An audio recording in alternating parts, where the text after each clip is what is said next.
Good afternoon. The meeting will now come to order. Hello, I'm Kenny Kyler, President of the Board of Education. I would like to welcome you to the June 8th, 2022 board meeting. In keeping with the board's commitment to open communication with the community, this meeting is being streamed live on the CCPS website and broadcast live on Channel 21. We are also recording this meeting so that it can be accessed on demand on our website and broadcast throughout the month on Channel 21. Due to student recognition at the beginning of this meeting, citizen participation, which is normally scheduled on the agenda for approximately 5:15, may begin later than normal. We will have a second citizen participation as we get to it on the agenda, if anyone wants to stay. Speakers will be directed into the boardroom from the building lobby and are allotted 3 minutes to address the board. As a reminder, please silence all cell phones and other devices. Also, board members, please turn off your microphones when you are not speaking. Please stand for the Pledge of Allegiance and followed by a moment of silence. I pledge allegiance to the flag of the United States of America and to the republic for which it stands, one nation, under God, indivisible, with liberty and justice for all.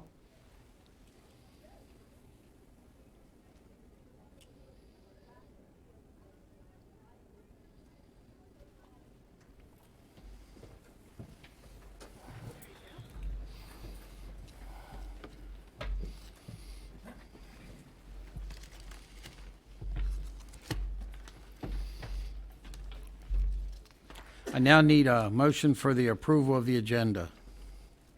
So moved. Second? I'll second that.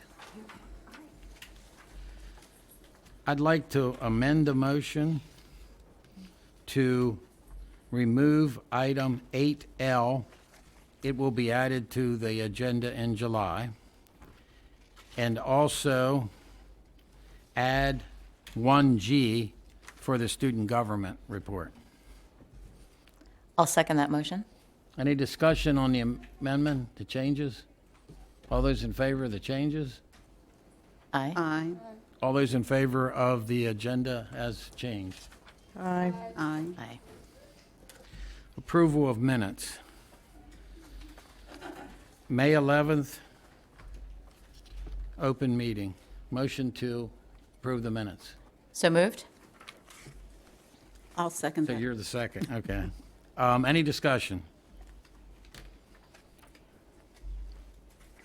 No discussion? All those in favor? Aye. Aye. Opposed? I need a motion to approve the minutes of May 19th. So moved. Ms. Pataglia made the motion. Is there a second? I'll second it. Dr. Dorsey, thank you. Any discussion? Mr. Kyler, I do have one. On page 2, under in the middle of the page where it starts, Ms. Savigny, then followed by providing some personal remarks. I would just like to strike the word personal. These were just remarks regarding the commissioners' meeting earlier in the day. Any other changes? All those in favor of the minutes as changed? Aye. Aye. Any opposed?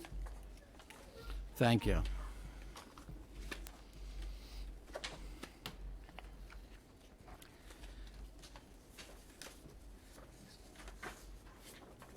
So do we move down front before, or do you want me to read this first? I think we go ahead and go down, and we have a mic, don't we, Carrie? Okay. Okay. The board members, please move down front.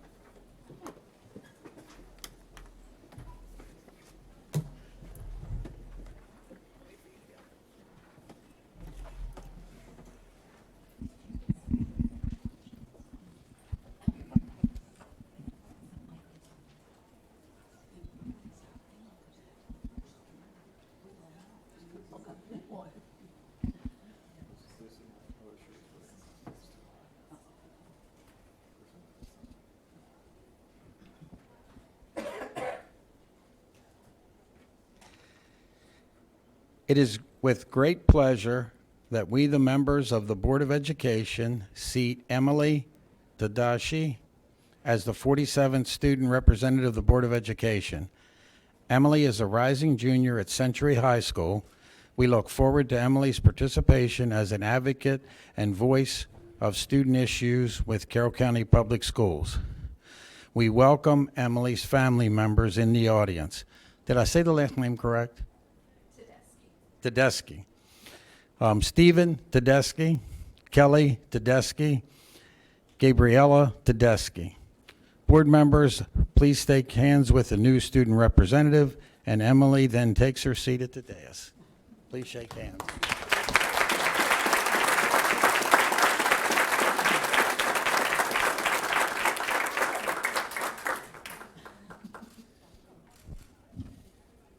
Welcome.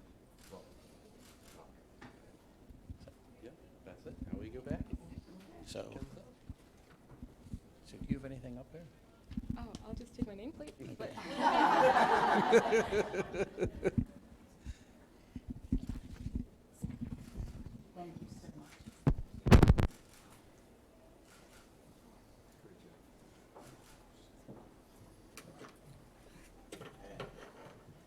Devanshi, take care.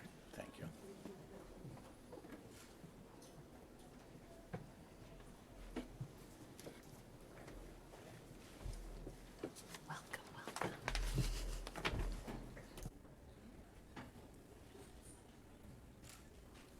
excuse me, may I give a few remarks before we proceed? Thank you. When I first learned about the student representative position in my 6th grade year through Carroll County Student Government Association, I was entirely in awe. Awe of the opportunity so unique, awe of the role models who had preceded me, and awe of the ability to encourage student voice and serve those who may not be heard, or those who do not have the same opportunities as me. While the pathway to this very moment consisted of many hours of additional work beyond assignments within the classroom, failed and successful elections, unexpected situations, barriers of confidence, leadership, growth, and a pandemic, my support system has been impeccable.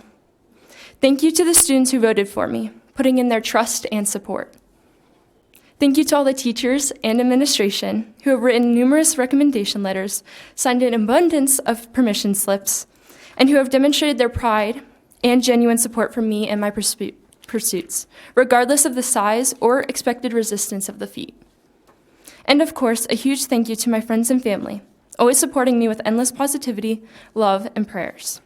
You have never lost devotion for me, despite numerous elections, very long car drives, and extensive time and effort. Your support is so appreciated and dear to me.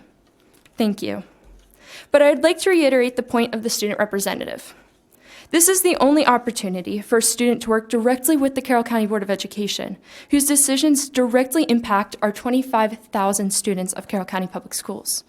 This role is designed to be a dependable voice for students' concern, interest, and opinion, to ensure the education is serving our community's specific needs. To that, I carry this role with great respect, honor, and sense of responsibility. But this position is not stagnant. It is a working role, constantly and consistently invested in serving students to achieve the mission of building a better future. Students, I vow to entirely devote myself to listening and representing the voice of each one of you and presenting your opinions accurately and in a manner most beneficial for all of us. I will invest the necessary time and effort to achieve the changes and goals we seek in our education. Each one of you is heard and has a voice. So let's join together to make Carroll County the center of personal development, kindness, learning, and growth we seek. I am an open ear, open mind, and open heart, entirely concerned with your future, our future. Thank you. Thank you.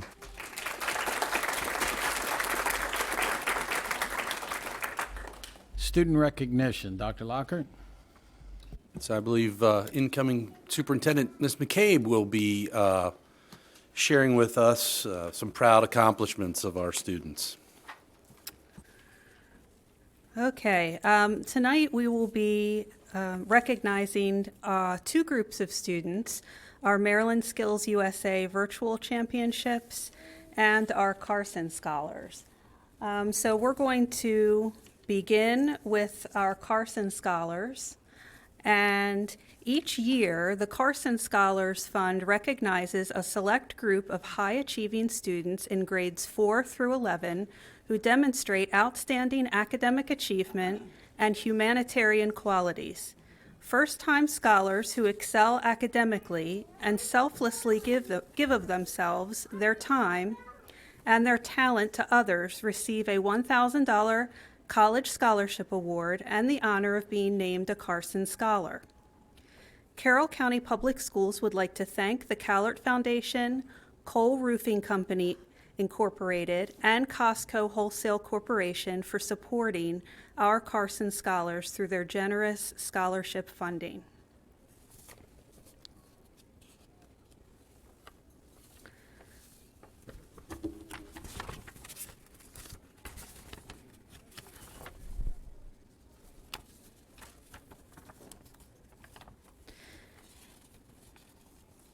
Our first Carson Scholar is Alex Boatler. He's in grade 5 at Manchester Elementary School, and his parents are Bobby and Jeffrey Boatler. Alex, could you please come forward and receive your certificate, and you can shake the hands of our board and our dignitaries.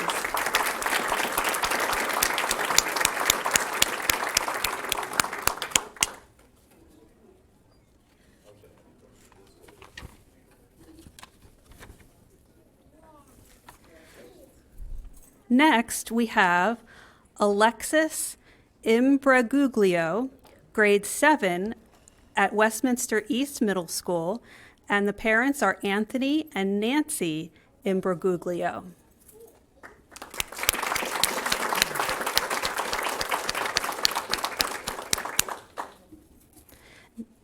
Next, we have Lily Gilson. Lily is in grade 5 at William Winchester Elementary School, and her parents are Christopher and Kimberly Gilson.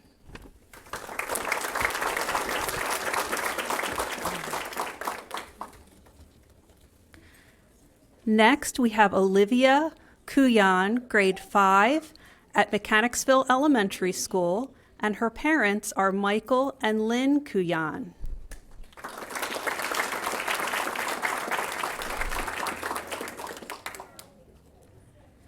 Next, we have Edison Cutchy, grade 5, from Ebb Valley Elementary School, and Edison's parents are Jeffrey and Jennifer Cutchy.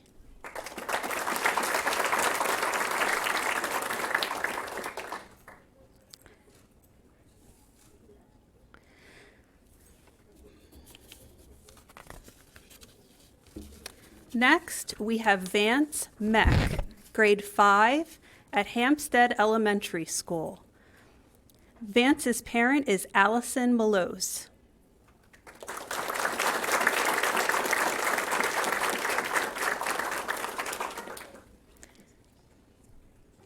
Next, we have Brody Rep, grade 4 from Friendship Valley Elementary School. Brody's parents are Daniel and Christy Rep.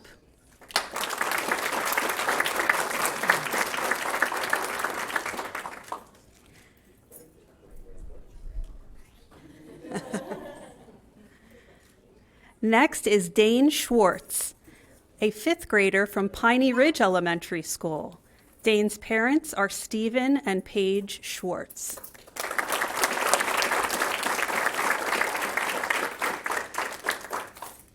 Next is Sonora Soliday.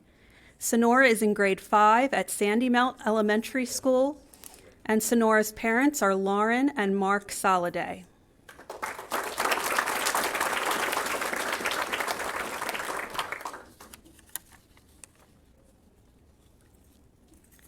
Did I miss anyone for Carson Scholar? Okay. Next, we have our student recognition for Maryland Skills USA Virtual Championships. 13 students from the Carroll County Career and Technology Center earned gold medals at the Skills USA Maryland State Championships. This is the state-level competition for high school and post-secondary students who are enrolled in career and technology education programs.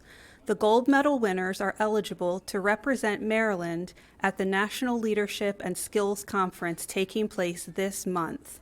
We have one of our Skills USA champions here tonight, and that winner is Hunter Kemp from Winters Mill High School. Hunter is in 11th grade. The event was criminal justice, and Hunter's parents are Michael and Crystal Kemp.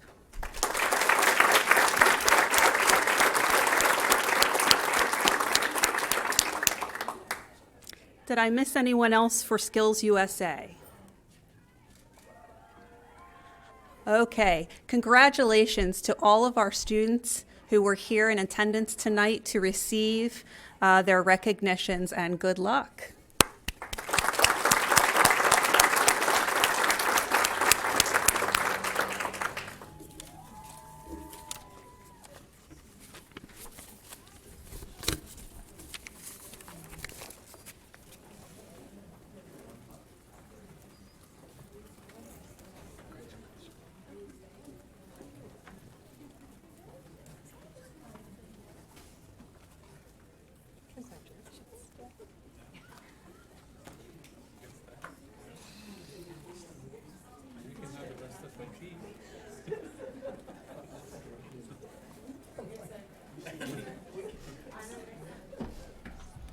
Kenny, you've got. Ms. Herbert?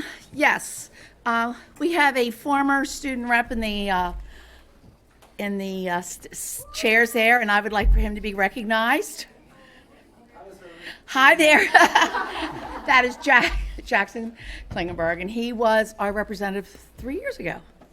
Welcome tonight. We haven't seen you. Hope you're doing well.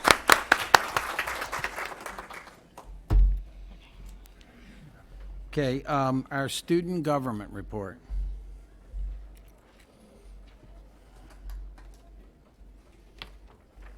Yes. Hello, my name is Nikki Zhang, and I am the newly elected CCSGA president, or Carroll County Student Government Association president. I am delighted to meet you all, and I look forward to our year together. Our new executive board consists of Flamatu Fofana, our vice president, Jill Viram Gama, our secretary, and finally, our co-second vice presidents, Jasmina Museva and Kate Newcomer. Due to the low attendance of our middle schoolers, we thought it best to organize 2 second vice presidents as we continue to rebuild our middle schools. Our CCSGA staff members have also been determined, but I'll save your time and refrain from listing them off. We truly look forward to working with all of our staff and board this upcoming year, and I hope that anybody else interested in CCSGA will take the opportunity to reach out or get involved in their school SGAs.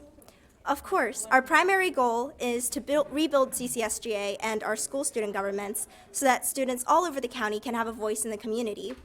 We are looking to work with more organizations to expand the work that CCSGA does so as to involve more students and to encourage participation.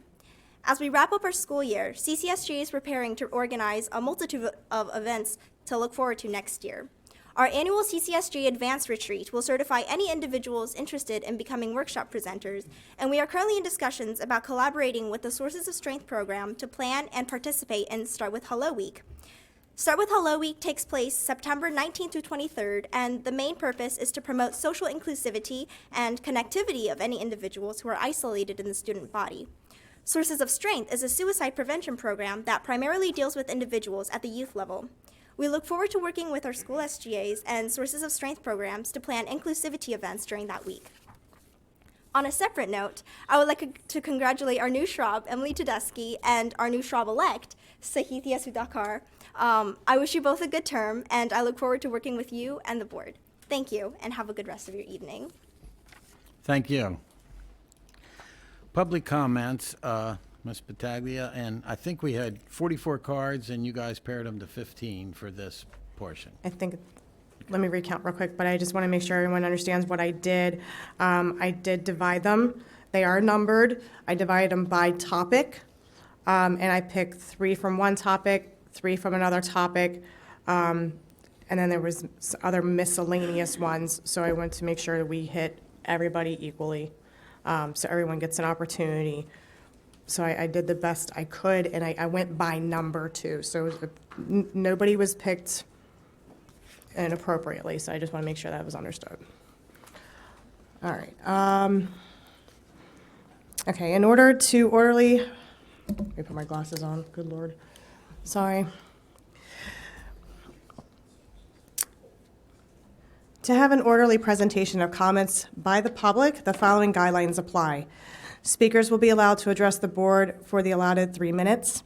Only those speakers that have completed the blue card in its entirety will be chosen to address the board.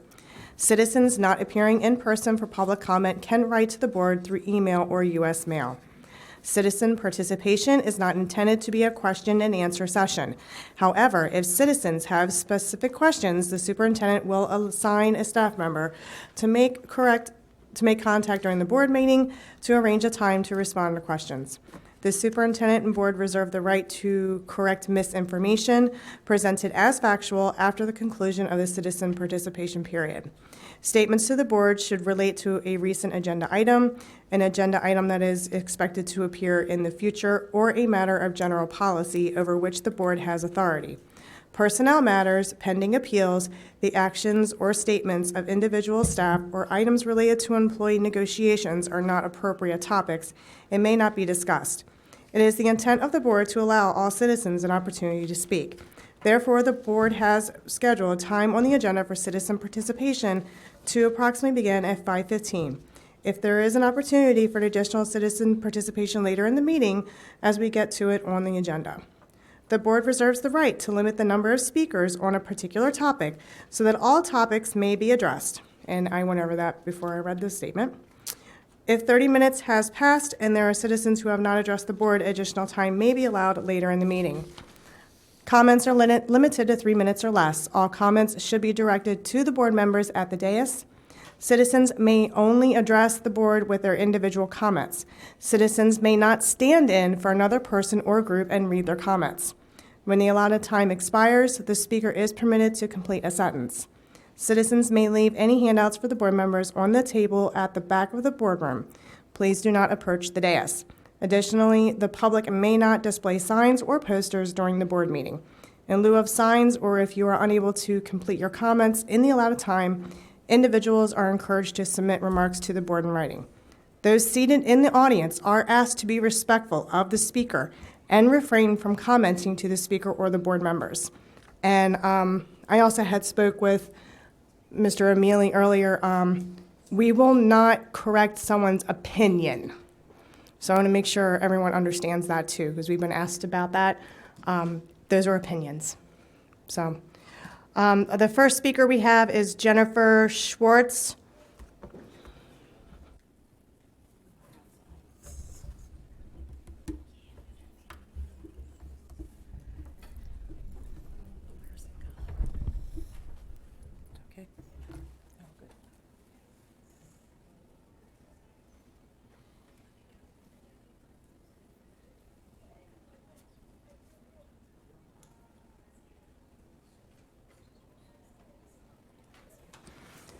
After Jennifer Schwartz will be Amanda Sullivan.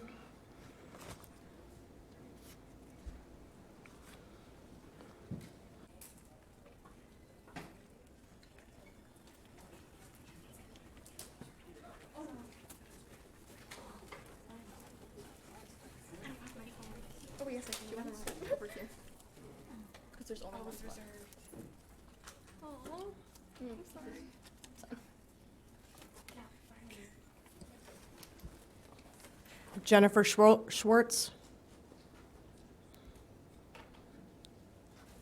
Should we assume that?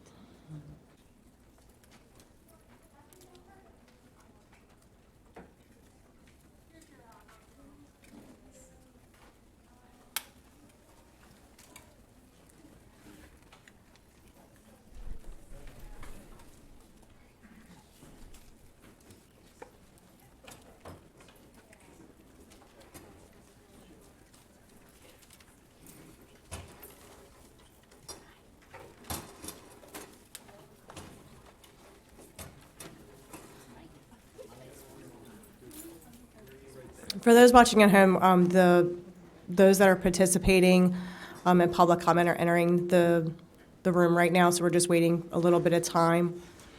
For those that just entered, I already read the rules regarding citizen participation, and I explained how we broke up those speaking. We had over 40-some people sign up.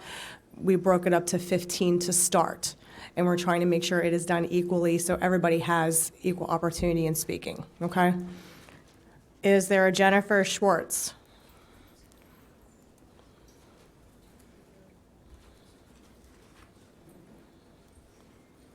We're looking for Jennifer Schwartz. Call her name and no one responding. Okay. The next one would be Amanda Sullivan. I also called her name and no one, I'm sorry, she's right here. Okay. So the next one after her will be Jacqueline Slade? Yeah. Okay.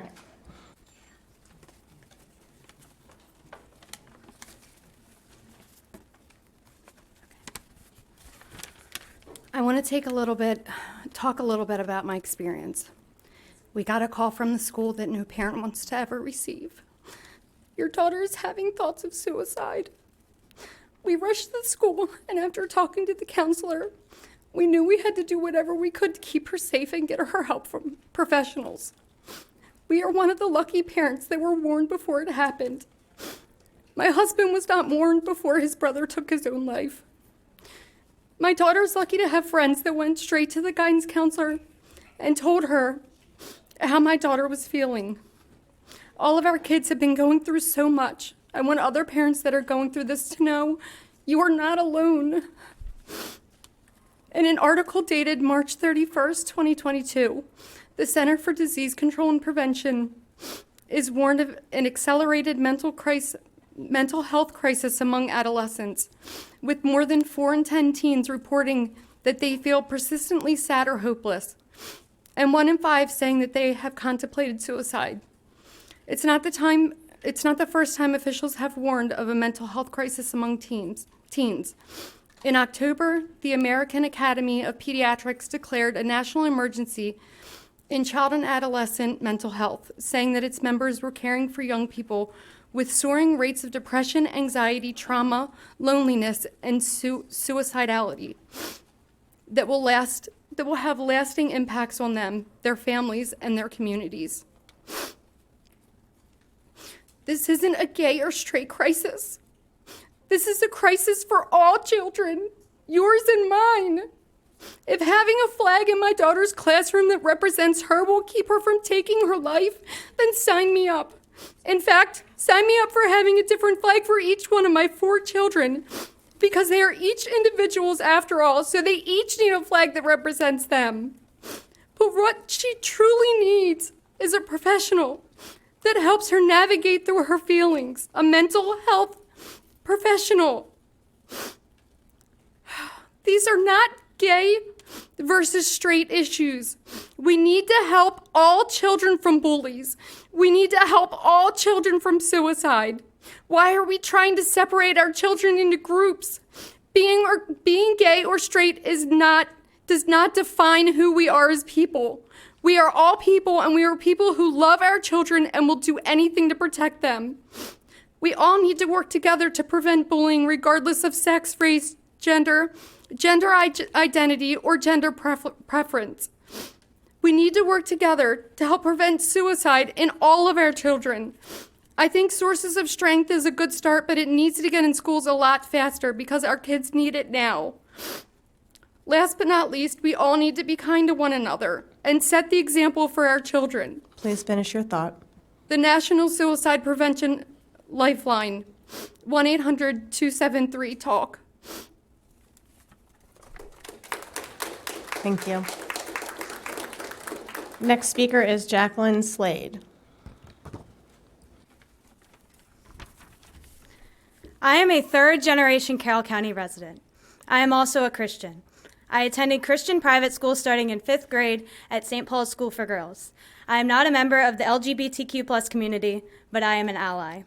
I didn't really know much about the LGBTQ+ community until 7th grade, when there was a presentation and prayers about the vocabulary surrounding those who identify as LGBTQIA+. They taught us what the acronym stands for: lesbian, gay, bisexual, questioning, intersex, and asexual. They taught us to respect the LGBTQ community and affirm this by having safe zone stickers in many teachers' classrooms. Many teachers even presented pride flags. My Christian school taught me to respect the LGBTQ community. Yet one candidate of the for a Board of Education has asked what we should do if a conservative Christian child is offended by the pride flag. Many Christians, like myself, completely respect and are allies of the LGBTQ+ community. I often never even noticed the pride flag or safe zone stickers before the flag policy emerged.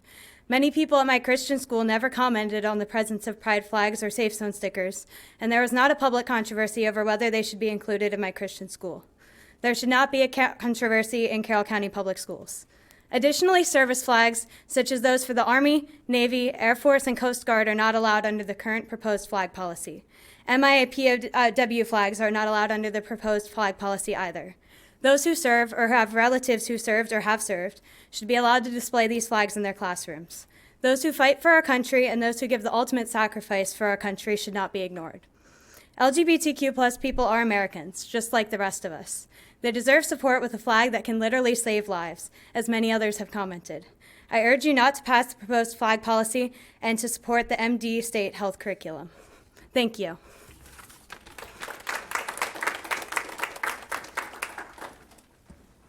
Next speaker is Diana Flores.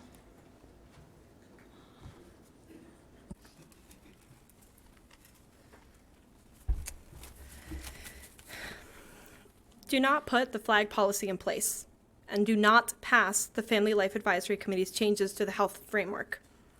I graduated from Winters Mill High School last year.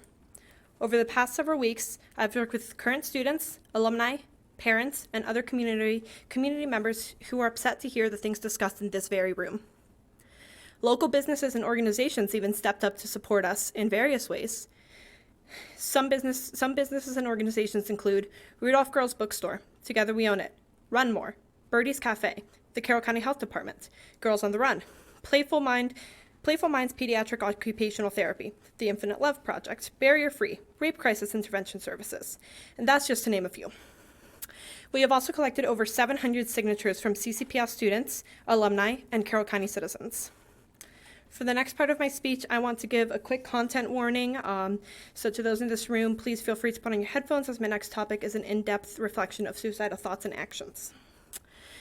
On April 19th, 2021, I had over 52,000 milligrams of aspirin in my system. 52,000 milligrams. I say this number because I want you to understand the impacts that words have. Hate, a lack of inclusivity, ignorance, a lack of acceptance. 52,000 milligrams. I sat in different hospitals for almost 3 weeks, reflecting on my life, and I'll share some of those reflections with you now. Teachers have saved my life and kept me alive and kept me safe more times than I can count. They did this because at the time, my family were not people that I could trust enough to be able to discuss any of my real feelings with. My teachers sat with me. They had inappropriate and uncomfortable conversations with me that kept me alive and kept me safe more times than I can count. My teachers were my safe space. Being unable to share my truth and simply be the person I was literally killing me for years. My teachers were my safe space because they had inappropriate and uncomfortable conversations with me. Do you understand what you are doing to all of us? Your students, your graduates, your staff, all of their families, all the school communities. Do you understand how deeply you are hurting us? I implore that you listen to us. I don't know how else to ask you this, because we have tried speaking to you, and with the exception of one board member who we are forever grateful for, the rest of you not only ignored us, but you disrespected us. And we have been screaming at the top of our lungs, but you aren't listening to us. Regardless, I will repeat myself. Do not put the flag policy in place, and do not pass the Family Life Advisory Committee's changes to the health framework. Here's all the signatures. I sent some to you guys earlier today, and I will be voting in this election. Thank you.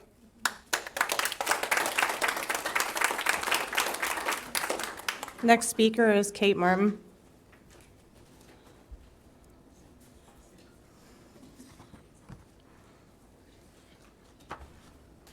Hi, thank you for allowing me to speak today. First of all, I just want to thank you guys. I thank you every time I come up here. I think you guys have done a phenomenal job throughout COVID. And I just appreciate you guys having the courage to do what you're doing every day. It's got to be hard sitting in your shoes, listening to some of these people come up here and speak, and having the courage to talk about the 52,000 milligrams of aspirin that you've taken to try and take your own life. I'm concerned, like Amanda. There is a mental health crisis happening, and it doesn't matter. You can put 17,000 flags in a classroom. If my child walks in a classroom, I want to know that that is a safe place. They don't need a flag. Nobody needs a flag. All the teachers care about their kids, otherwise they wouldn't be there. I'm asking you to pass the flag policy.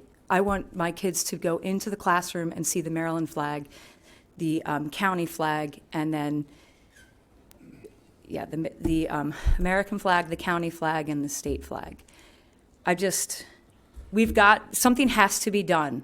There is a mental health crisis, and it does need to be addressed. I am also running for county commissioner in District 5, and that is something I'm really passionate about, just helping these kids and supporting the Board of Ed.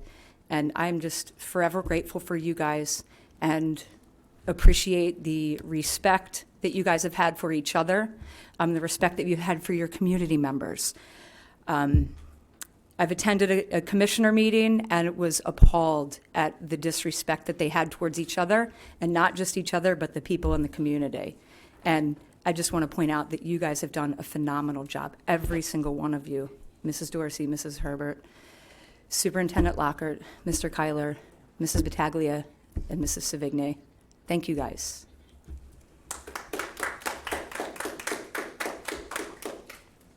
I have our next speaker is Valerie Dennis.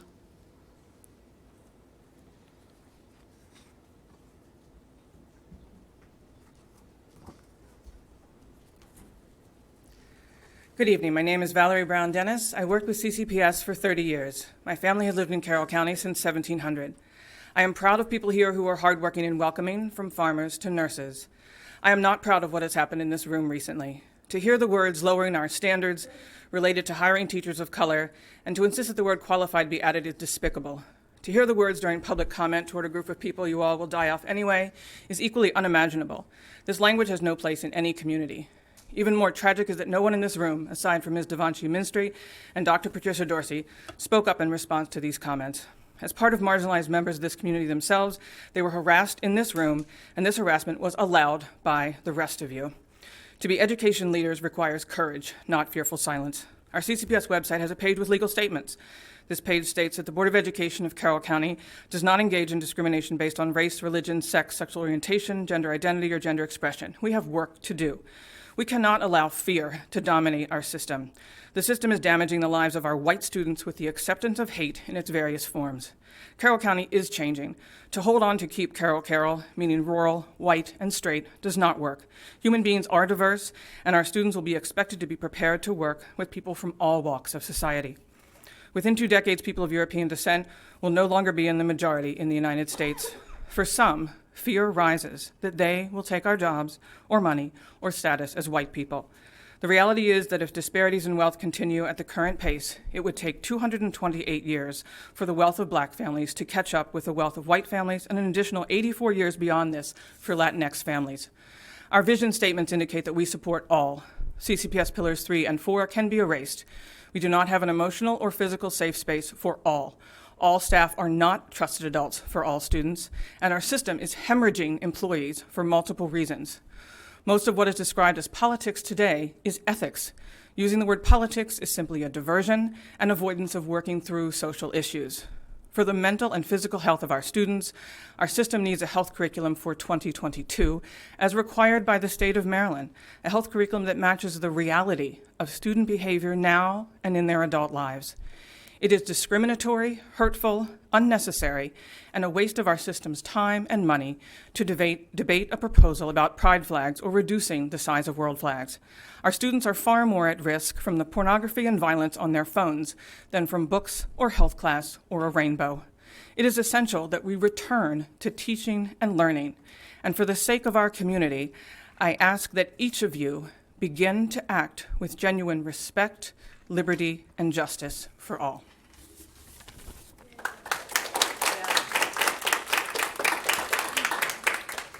Next speaker is Gabrielle. I'm sorry, I can't read the last name. Gabrielle Poisson. Poisson. Thank you. You're welcome. My apologies. I shouldn't be here again. I should be at home, studying for my finals that I have tomorrow, or SATs. But I'm here. And I've asked myself time and time again why I'm here. And honestly, I didn't figure that out till this morning. I'm here to offer a new perspective, a new way to look at this issue. A donation policy. The concerns of the board members lie in the new things that could be donated from all organizations. But with the donation policy, all of that would cease. With that, you would be stopping all the issues that are brought upon by both sides of the matter. You would eliminate the peer pressure, and you would still create a safe space for schools for LGBTQ students. The flag policy is not the route you want to take. Just the idea of this policy has caused so much division within our community. None of this was an issue 2 months ago. But out of nowhere, students are uncomfortable by the flag. Yet, I don't see any of these students here. We are taking 3 steps backwards. No, we're actually being pulled, dragged, kicking and screaming by policies such as this. But yet, why am I here? What difference is my voice going to make? I'm a high school student, going up against people who are adults. And that title alone has power in itself. So why am I here? I am here for the hundreds of queer students in your school system. I am here for the generations to come. I am here so they have an easier time accepting themselves than I did. I am here so they can express themselves as they like without getting called slurs as they walk down the hall. For the queer youth watching this live stream, I am here for you. I am here so when those students are at their most vulnerable, they have a known safe space. If a flag can mean the difference between your students' well-being, why would you even consider getting rid of it? Why can't we just create a donation policy? The answer is excessive censorship. Social learning is just as important as math and English that we learn every day. Education of all sides leads to acceptance, and acceptance is key, and acceptance is not political. I would like to close this out with a conversation I had with my mother, who is a teacher. I asked her perspective. She said there should be no issue, because shouldn't teachers love and respect all their students? Shouldn't we help all students grow? That's what it means to be a teacher, and because of that, hanging a pride flag to create a safe space shouldn't be an issue. Thank you, guys. Thank you. Next speaker is Tom Scanlon.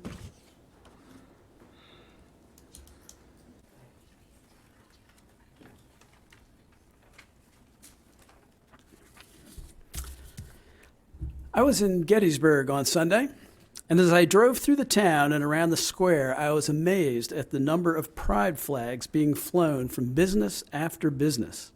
I honestly don't think I've ever seen so many rainbow flags in any one place before. And I had to ask myself, were these shops and restaurants and pubs somehow bullied into putting up the flags? Were these independently owned businesses making a political statement? Are the store clerks and bartenders looking to have conversations and counseling sessions about gender identity and sexual preference? Is the town of Gettysburg trying to indoctrinate Civil War enthusiasts and history buffs into the dark underbelly of the LGBTQ movement? Or are these businesses simply trying to show a level of acceptance and respect to a diverse group of visitors to their town? I don't know. Maybe we should all take a field trip to Gettysburg before voting on a flag policy. And I also think about these kids who came here last month and are back here today. They already feel misunderstood and marginalized. Don't they deserve a measure of acceptance and respect? As a school system and a society, do we embrace difference and diversity, or do we just tolerate it? Now let's step back for a minute and think of the bigger picture. How much time and resources have been spent lurching from one divisive issue to the next? Instead of focusing on manufactured controversies, we need to be planning for the next school year. We need to talk with and listen to our educators and find out why they are so burnt out and why morale is so low. We need to support our special educators so they can meet the needs of their students. We need to listen to our building level administrators and our school counselors so we can better support them with the growing behavioral and mental health challenges we are seeing. We need to plan to address our MCAP scores. Now let's take another step back and consider how the reputation of Carroll County schools is tarnished by these endless debates over political policy. I've spoken to so many parents who say they came to Carroll County because of the schools, but are dismayed at the controversy they see every month. All they want is for our schools to focus on educating their students.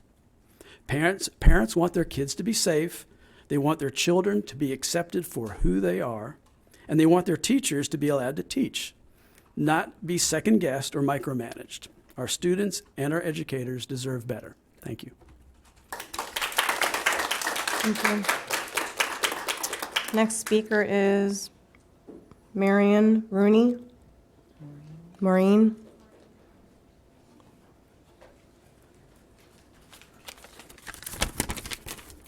Hi. I'm a teacher, parent, and taxpayer in the county. I have some questions regarding the flag policy and political neutrality policy as it relates to staff. With a flag and political neutrality policy, you could potentially be fielding many complaints from the community. Are you ready to open this Pandora's box to have staff disciplined, suspended, fired for non-compliance with this pride-free world? How much will it cost to pay the subs needed for these staff absences? Can Spanish teachers keep up the flags of Spanish-speaking countries like Mexico, Costa Rica, and Spain throughout the semester? Or will we be reprimanded? Orioles fans are grateful they can keep their flags. Would a rainbow version of the Oriole team flag violate the political neutrality policy? Are rainbow borders, posters, and bulletin boards banned in our school system? How will discipline for having these items be handled by the county? Are rainbow buttons, coffee cups, t-shirts, and bracelets okay? Would these supportive gestures garner a warning or disciplinary action? On a more serious note, do our LGBTQ staff have permission to talk about their husbands and wives? Will staff violate the political neutrality policy if they mention they have gay children or have pictures of LGBTQ family members on our desk? Our county policies say that we respect diversity and don't discriminate based on sexual orientation. How do these policies respect our current LGBTQ staff members? We will need to fill these many vacant positions after these last 2 challenging years. Do these policies encourage applicants who respect the LGBTQ community? Each month, community members spew hateful comments equating lesbian, gay, and trans people with pedophiles and groomers. Our LGBTQ community members, including our staff and students, are hurt by these comments. Can you please support them by stopping speakers from making bullying and demeaning comments from this podium, in addition to correcting the lies? Do you believe that our LGBTQ students and staff need to feel safe in our schools? If a rainbow flag helps an at-risk student or staff member feel safer, how exactly does it hurt someone just because they disagree? This system is hemorrhaging staff, like Val said, to better paying, forward-thinking school systems and even jobs outside of education. This board has stated that they support local control of our schools. Why are we allowing a national organization with a clear agenda to influence the local, public, non-religious education of our children and to shame our staff and students' families? May I suggest instead trusting the educators and administrators who are actually experts in their field to influence education? If in September you want there to be staff who are not disheartened and broken down by the culture that this board is allowing to persist, I highly recommend some changes, starting with spreading kindness and then getting back to the business of teaching and learning. Thank you. Thank you. The next speaker is Reverend Emily Ewing.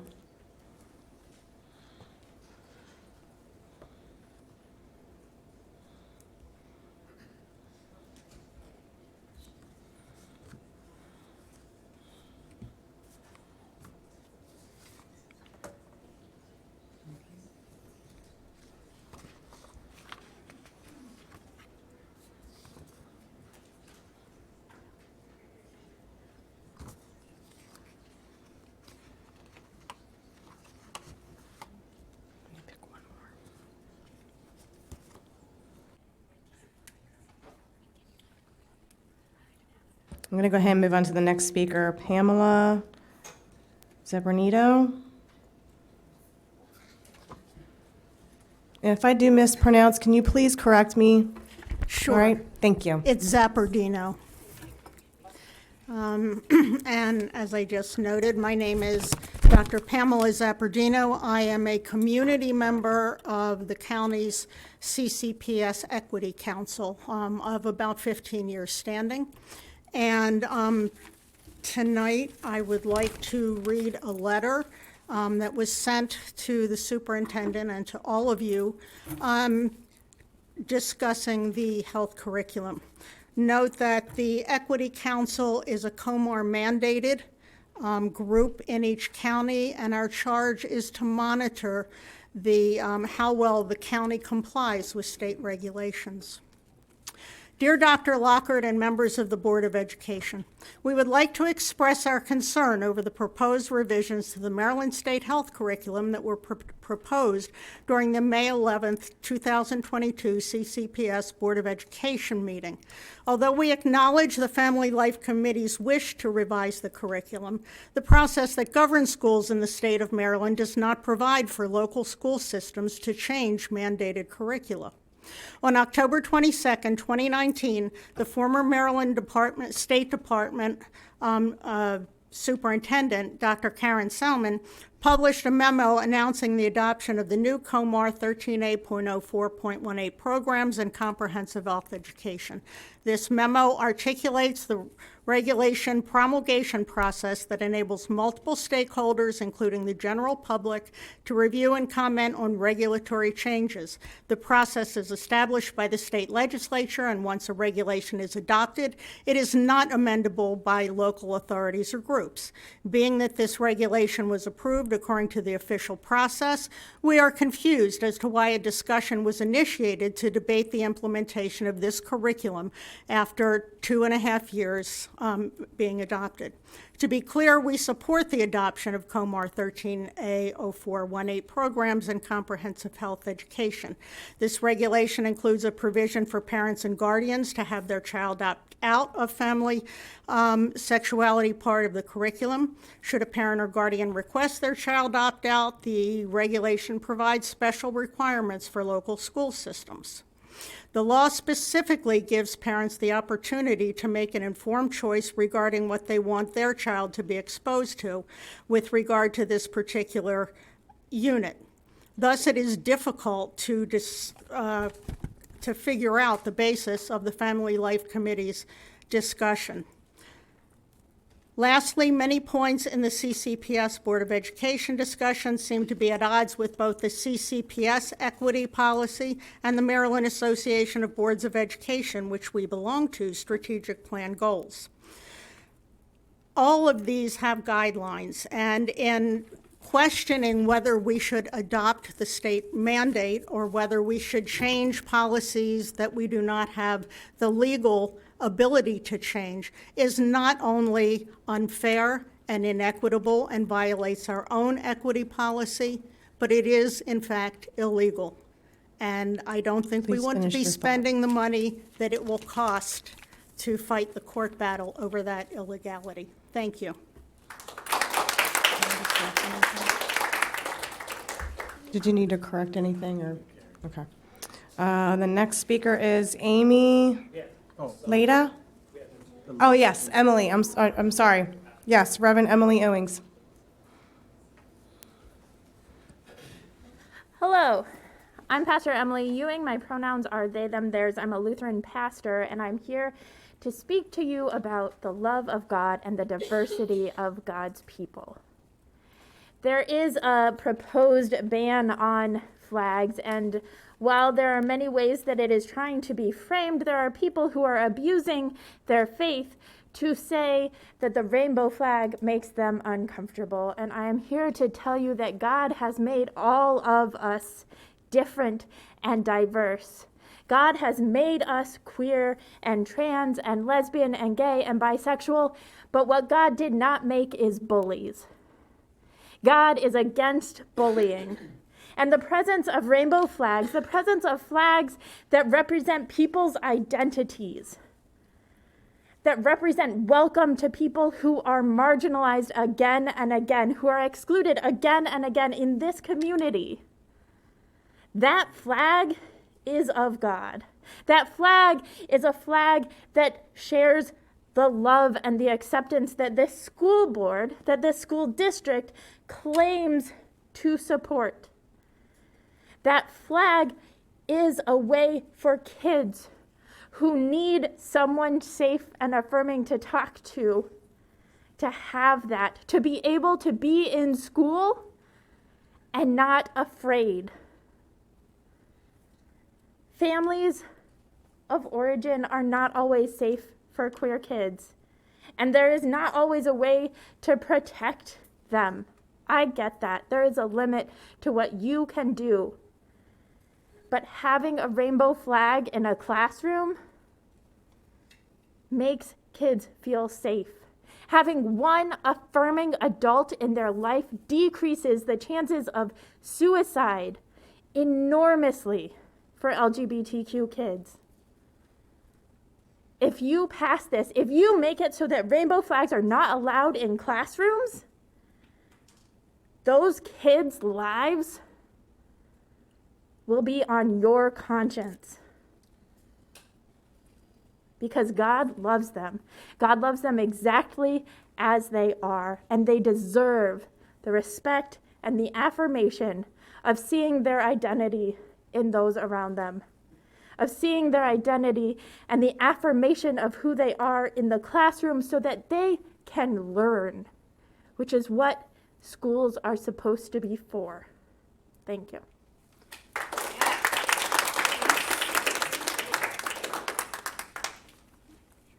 Next speaker is Amy Leda.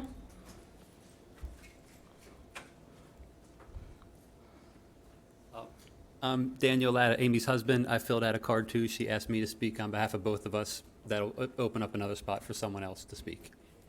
Is that all right? He had one in here too. I turned in a card myself too. We both did, but I'm going to speak on behalf of both of us if that's all right.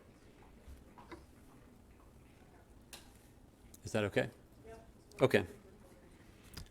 First off, thank you for allowing me to speak this morning, or this evening, I say. I fully support the proposed flag policy limiting flags in classrooms to the American flag, Maryland flag, and the county flag. There will some who will look at my support of this policy and call me homophobic, but I can assure you I am not afraid of homosexuals. There are some that will call me transphobic, but I can assure you again I am not afraid of trans people either. There are others that will say that my support of this policy means that I hate members of the LGBT community, but nothing could be further from the truth. In fact, as I attended the April Board of Education meeting, my heart broke as I heard members of the LGBT community share stories of ridicule and shame that they endured growing up. And in fact, I have been since then praying for those people and praying for others in the community as well to not have to face that kind of experience. Accusing me of hating someone because I disagree with them is simply a lie. It is not true.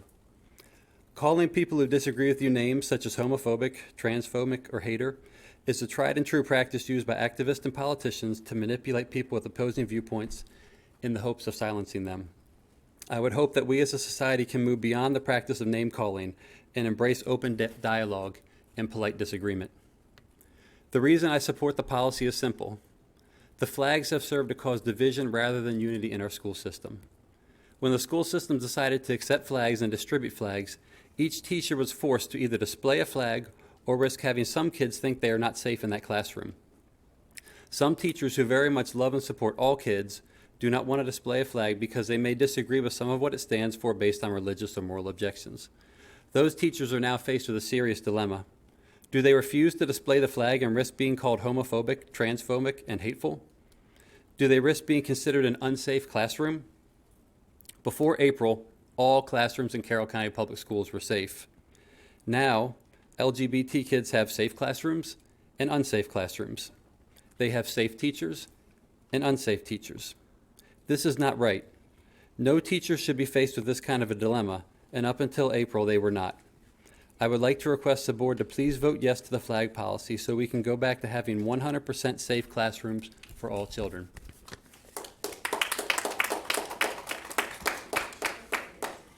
Next speaker is Melissa Rectanus. Rectanus?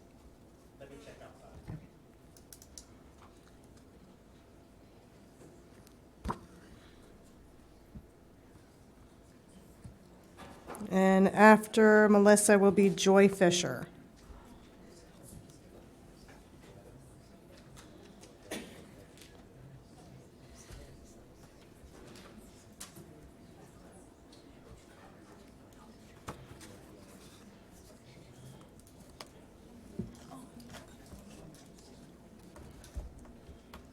Again, I'll reiterate, the cards are not in order. We put them in different categories so we can try to have equal representation regarding all the different topics that people had, okay?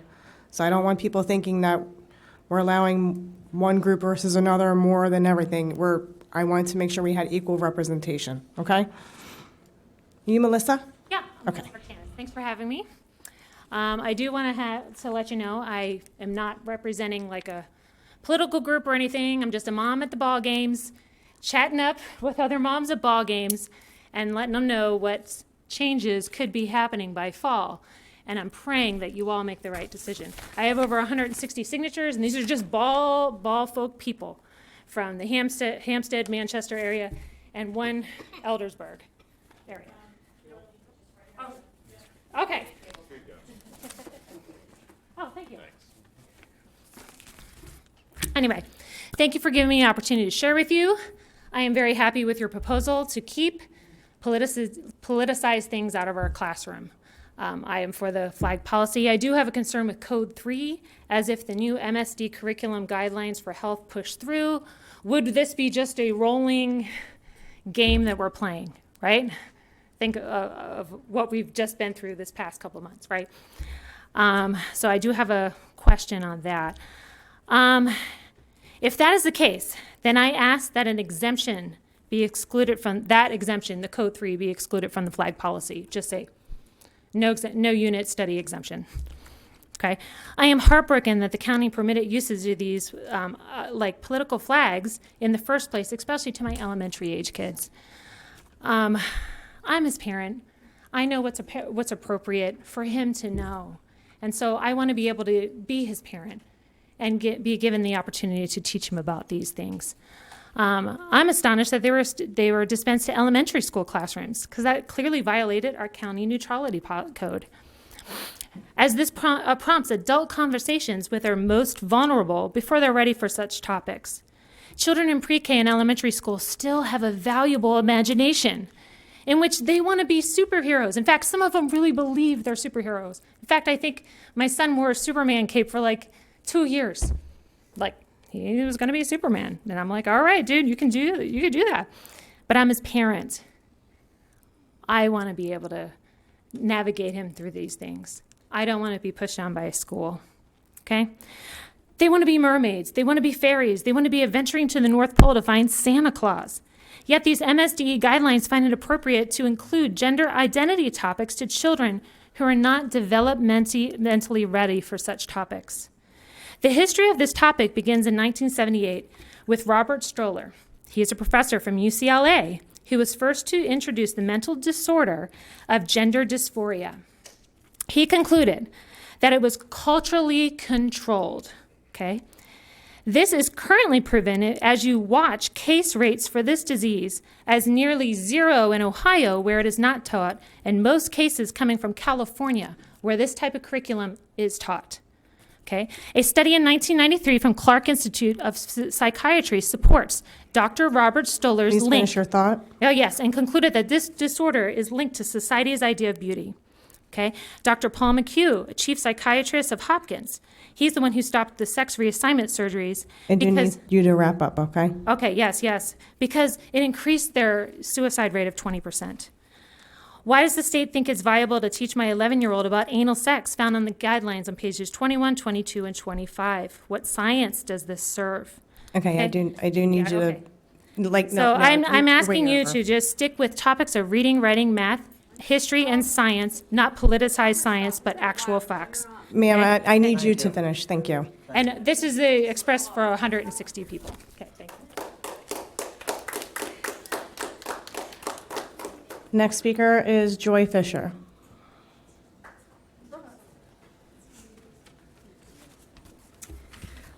Hello, all. I think many of you know me. My name is Joy Fisher, pronoun she, her, president of PFLAG, mother of a recent graduate, and a senior next year in the Carroll County Public Schools. I am not here to discuss the flag policy, as I feel the kids in the community have said enough. You will either do the right thing or you will not. I am here to discuss the health curriculum. I was here last month when the high school family life and human sexuality was discussed by the subcommittee that was established to review this comprehensive health education framework provided by the state. And it amazed me how this review was almost voted on without true knowledge of what were the recommendations, that is, what was removed and what was added to the original framework. The subcommittee chair and one of the board members of the subcommittee just could not understand why one would want a track version copy of the edits. At one point, the subcommittee's chair stated, and I quote, "What difference would it make? How would that help you?" Are you serious is what I wanted to scream. Whether you are given specific instructions or not, it is common protocol to provide track changes. And to make the board feel like they were asking for something above and beyond expectations literally floored me. And to make this even more astounding is the fact that they stated they removed nothing, just moved it to other places. That is utterly not true. Gender identity and expression was completely removed.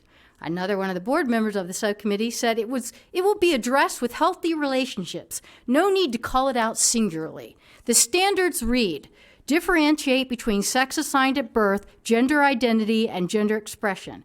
Explain the impact of gender expression and gender identity on the members of the marginalized communities and analyze the intersectionality of race, culture, and gender members of those communities.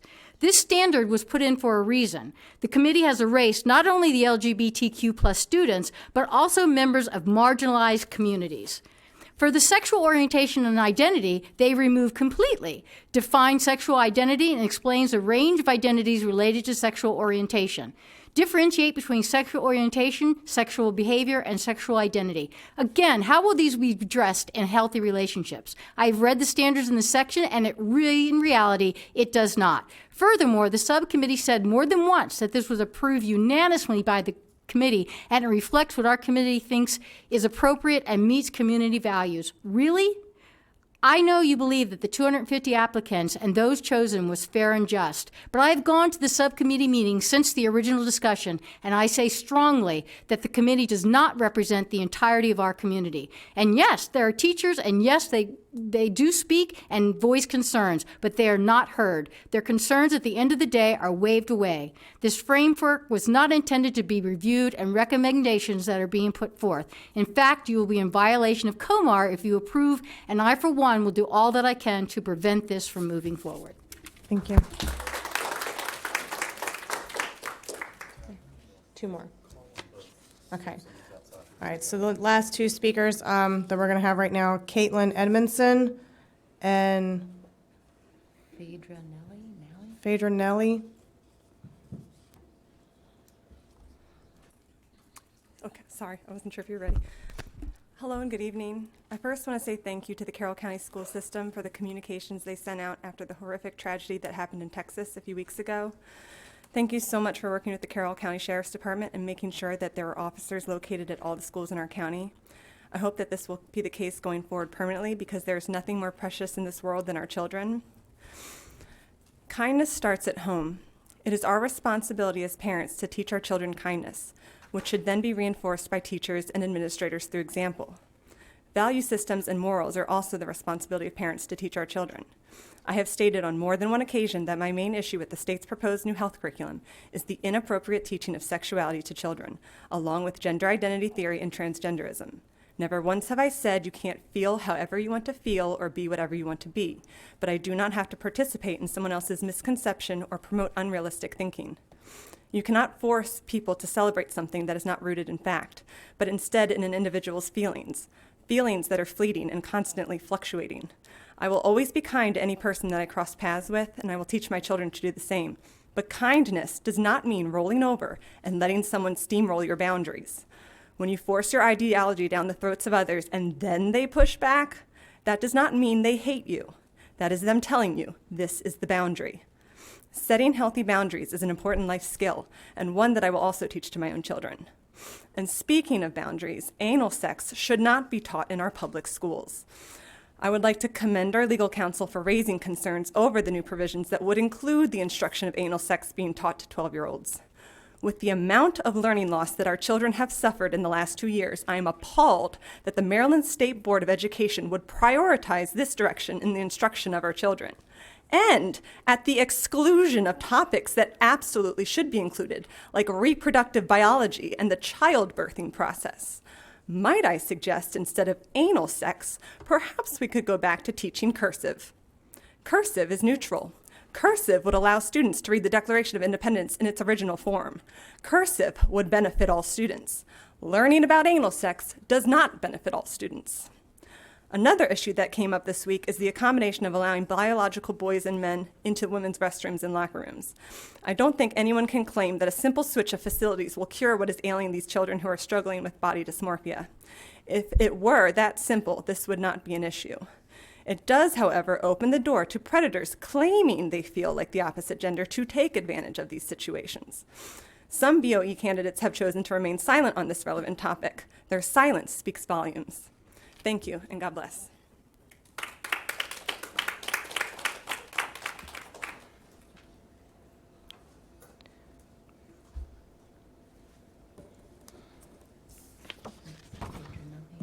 Badernelli. Hi there. I am a 10-year resident of the county and current parent of a high school freshman. Kids can't learn when they don't feel safe. That was something that was instilled in me when I became a teacher, and I took that very seriously. I wanted the kids in my middle school classroom to feel safe to learn, safe to express themselves, and safe in their academic pursuits. My classroom was full of diversity: black, white, gay, straight, poor, wealthy, students with severe special needs, students with violent tendencies. I watched bullying. I stopped bullying.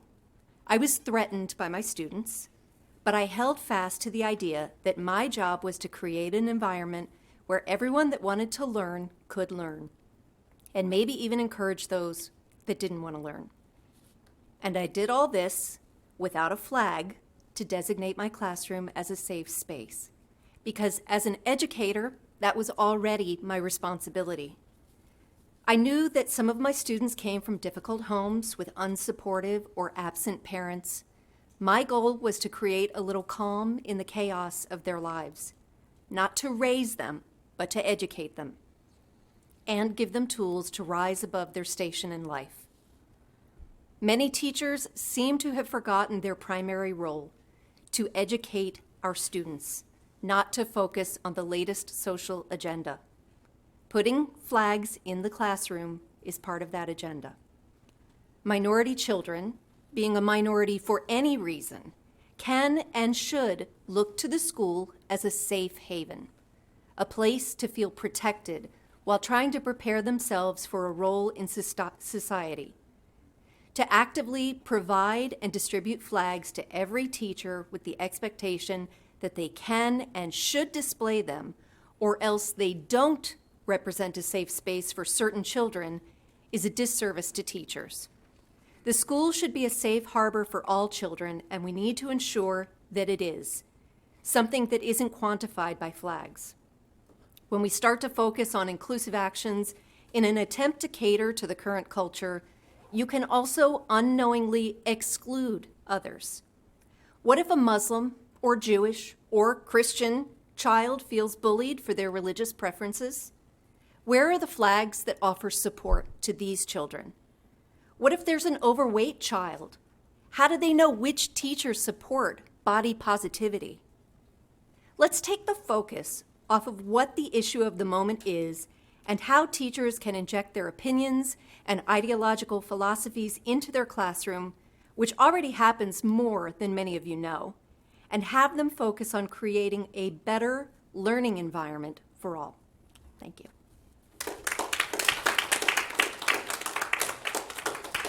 And that is all for public comment right now.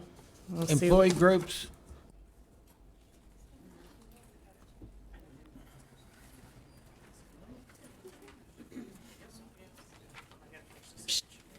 We should have had a drum roll. Good evening, Superintendent Lockhart, Board of Education members, and Commissioner Frazier. I am Teresa Basler McCullough, a 30-year veteran elementary teacher, and have served as president for the Carroll County Education Association for the last 6 years and 11 months. This evening, I will deliver my final bargaining report. As you know, being an elementary teacher, I've used props throughout the years. This evening is no different, as I brought my own microphone for the purpose of nostalgia. And no, I won't be singing. What a ride. What an adventure.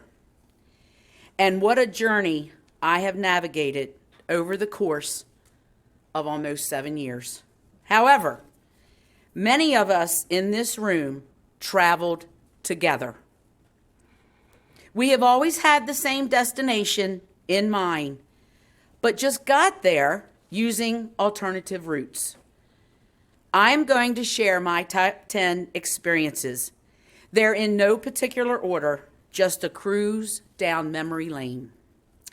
First was the back or boundary adjustment committee and the closing of 3 schools. I'm passing that one quickly. Next, not only was there a first-time ever teacher seat on the State Board of Education, but Carroll County educator Rachel McCusker was elected to that spot.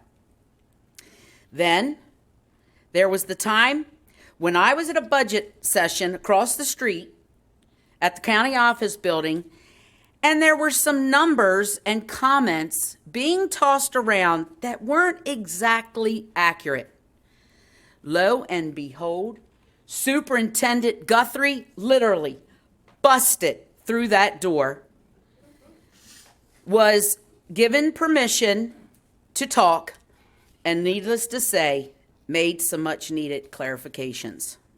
Fourth, a row being designated as Union Row. So proud. Next, in the day, admiring Steve Johnson and John O'Neill's ties at Board of Education meetings. And number 6, in July of 2019, a successful car rally of 120 plus cars where we had to limit the number of laps due to a major traffic jam. Lucky number 7, or not, was the Board of Education meeting when Celeste Jordan's crocheting made social media. Celeste, a high school math teacher, is my successor, and she is ready to work for the people. Next was the year when Red for Ed packed this room at monthly Board of Education meetings at fullest capacity and then some. Number 9 was the March 11th, 2019 March for Our Schools rally, where CCEA and CASE rolled into Annapolis with 6 buses from Carroll County. That was never heard of. The superintendent, chiefs, and Board of Education members were on those buses. The HR director, another chief, and Chief Financial Office met us there. And lastly, not 1, but 2 superintendent searches. And all my best to the both of you in your future. I want to extend my gratitude with those involved in chief meetings, once called S&J meetings. And thank you to the many of these folks sitting in the assigned seats. I appreciate the open communication, responsiveness, availability, and collaboration. It made my job and life easier. I absolutely loved teaching. I have thoroughly enjoyed, treasured, and am proud for advocating organizing, supporting, and representing the absolutely best educators in the state. Retirement is not the end of the road. It is the beginning of the open highway. And I'm ready for my next road trip in life. Thank you.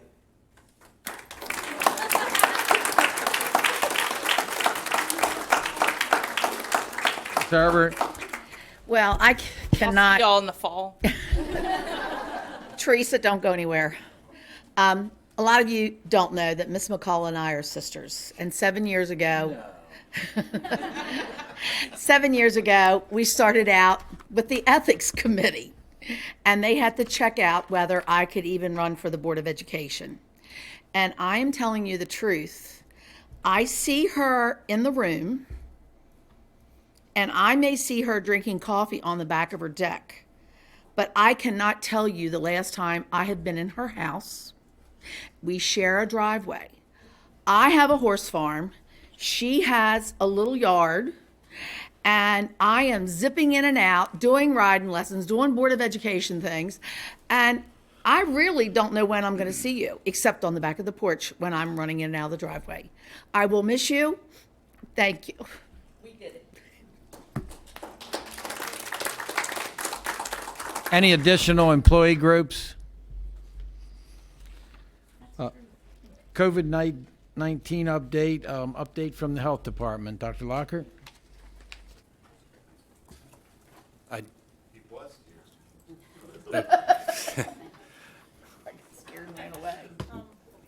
At this time, if anybody wanted to leave, you're more than welcome to. That way, we're not moving in transition, while we have presentations happening, okay?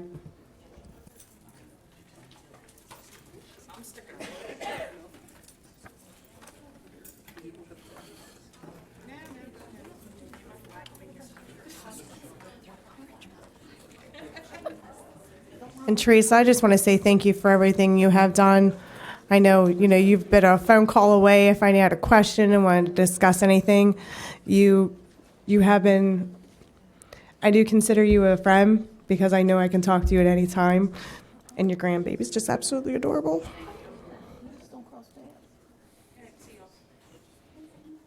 No? No? Okay. I think then what I'll recommend is the COVID-19 update provides the metrics and the information that's typically reviewed. We do have a pretty big agenda this evening, and since Dr. Wack I don't believe is here this evening, we'll leave that posted to our site, and if the board is in concurrence, we'll go ahead and move on to the next agenda item. Is the board? That's fine. Board member activities and correspondence. Do you want to start? All right, let me find my email here. No? Okay.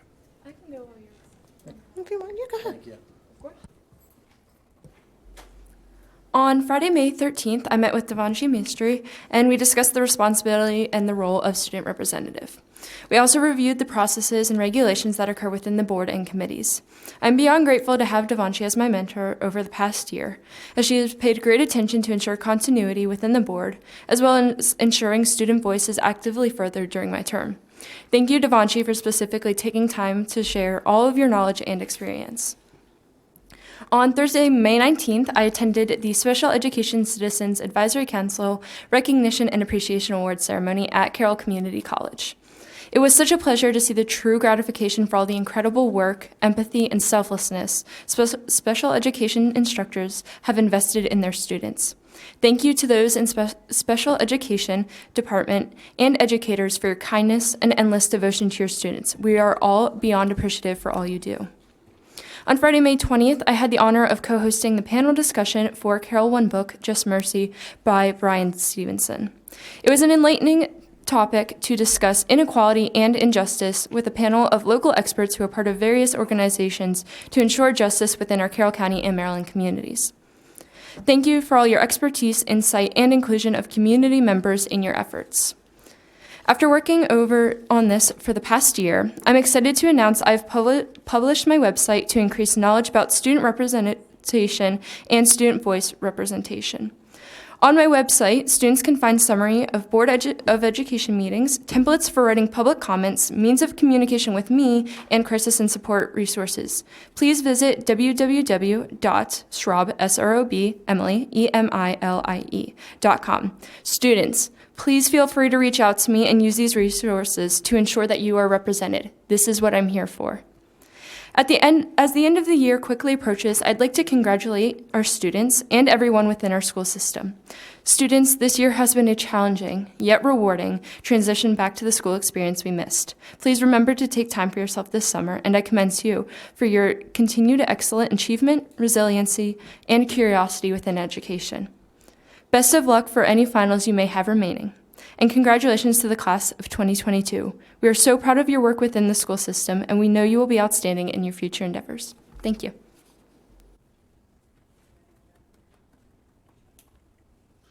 So I'll just go really quickly because we have a lot of agenda items tonight.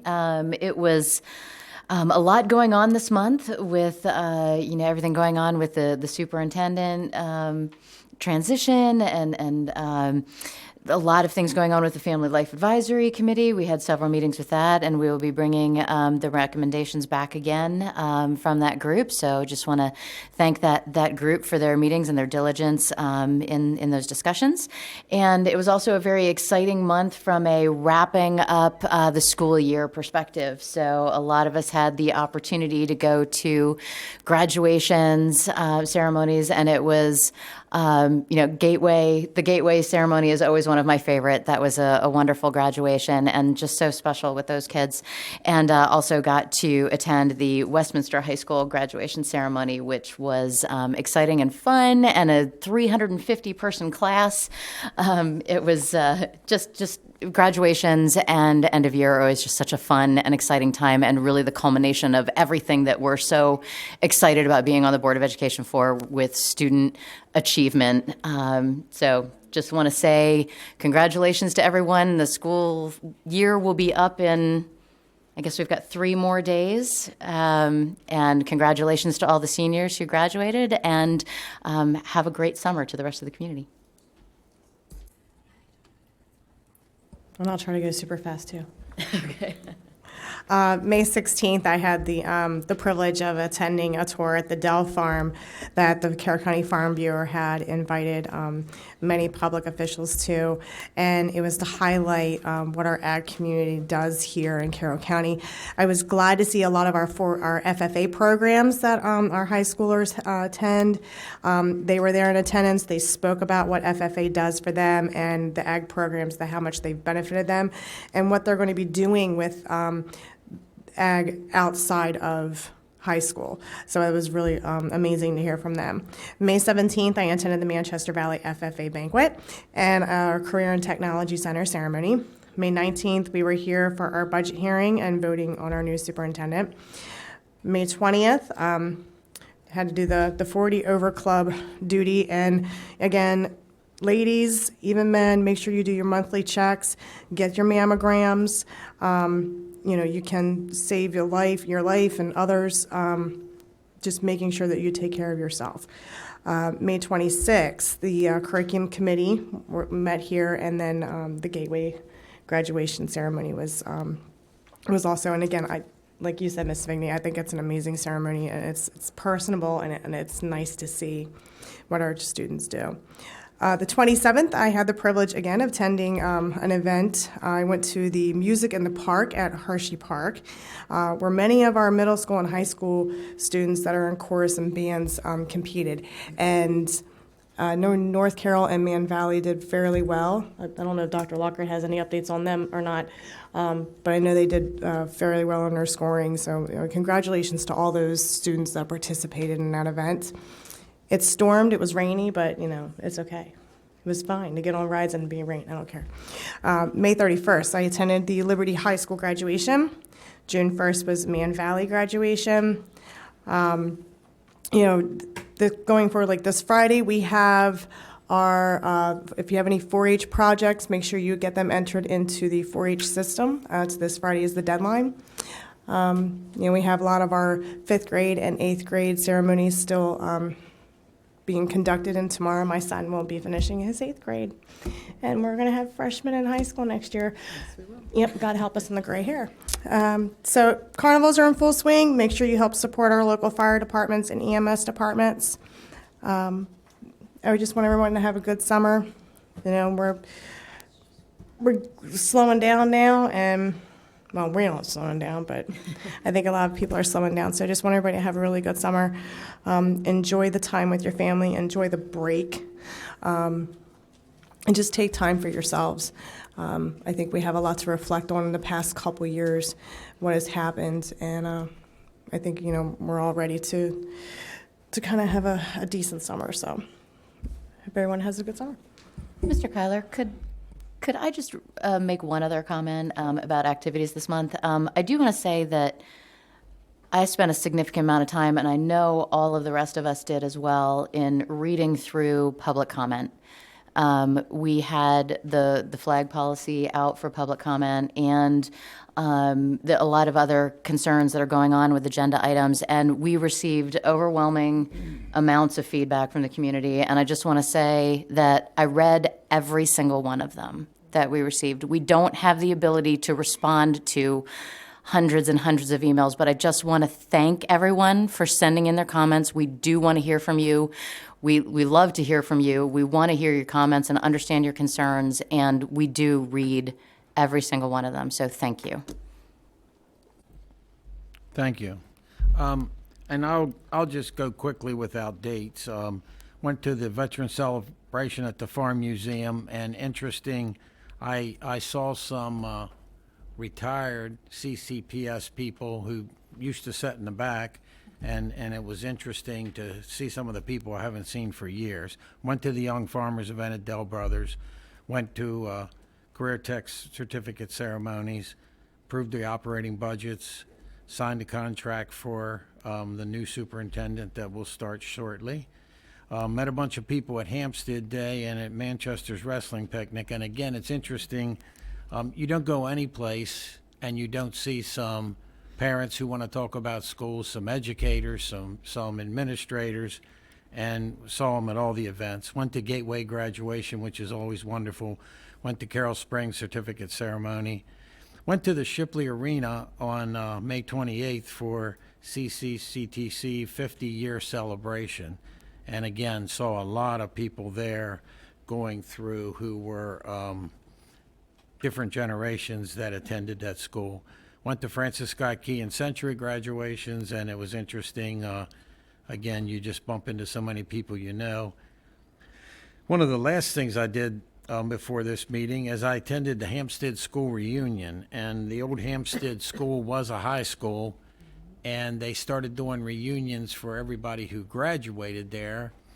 And not that I'm old, but if you get old enough, they let you come even if you graduated from North Carroll but started there. And again, what a great crowd, and you see people, and it's depressing because and they hadn't done it for a year, but each year, by the nature of the age of people who attended Hampstead High School, there's less of the different years that they're able to come anymore. Did MABE legislation committee meeting, and then I just wanted to announce Bus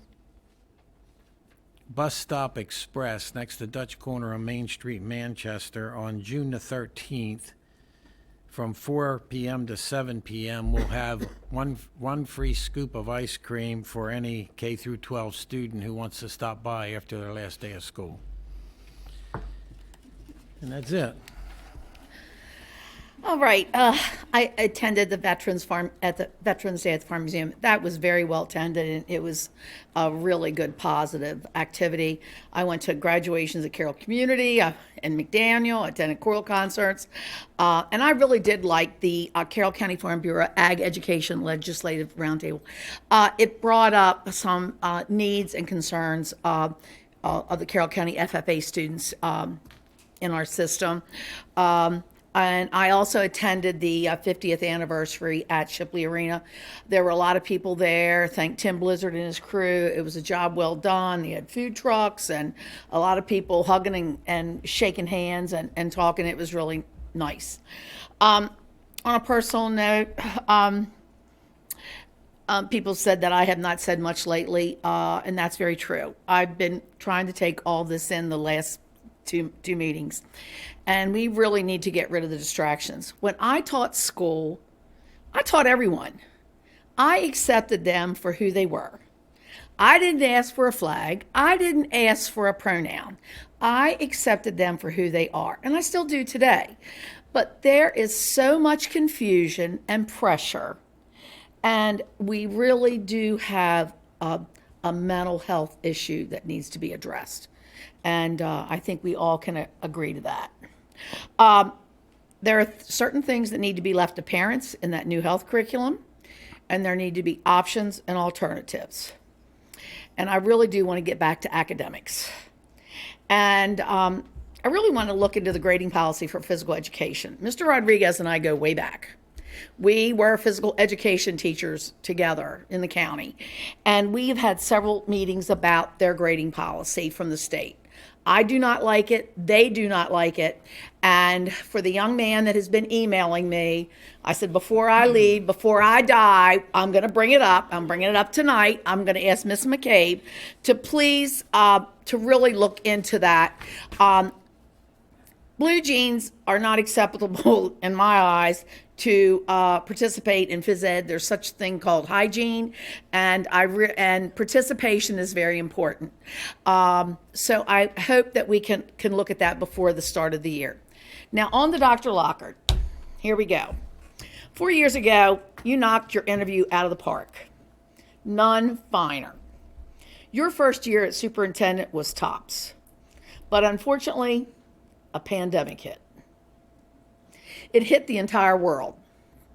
And that world even changed Carroll County.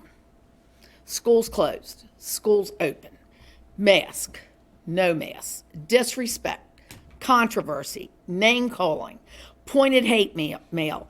People sat behind their computers and wrote the nastiest emails ever and called us everything in the book but nice. We pushed you, and we did push you hard to get schools open, and it was for the students of Carroll County. And you did a marvelous job to keep schools open and running. It was not easy. But there was a downfall to this pandemic. 9 superintendents in the state of Maryland are retiring or changing their jobs. And it did affect this man here. I will tell you, he neglected his family for 2 years, and it takes a toll. And I know we did not see eye to eye on everything, but Dr. Lockhart, I wish you the best. Thank you.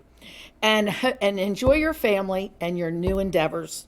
And best of luck, Dr. Lockhart. Thank you.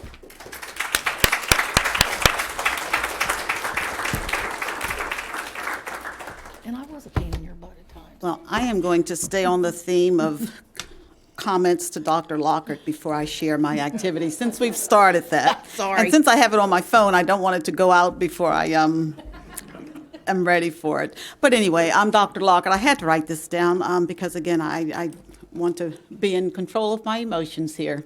It has certainly been my pleasure to work with you as a member of the school board. I have the distinction of having worked with your beloved dad, Dr. Brian Lockhart, and you. And I can truly attest that the apple doesn't fall far from the tree. You've both displayed professionalism, kindness, and the desire to do right by every student and staff member. So as I reflect on our time together, it's obvious that you were there for us during the turbulent times as we navigated throughout the pandemic and its demands. Personally, I apologize for not checking in with you to see how you were really doing as you led us through those times, because I'm sure it had to be tough. And, I should have been more of a listening ear, perhaps, with some of the situations that you were dealing with. But looking forward, I wish you all the best as you return to the very gratifying position of school principal.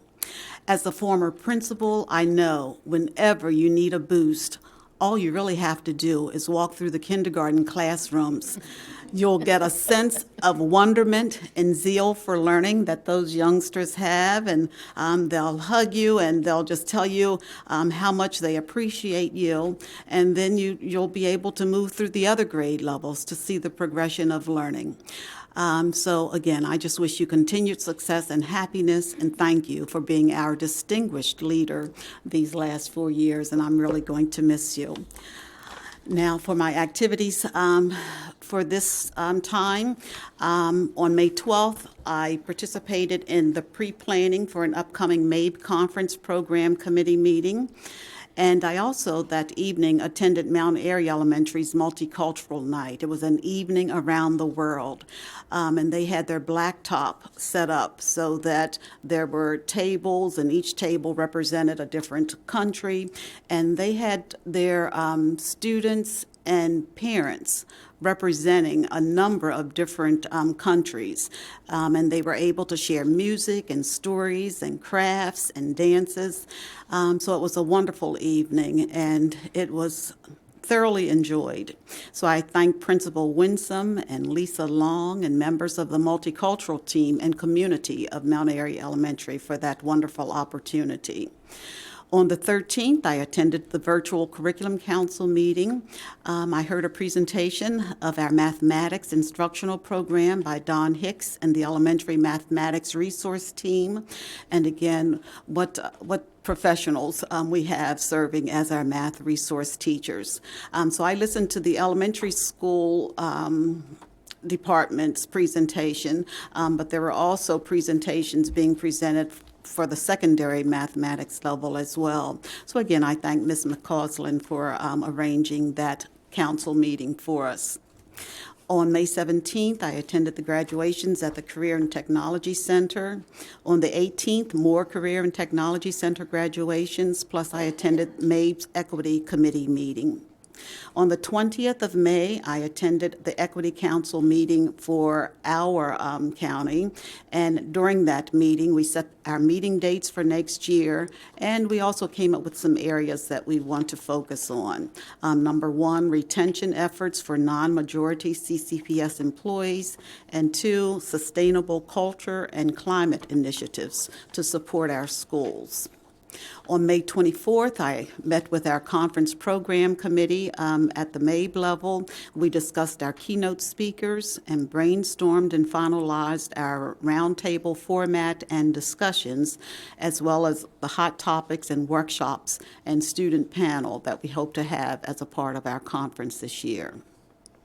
On May 25th, I attended the Pathways and Possibilities session.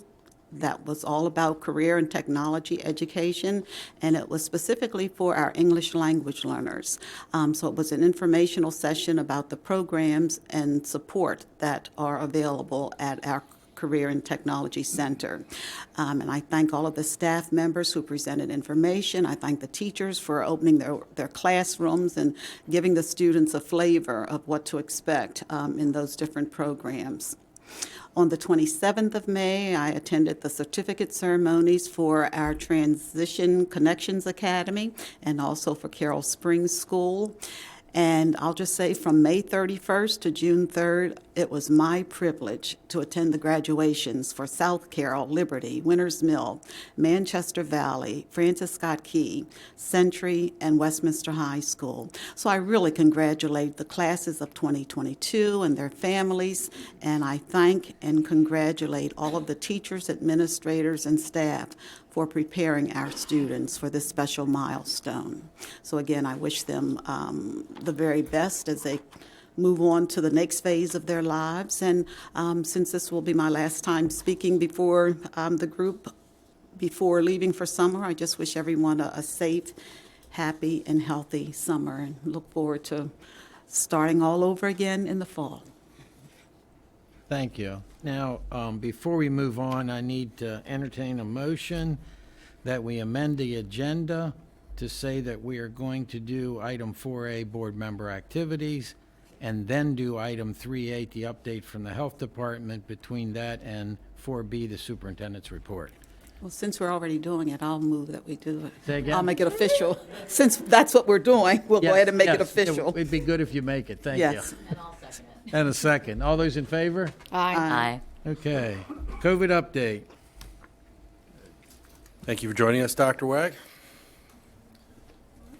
Thank you, and I apologize. I miscalculated on how quickly you were going to get through that list of public comments, so I apologize I wasn't here. I think we're far enough away. Are you guys okay if I take this mask off during my thing? All right. Okay, COVID. We are in a little bit of a surge right now, but the good news is I think it's starting to peak, and over the next couple weeks, I think we'll see the numbers start dropping back down, and by July we should be in good shape. I just gave away the punchline, but go ahead, next slide. You can see the shape of the bump here. This data and this graph is becoming less and less accurate. It's a pretty significant undercount of the positives. I think I mentioned last time the role of home testing and antigen tests that are not being entered into the state databases are affecting the accuracy of these numbers. So these are minimums. This is an undercount. Next, hospitalizations. Good news there. We had a little bump. Nothing like in the early part of this year, and that also seems to be starting to come down. So that's the most important metric now.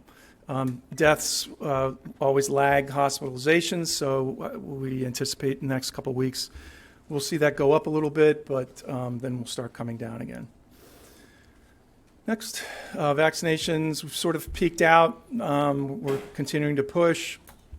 You'll see in upcoming slides plans for further boosters, and at some point this summer, the little kids, the 6 months to 4 years. That approval is imminent, so we're told. We've been told that for several months now, so I'll believe it when it happens. But they're making plans to ship vaccines, so it's getting close. Next slide. We currently have 15 school outbreaks. 3 are school-wide. This is the MSD, MDH, CDC guidance about staying home and wearing masks. We've talked about this a lot. The main point of that is to help reduce community spread.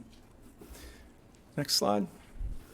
As I mentioned, boosters for kids. We're already into the boosters for the 5 to 11 group if it's been 5 months since the primary, or 3 months if they're immunocompromised. Boosters are also recommended for the 12 to 17. Same thing, 5 months and 3 months for immunocompromised. And then they're also modifying the recommendation that if somebody is severely immunocompromised, that they could have a second booster 4 months after the first. As I mentioned, 6 months to 4 year recommendation is imminent, and we have plans in progress to, roll out clinics and vaccination efforts for that age group over the summer. Next. CDC put out new school guidance, sort of a little late, May 27th. Nothing earth-shaking here. It's all the same stuff. Masks, separation, ensure better ventilation, all stuff we've heard before. But they made a particular point of making sure that high-risk students are being treated equitably. And then there's some additional guidance for some special situations, which you can look up. Next. Vaccination clinics, we're continuing to run those Wednesdays at the Senior Center, 3:30 to 6:30, and we also have clinics scheduled in Winfield and Taneytown. We're continuing our testing on Mondays and Thursdays from 10 to 1. That's almost certainly going to get scaled back over the summer, particularly as cases start to drop, as we expect they will. I anticipate that we will be cutting back on the testing that we do at the health department. I can't imagine that we'll be out of that business completely, but we'll see. So, and then the treatment options through all the test to treat programs and your healthcare providers. I have to put a plug in. I've had quite a bit of experience now with Paxlovid, which is the oral antiviral. It's very effective. It reduces symptoms and positivity dramatically, sometimes in as little as 4 days. There are, in some cases, some rebound, but it's nothing serious, and people deal with it fine. But particularly for people who are high risk or have complicating medical issues, they should not hesitate at all to seek that treatment out, because it's very safe, very effective. It does have some minor side effects, but nothing that would warrant not seeking that treatment. And it could prevent a serious illness or hospitalization. Next. Couple points that we've had a lot of conversation recently about mental health, both in the context of COVID and generally touching on some of these other issues that you guys have been wrestling with. And so we at the health department just want to make it clear that mental health is a big part of our mandate. It's part of public health. We have a very large bureau that does nothing but mental health. So we are very cognizant of and supportive of efforts to ensure a safe space and a supportive environment for all students, but particularly those who represent vulnerable populations, such as the LGBTQ population and racial and ethnic minorities. We're a majority white county, and no matter who you are of one of those little groups, you can't help but feel that you're not part of the larger group unless people make extra effort. And there are very specific and real mental health consequences of not being proactive about that. And we just want to make sure we make that statement publicly to let the public know that where the health department stands on those things. Another point that's been made recently, particularly in light of recent events, at one of our other meetings, one of the commissioners made a statement about the gun massacres and that it being a mental health problem. And certainly mental health is a part of that. But there's a whole other part about access to firearms, and that a public policy response, even from a public health perspective, requires that not only do you address the mental health aspects of this, but they have an honest conversation about what access to firearms means for these kinds of situations.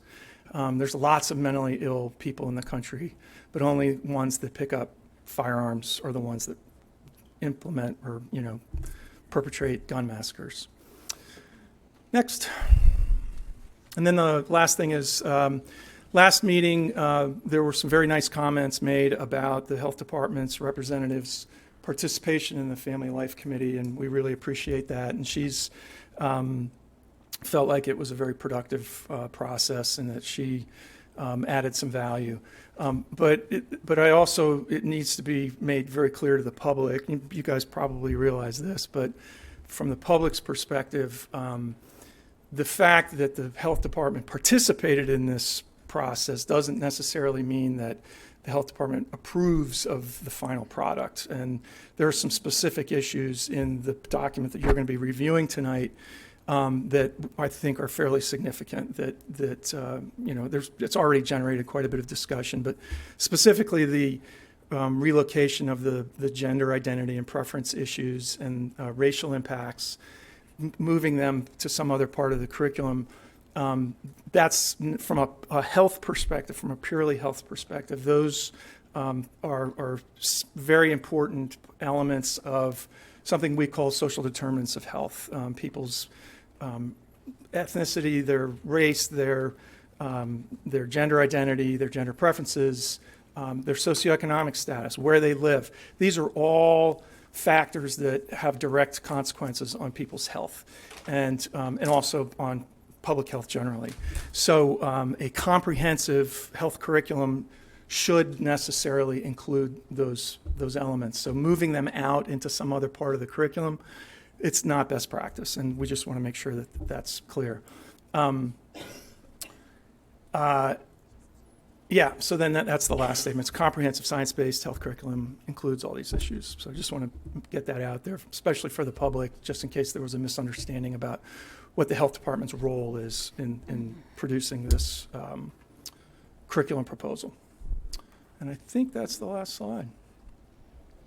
Any questions? Ms. Pataglia? I had a quick question. I know there was a report that recently came out. They were linking excessive marijuana use to gun violence. What are your feelings regarding that? That's been recently discussed. So I guess my first question. I'm sorry, is there something funny?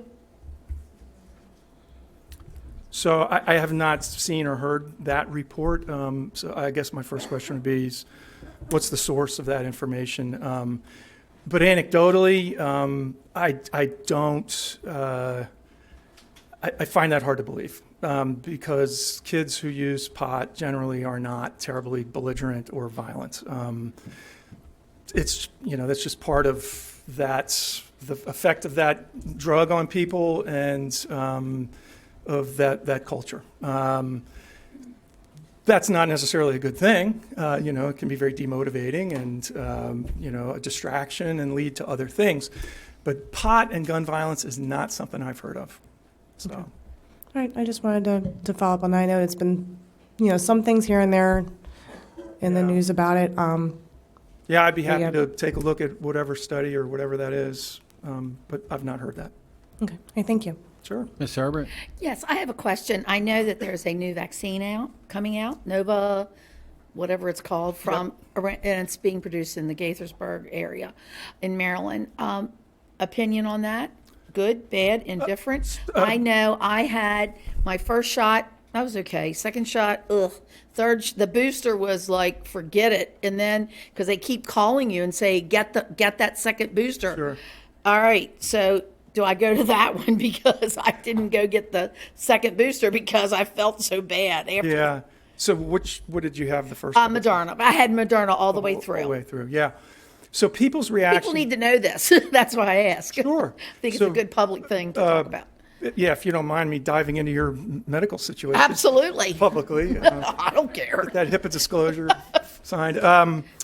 So people's reaction to these different vaccines is very specific to that person's immune system, that person's status when they get the vaccine, a whole bunch of factors. So the fact that you had that reaction to the Moderna vaccine, it's hard to generalize. I have talked to many people who have had similar experiences.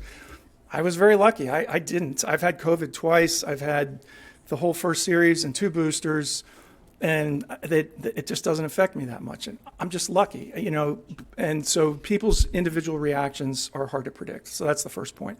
The second point is how these specific different vaccine formulations affect you. Same thing. It's very individual and specific. So that's a very long-winded way of saying I have no idea whether you should try the new one.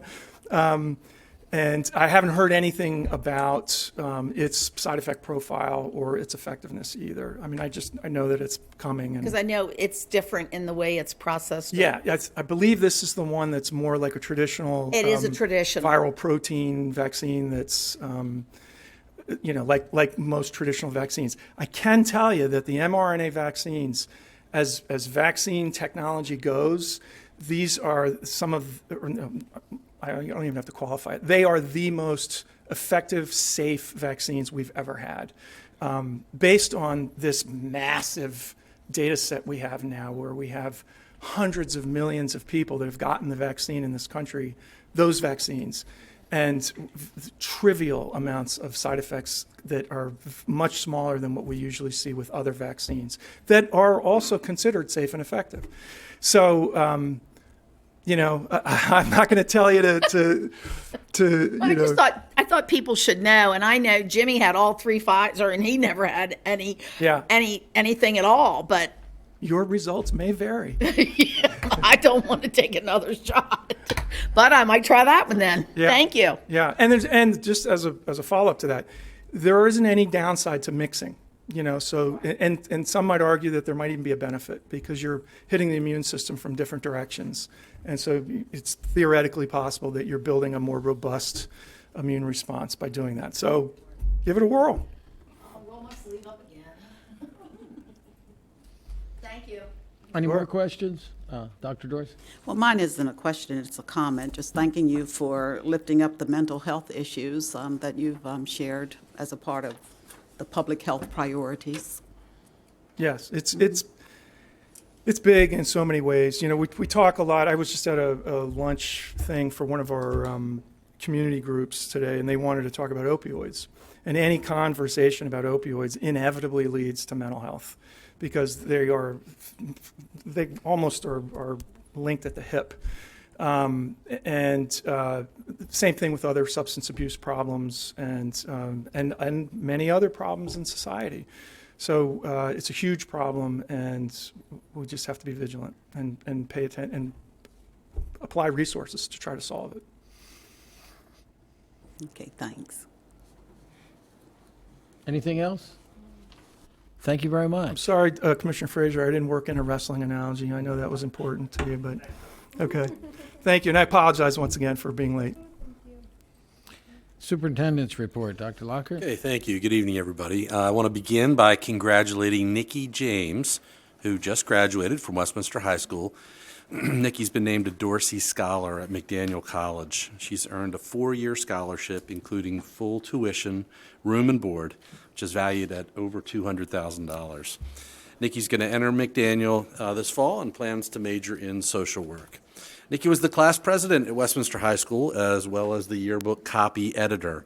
She was the founder of the Environmental Action Club and an environmental mentor and counselor at our outdoor school. Nikki held leadership positions in many school organizations, including the International Thespian Society, Stand Up, a student club to spread unity and kindness, and Sources of Strength. She was also vice president of Rho Kappa, the National Social Studies Honor Society, and treasurer of the National Honor Society and National English Honor Society. In addition to being a member of the Math and Science Honor Societies, she was a student marshal and peer facilitator in her school's counseling office, and has also interned with Together We Own It, a nonprofit whose mission is to work with children and families to break the cycle of poverty, trauma, and mental illness. Nikki has been busy and is certainly well-deserving of the Dorsey Scholar Award at McDaniel College. So congratulations, Nikki, on that tremendous accomplishment.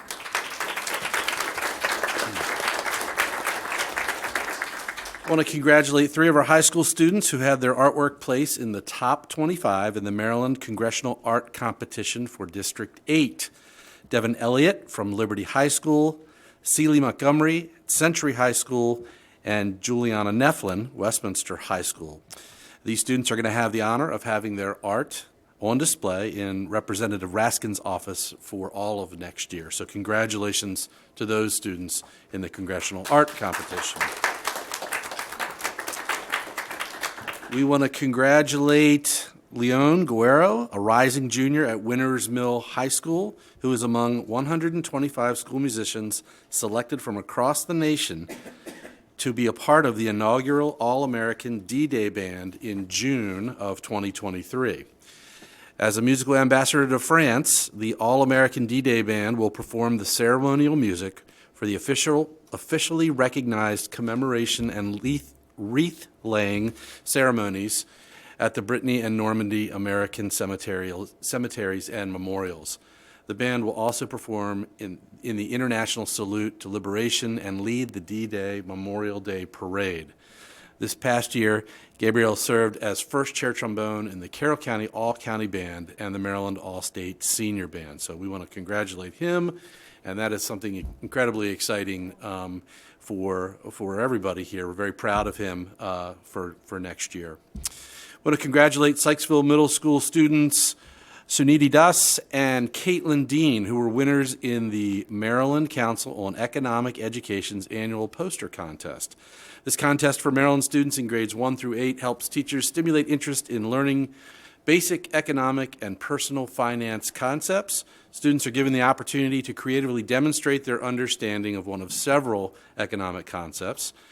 Suniti's poster depicts the concept of opportunity cost, while Caitlin's poster focuses on saving and investing, all very important topics. So we congratulate those Sykesville Middle students. I'm really pleased to share with you the National Association of School Resource Officers has named the Carroll County Sheriff's Office as a recipient of its Model Agency Award. The organization presents this award to agencies that exemplify in training, policies, and standards. The that organization's triad concept, which describes an SRO's role as mentor, guest lecturer, and law enforcement officer, and that demonstrate creative and innovative approaches to school-based resource officers. We're very proud and grateful for our outstanding partnership with the Carroll County Sheriff's Office, and I want to thank Sheriff Jim DeWeese for his support of the SRO program. The deputies who serve as SROs are committed to the safety and security of our students and staff and are a welcome presence in our schools. So congratulations to our school resource officers and the Carroll County Sheriff's Office. And finally, it was my great pleasure to attend a number of our high school graduations last week. We're very proud of every one of our 2015 graduates. That's not the year 2015, that's the number of students who graduated. And we wish them well in the future. I'd also like to add my thanks to everybody who helped out behind the scenes to organize, plan, carry out. There is a ton of logistics in each of those graduations. And they made them a special experience for our students and their families. And certainly we want to congratulate the class of 2022. Finally, I want to thank you for allowing me the opportunity to serve the system over the last 4 years. It's been my honor to serve this system, and I wish much success to Carroll County Public Schools in the future and hope everybody has a great summer. Thank you.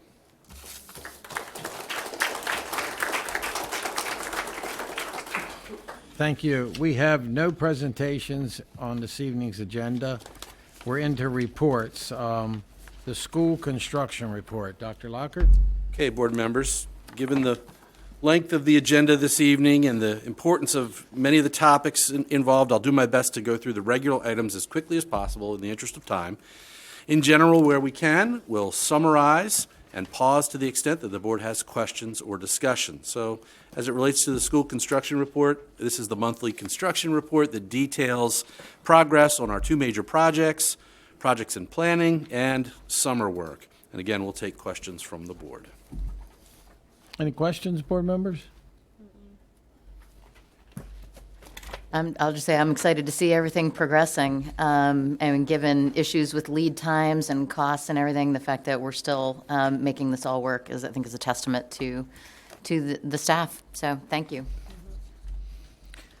Bus stop arm camera reports. Dr. Lockhart? Okay, so a few meetings ago when we brought the MOU between the board and the sheriff's office to put in writing the existing agreement on potential revenue under the school bus stop arm camera program, board members had some specific questions about the details of the program, how successful the program is from the sheriff's perspective.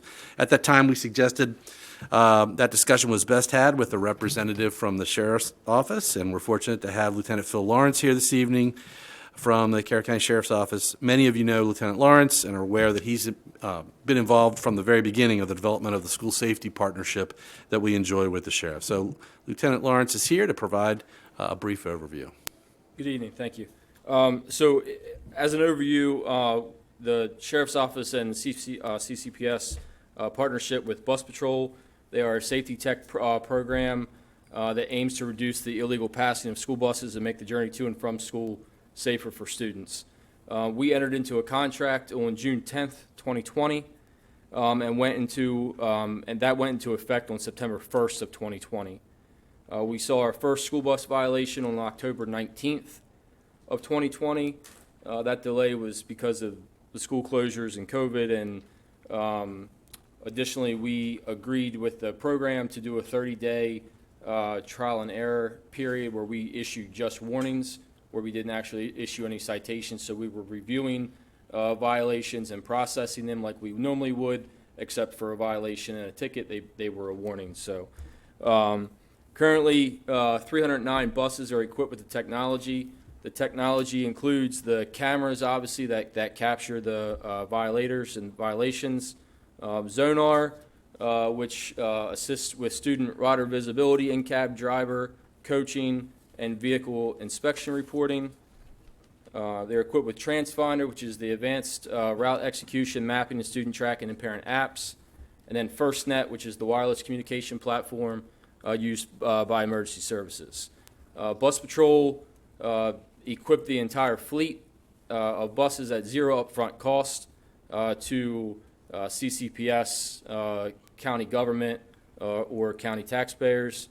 The sheriff's office takes on much of the burden by the daily approvals of the violations and the hours spent in court.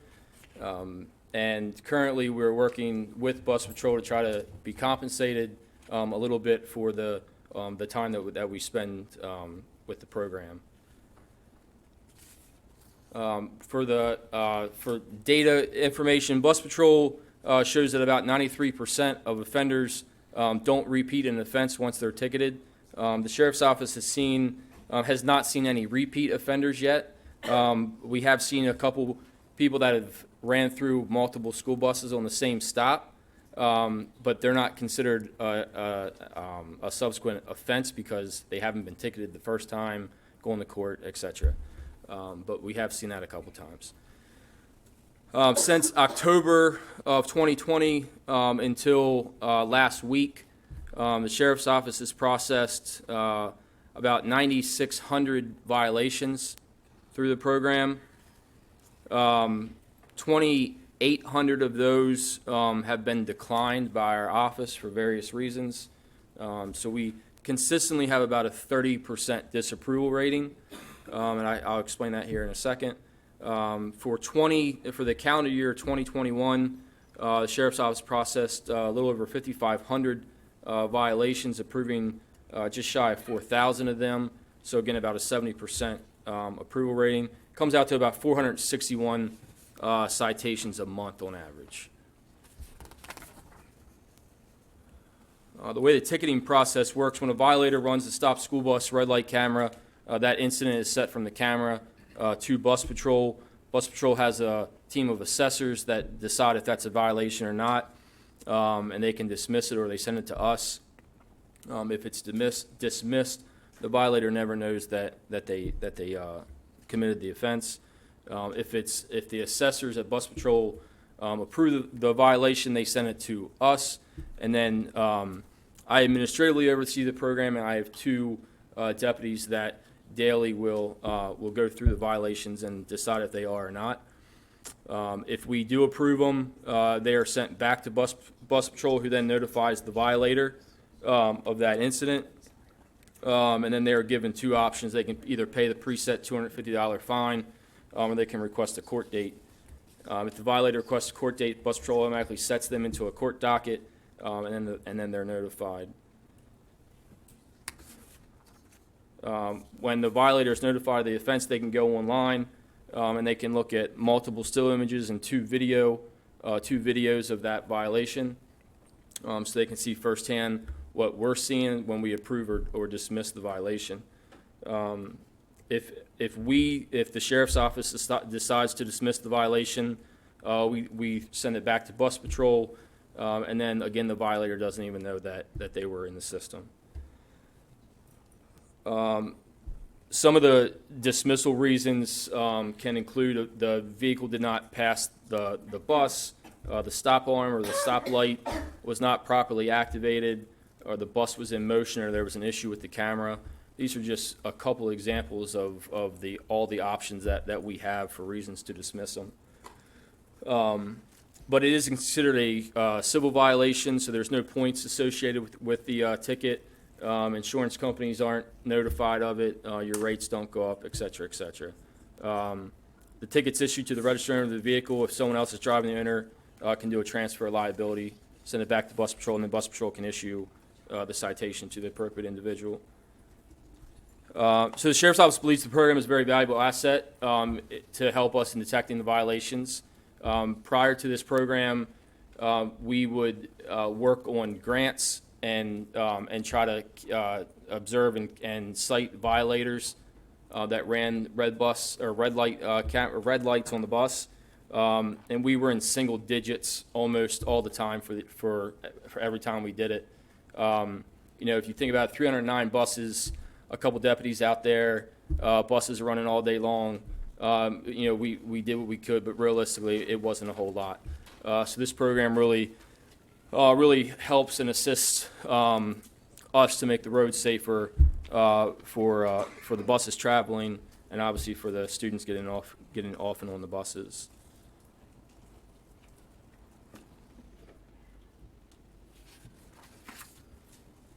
In the interest of time, that's kind of the summary. I don't know if I can answer any of the questions or not. Mrs. Herbert?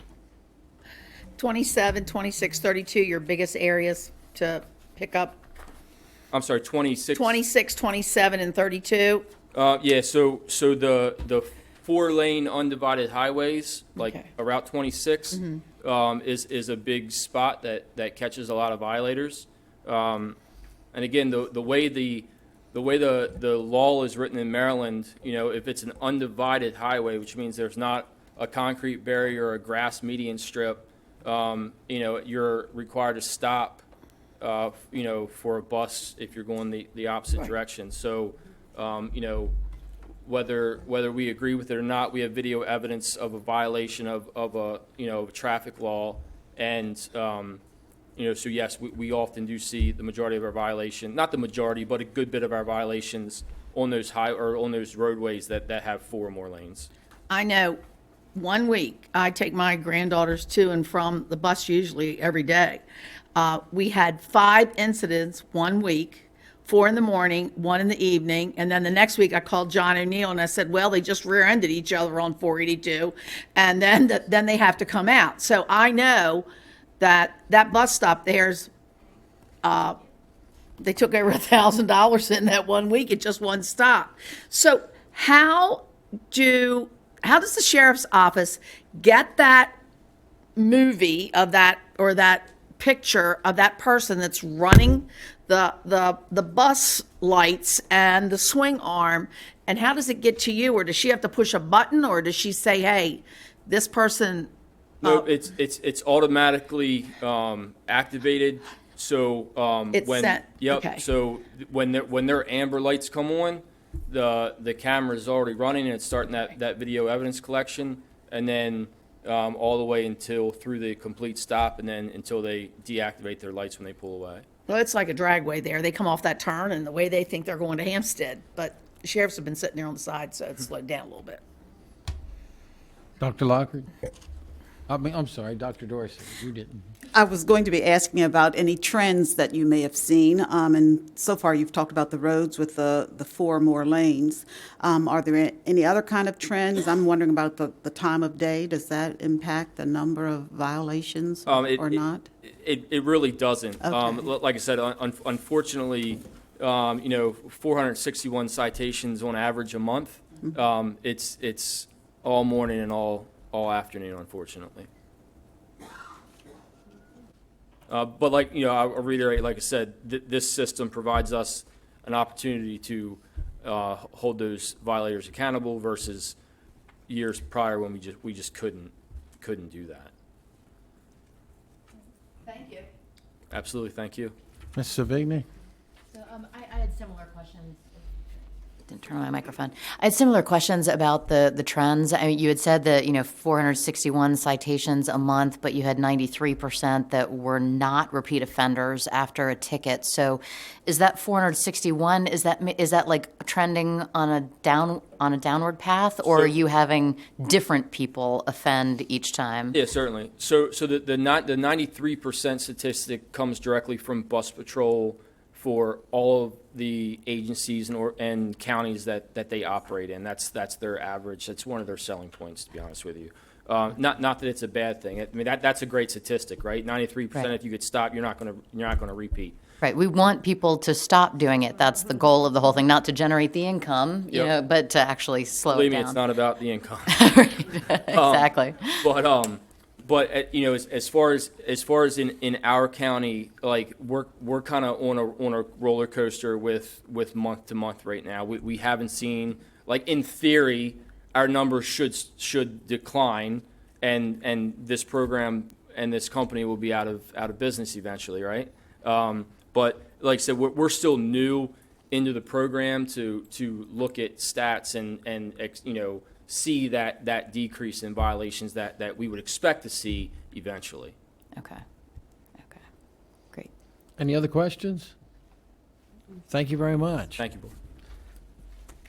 COVID-19 fiscal report. Dr. Lockhart? Right, this is our monthly report. We track expenditures incurred specific to the pandemic.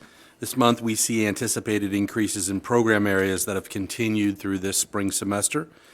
and we'll take any questions you might have on this June report, and I'm sure incoming Superintendent McCabe will work with you on how to account for these expenditures in FY23. Dr. Lockhart, I did have just one question. It's not necessarily on the report or the expenditures itself, but I know a lot of, so we've spent $10.9 million year to date, right, with federal COVID funding, and some of that this year was on, the one-to-one initiatives for devices, right, for middle school. Last year would have been for high school. I'm just thinking ahead to what is the plan as the federal COVID funding goes away? What is our plan for when those devices need to be replaced on a regular basis for our students? Not a great one. So, way before the one-to-one initiative, one of the categories of the budget we've always talked about sort of being underfunded. It used to be special ed facilities maintenance and technology. Now it's more maintenance and technology. We've never been fully funded to do the historic computer refresh. We've tried to handle that in addition to what's budgeted with year-end money as needed. But at the same time, Ms. Seashell, her team, and the schools are working to say, okay, how can we balance our overall inventory? So if we used to have this number of labs and this number of desktops in our schools, but now we have a one-to-one initiative, as we go to refresh and renew, what do we no longer need to refresh or renew that used to be in the inventory, and focus that renewal program more on the laptops. But I'm not, to be fully transparent and honest, we've never been fully funded to do the refresh, so we'll be trying to work that out over time and look at year-end solutions and that sort of thing, kind of as we've done in the past. And I don't want to put Jen on the spot because they're in the process of trying to figure out what that balance might be. So I don't know if you have firm numbers yet or not yet. Okay. Yeah, I think if we can just put kind of a placeholder on that in terms of, when we start having budget discussions again next year, like this is going to be one of the considerations of, do we need to start building budget for it, or is it fund balance that we end up having to use for this, or just kind of a placeholder to say we have to remember Correct. to think about this as part of the planning process. And we've highlighted that sometimes more than others publicly and in discussions with you, but it's always something on our radar as to how do we handle this from year to year. Yeah. Right. Okay. Thank you. Ms. Battaglia? So I have two questions. Okay. Since Ms. Savigny brought up the computers, what would your feelings be? Do you think this would be a good time for us to start making sure we follow the bring your own device policy, whereas we really don't need kids bringing their devices anymore because we are offering the computers? I would suggest that's probably more of a policy program question for Dr. Locke I was or just- Mrs. I mean- McCabe. Right. I don't know, but I mean, that was just something I was thinking. We have the computer, so. We do, and, we made some revisions to that just a few years ago, as I recall, and there's all sorts of advantages to us having devices for students as opposed to them bringing their own in terms of compatibility and our programming, et cetera. I don't know if Jen wants to speak more to that. So it might be something to look at in the future. Obviously, kids have phones, and they're going to bring those for sure. In terms of the numbers of their own personal laptops and such, if we're handing them one, they're not bringing those in their own into school. Okay. And then... Seeing all the head nods back there. Yeah. With the thumbs up. And then another question I had is, does any of this money sometimes go to partnerships that we have as like to help with further programs, whether it be student services or other needs that may be needed? There are, so the answer to that question in general, Ms. Battaglia, is an absolute yes.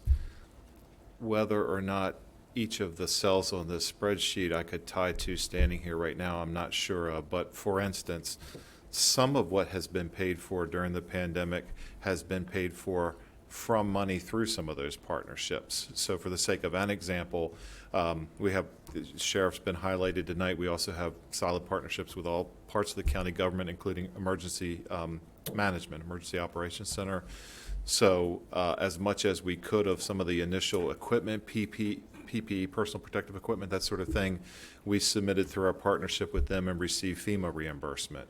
So, dollars have rolled in here through different partnerships. There's a grant later on your agenda for under award of bids for behavioral health services that Mr. Streaker's office has been working with, or the department's been working with. I'm not sure if some of those numbers are also programmed in here. So in general, yes, I'd have to sort of spend some time with staff picking apart exactly how much of this represents that. Okay. But a lot of this is encompasses those county partnerships. Okay. Yeah, I think, because that was something I've kind of heard a little bit, social media, unfortunately, but, are we, are we giving some to the library to have services, for tutoring, or are we giving some of the money, to another service that has something for students? So I think that was one of the questions, I was kind of hearing around and about.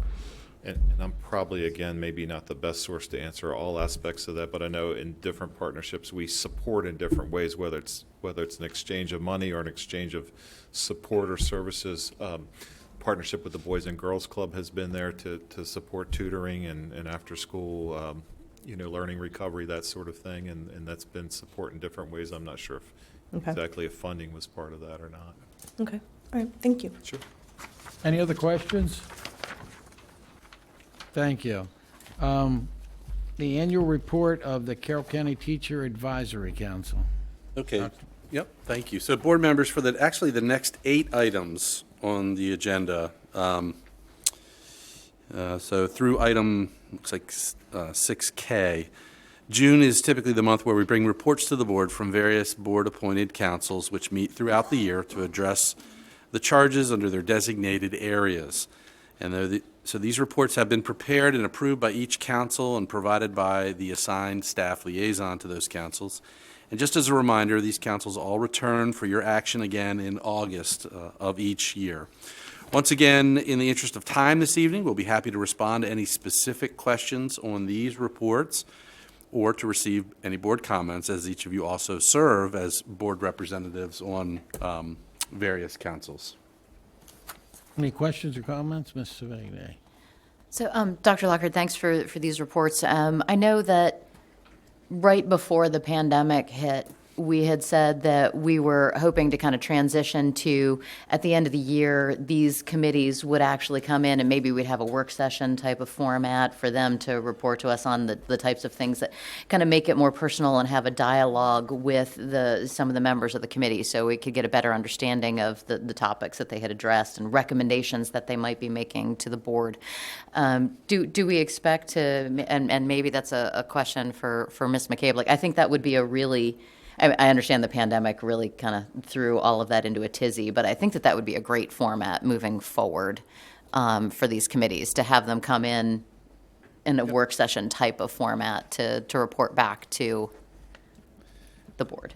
Yeah, I mean, it was well intended, and the pandemic kind of threw a wrench into the works there. So that's certainly something the board and incoming Superintendent McCabe can discuss if that's a priority for the board. Thanks. Any questions on the Teacher Advisory Council? Career and Tech Advisory Council. Any questions? Donna, are you up again? Oh, I'm sorry. No. Any questions? Special Education Citizens Advisory Committee? I do have one for that. Oh, Ms. Savigny. Hey, Mr. Shockney.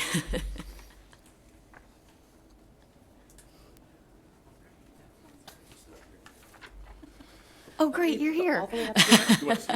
Wherever you like. Where do you want us? Wherever's more comfortable. And There's wherever 2 of you're you. How about at comfortable. the table? Yep. Oh, awesome. I'm so glad you're here. Thank you. I just wanted to make a comment that, so this report is very similar every year from the CCAC, right? So just trying to make sure that I just wanted to make there be a more robust feedback loop, right? What is, I know that a lot of the meetings for CCAC kind of feed into the staffing plan that was presented last month, right? So is that the majority of the work that the committee does is kind of having discussions to feed into the staffing plan. And are there other things that you would like to recommend to the board to, make sure, what are your needs? Like, are we, as a very big open-ended question, right? That's a really loaded question. Well, first let me introduce myself. I'm Susan Rodriguez. I'm the chair of the CCAT committee. Susan, check and see if your mic is on there. On? Do I have to have it on? There we go. Yep. Do you want me to say that again? Susan Rodriguez, I'm the chair of the Special Ed Citizens Advisory Committee, and I have been for the past 2 years. And I have been attending. Many years. Yeah. My daughter's in 8th grade, so I guess 8 years. 9 years, because I started when she was in kindergarten. So yes, we provide a lot of information to Nick about what our concerns are as a whole. We also poll all of the parents of students with disabilities and find out where their needs lie and present throughout the year on that. This year, we focused on behavior techniques with an ABA therapist who came in and spoke to us. We had Nick and other people within the county speak about eligibility and reevaluation and how that works so that people could ask questions. We also had a former school psychologist who is in private practice now come in and talk to us about social emotional health and how to work with our kids at home, especially some of our kids who are perfectionists or lack motivation, and we talked about all that. And then we also addressed supporting kids with health needs, because this is very big, especially for students with more complex needs, seizures, tube feeds, and those kind of things. So we provide those to parents and staff who come to the meetings, but then also every meeting we have a time where we can talk to Nick about what we feel like our needs are. Last year during COVID, when we were all virtual, we implemented town halls on the months that we did not have business meetings. We continued that this year in a virtual format. And my hope is for that to continue on. The virtual format was fantastic for that because we were able to reach a broader base. When you have a student with special needs, bedtime is sacred. That routine can't be disrupted. So a parent can't come out to a meeting if they are the primary caregiver. Having them participate from home is perfect. So we were able to do that and have a more organic conversation. We talked about organizing all of your stuff, because anybody who is in special ed knows that you get a lot of paperwork. So, that format just kind of allowed for more of an organic participation. So it would be great for us to see more participation in that, to have a broader, almost like a coffee and conversation kind of thing, but it's at dinner time at 7 at night. So.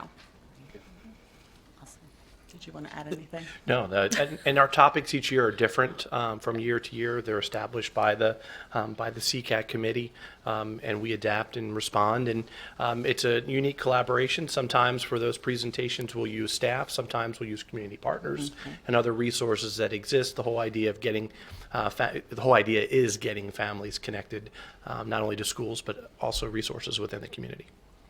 And our goal the past few years has even been increasing parent participation. We're now at a point where we are more than 50% parent-driven. When I started, when my daughter was in kindergarten, that was not the case. So it's great to see more of the parent participation in this. And I think as we see that increase, we'll see more advisory pieces occurring. Any other questions? I was going to say, we have revisions to the seclusion policy later this evening. Is that something that would have been discussed with the CCAT? Our revisions to policy is based upon COMAR changes that are there. So that's been I can't say that's been an in-depth topic that we've discussed at length, but we did talk about behavior and all those other social emotional supports during the course of the year. Yep. One of our town halls this year was talking about the SROs and behavior, and not how the SROs relate to behavior. I'll be clear on that. But one of the things brought up was elopement. Students who run from a building. How do we handle that as a county? So we were able to talk about, we can talk about those pieces, but that is COMAR driven. But we can talk about next year how that applies to students. Anything else? Thank you. Thank you so much for being here. Thank you. Community Advisory Council. Any questions? Ms. Savigny? I did just want to make a comment that I think the Community Advisory Council is such an important committee that we have, and we keep making an attempt to try to give them topics and meaningful things to discuss, and I think it might make sense for us to add this as a topic maybe for the July meeting to discuss in advance of the school year starting. What are the things that are most pressing for our school system, we think, in the coming year, and what are the things that we can ask the CAC to look at for us from a community perspective, so that we're prepared when they have their first meeting to say, these are the kinds of things, rather than it be more of an informative session. They've been a lot of informative sessions, right, at the Community Advisory Council, but if we can actually solicit community feedback on key issues, if it's bullying and harassment, if it's whatever the topic may be. So I guess I would propose adding an item for July, that maybe that would be a good topic of discussion if board members are in agreement with that. Yep. Okay, great. Any other questions? I did just want to ask if, did we have folks from any of the other committees that were here to speak, if we kind of went past them? Like, did they have, was there anybody else that wanted to come up and speak? I just wanted to make sure that we didn't pass right over Yeah. somebody if they were Yeah. here for the report purposes. Okay, thanks. Okay, Carroll County Curriculum Council. Any questions? We're good? Go ahead. Just want to make sure people understand that we did actually take a look at these. Oh, I and again, know. we Yeah, find yeah, this yeah. feedback to be very important. And I think that we'll probably get into this discussion later with the instructional materials that are up for a vote. But Ms. McCausland, I just wanted to get an idea from you, like how engaged the Curriculum Council was this year. I know you launched a new website, and it was still tough to kind of get people to vote. As far as the instructional materials that are coming up for approval tonight, yeah, so the max number of votes that we received were 23, and the minimum were 18 across the board. So, we have about 90 members on council, but some of those members are teachers, some of those members are supervisors, and others are building administrators, and they typically do not participate in the voting. So you'll generally see a lower number. In the past, we've averaged around 30, but we also had folks who, we added a column that said did not review, and we had some folks who filled in that they did not review a specific material. So really, many people come in and they review the items that they want to review. Some don't want to review any, and some want to review all. So. Okay. So do you think that you'll follow a similar process next year? Yes. Okay. Yes. And in terms of the information you will have provided a lot of the informative information, right, to help folks understand. So is it going to be getting earlier involved in what the curriculum looks like, or the resources that are being considered? Yeah, we can always start the process earlier and allow council members to have access earlier. So, that's not an issue. Yeah. Okay. Thanks. Having served on that committee, Mrs. Savigny, again, I think Mrs. McCausland did a nice job this year with having the supervisors actually present their materials to the committee and sort of walk us through, what texts or what materials they were recommending for approval. Right. So, and some of the items were quite thick. We did have quite a few, and again, it takes a lot to go through all of them. But again, just having that little snippet from each of the supervisors was also helpful. Okay, thanks. Thank you. Any other questions? Thank you. Security Advisory Council.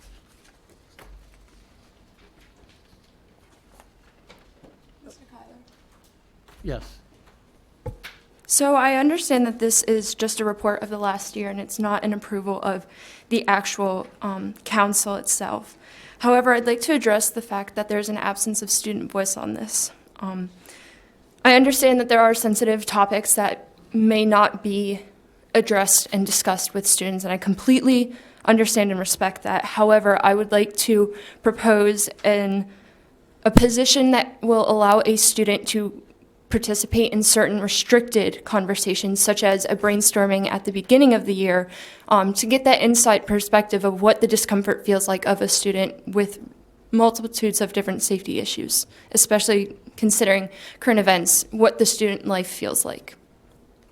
Sure, and we can speak more about that over time as well. I will say that one of the things we did as part of one of the charges of the council, maybe just this past year, is Mr. Curtis Pierce is our supervisor of school security, and Curtis unfortunately can't be here tonight.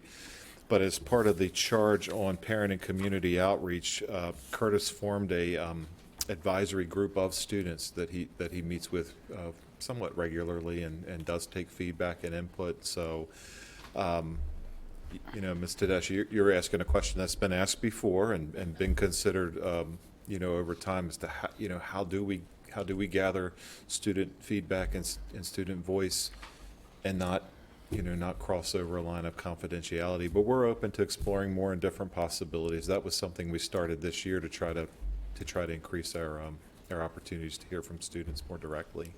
Absolutely, thank you. And could we potentially explore the option of working with student representatives from the Maryland Center of School Safety? Because I know a lot of student government students, whether it's through Maryland Association of Student Councils, they get involved with the Maryland Center of School Safety, so they're focused on that issue. Would that be a possibility to expand on that specifically? Sure, and we are engaged with that group, and Mr. Pierce and Mr. Elliott, who's our coordinator of school security, attend those sessions with the that includes the student representative. So yeah, maybe what we could do as you're joining the board now for the first time is connect later and just sort of share everything that is in place, and then get some feedback from you or CCSGA on other ideas. Absolutely, I'd be more than willing to do that. Thank you very much. Sure. Mrs. Herbert? I am on that committee, and I do understand where you're coming from. It would be nice to hear a student's perspective, but there are many meetings that a student should not be at, because nothing should go out of this room. So you need to put your input in, that type of thing, and understand, and but there are meetings that students should not be there. Sure. So it's a double-edged sword, but I think we should see her insight on certain things. But absolutely. Ms. Batavia? Please correct me if I'm wrong. I think Gavin Deweese was on the student part of it, and they did meet virtually on weekends, I believe. I'd want Curtis to be clear. I know that he meets, so Curtis and I share a wall between our offices, and more than once I hear him in the student voice group, but I couldn't tell you for sure if it's once a week or once a month or how often it was. Yeah, I think, as you were saying, I think, it is good and important, and we do have it. I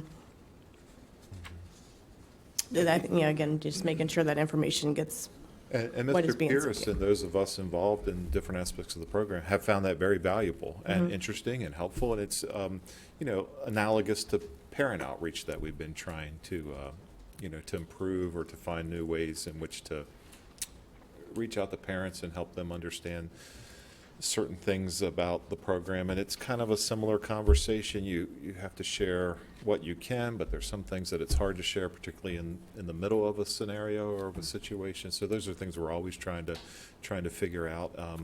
And to answer Mr. Kyler's question, which he hasn't even asked yet tonight, he asked me recently in passing about one more opportunity, which would be a board work session on sort of the security program. And again, there'd be some things we couldn't go into, some levels of detail, but if that was one more opportunity for a public discourse, maybe something recorded that people could refer back to. I know that Mr. Curtis, since he's not here and I'm speaking for him, would love to do that. I would say a 5-hour work session should cover everything. That was nice of you. Did you have a second one, or you're, okay. Any other questions? Thank you. Thank you, and thanks for, I was going to ask that. Yeah, I know these. Family Life Committee. Any questions?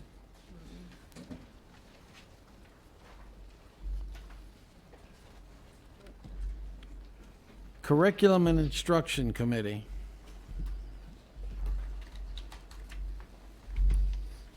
Any questions?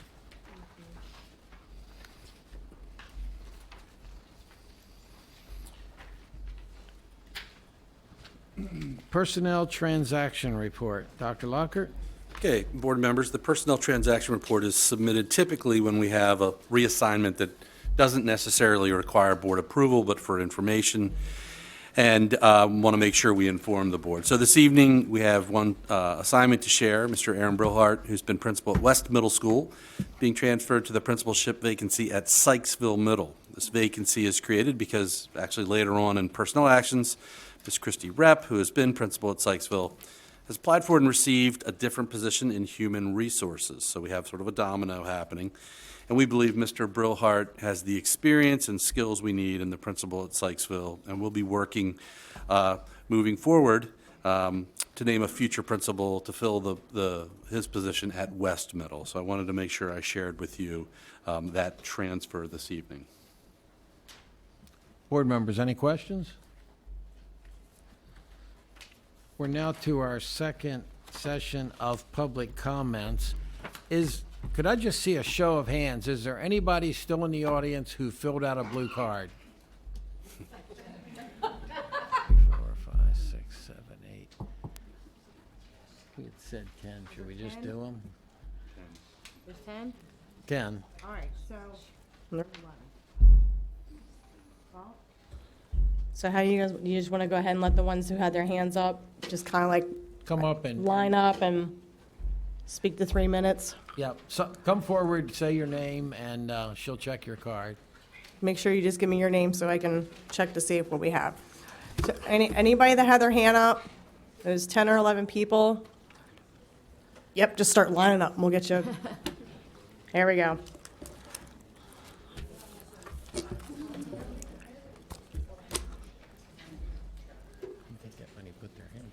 Okay, if you could just state your name when you start and give us a minute, we'll find your card. Okay. Okay. Lindsay Fabiano. Okay. Lindsay? Fabiano? Okay. All right, go ahead. Pride flags in the classroom only creates a new marginalized group of students that one day will walk into the classroom feeling like their teacher is for some, but not for all, that they can't talk to them about their true feelings, beliefs, personal preferences. Sound familiar? This is the pride flag argument. Making an abundance of room for some leaves not a lot of room for all.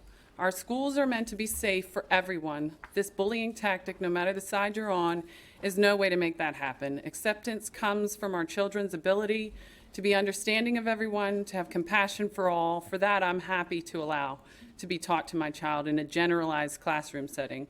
If they wish to seek further understanding, as is age appropriate, they should do that.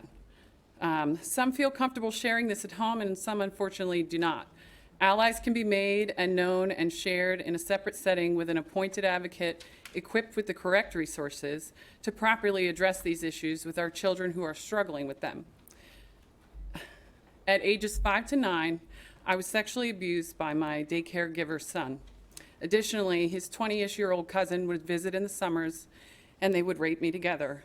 This threw me hard and fast into a world of sexual ideas and experiences that were foreign and confusing to me. I refused to speak about it, and to this day, wish that there were better resources available to me so that I might have the courage to say something sooner. I was robbed of a normal, happy, healthy childhood full of child's play, bewilderment, a secure sense of who and what I really am, and proper protection and education to save me from that harm. That said, had I shared what happened to me in the classroom setting, it could have potentially traumatized, confused, and harmed the other students who should have never been made to understand those sexual ideas and experiences. as they are not developed enough to fully comprehend them. My argument is that while we can be accepting of each person's individuality and personal identification, what I will not accept is over-sexualizing a classroom as far as the sexual particulars go. It overstimulates a curiosity that they are not remotely able to comprehend yet and could further their curiosities, potentially causing harm to themselves or others out of pure confusion. The mind of a child is fertile soil to sow seeds, and to sow seeds of sexualized exposure and or experience before their ability to comprehend such things is detrimental and damning to a child's emotional growth. I know this from firsthand experience. My son was recently told by a close friend that he did not believe in Jesus and that he wasn't real. That hurt him to his very core, and yet he had the maturity to say, "I'm sorry that you feel that way." He's 11. As he shared with me, I did not ask him to push the issue or accost his friend or because of his beliefs, only to understand that we are all different and loved by God all the same. He Please accepted finish your it. thought. School is for education, learning, and for shaping young minds, not sexualizing them. By the grace of God, I survived what no child should have to suffer, and agree that resources should be made available to all types of sexual inquiries, abuse, gender identification. Thank you very much. Thank you.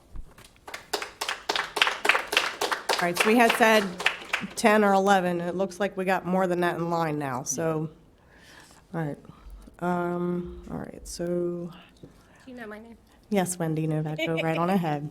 You pronounced it right. Okay. When school first began this year, teachers could ask students their pronouns. Now they can't. 28 days ago, you voted to send out a flag policy for 30 days of review. 23 days ago, parents received an email with a link to submit feedback. Both the in-person and publicly available written comments have been overwhelmingly in support of the pride flag, but I have no doubt you will vote to approve the pride flag ban. Members of the BOE consider themselves allies but won't allow the pride flag or teachers to ask students their pronouns. Next up is the family life curriculum. Last week, a committee met and wiped a community out of the framework. A committee inexplicably filled with members of the community that have spoken against inclusion of all in our schools, removed framework that was designed to include all. Approval of the revised curriculum will be another rejection of the LGBTQ community. There are several notable exclusions from the county framework. The sentence, identify how school and community programs and policies can promote dignity and respect for people of all, and removed sexual orientations, gender identities, and expressions. The removal, not relocation, of this phrase sends a message to some people that we don't have to promote dignity or respect for people of all sexual orientations, gender identities, and expressions. We need to explicitly say we support our LGBTQ youth and follow up with action. Our students are hearing LGBTQ hate daily. We hear it during the public comment session of these meetings. We need to emphasize that each student should be respected regardless of sexual orientation or gender identity and expression, because to some community members, they don't include the LGBTQ community when they say all. From COMAR, Maryland Family Life and Human Sexuality Instruction shall represent all students regardless of ability, sexual orientation, gender identity, and gender expression. Another removal from the committee was anything regarding sex assigned at birth, gender identity, and gender expression, and how schools and communities can promote dignity and respect for people of all sexual orientations and gender identities and expressions. Carroll County is required to represent all. Children are aware of their gender identity before they even enter school. Teaching about these topics can decrease the hate for the LGBTQ community and help promote acceptance and understanding. Ignoring these topics will not keep students from being LGBTQ. It will just make their life harder. Acceptance from at least one adult can decrease the risk of youth attempting suicide by 40%. Some of these students will not get these topics at home. Including these topics will save lives. Another removed item was identify how systematic oppression and intersectionality impact the sexual health of communities of color and other marginalized groups.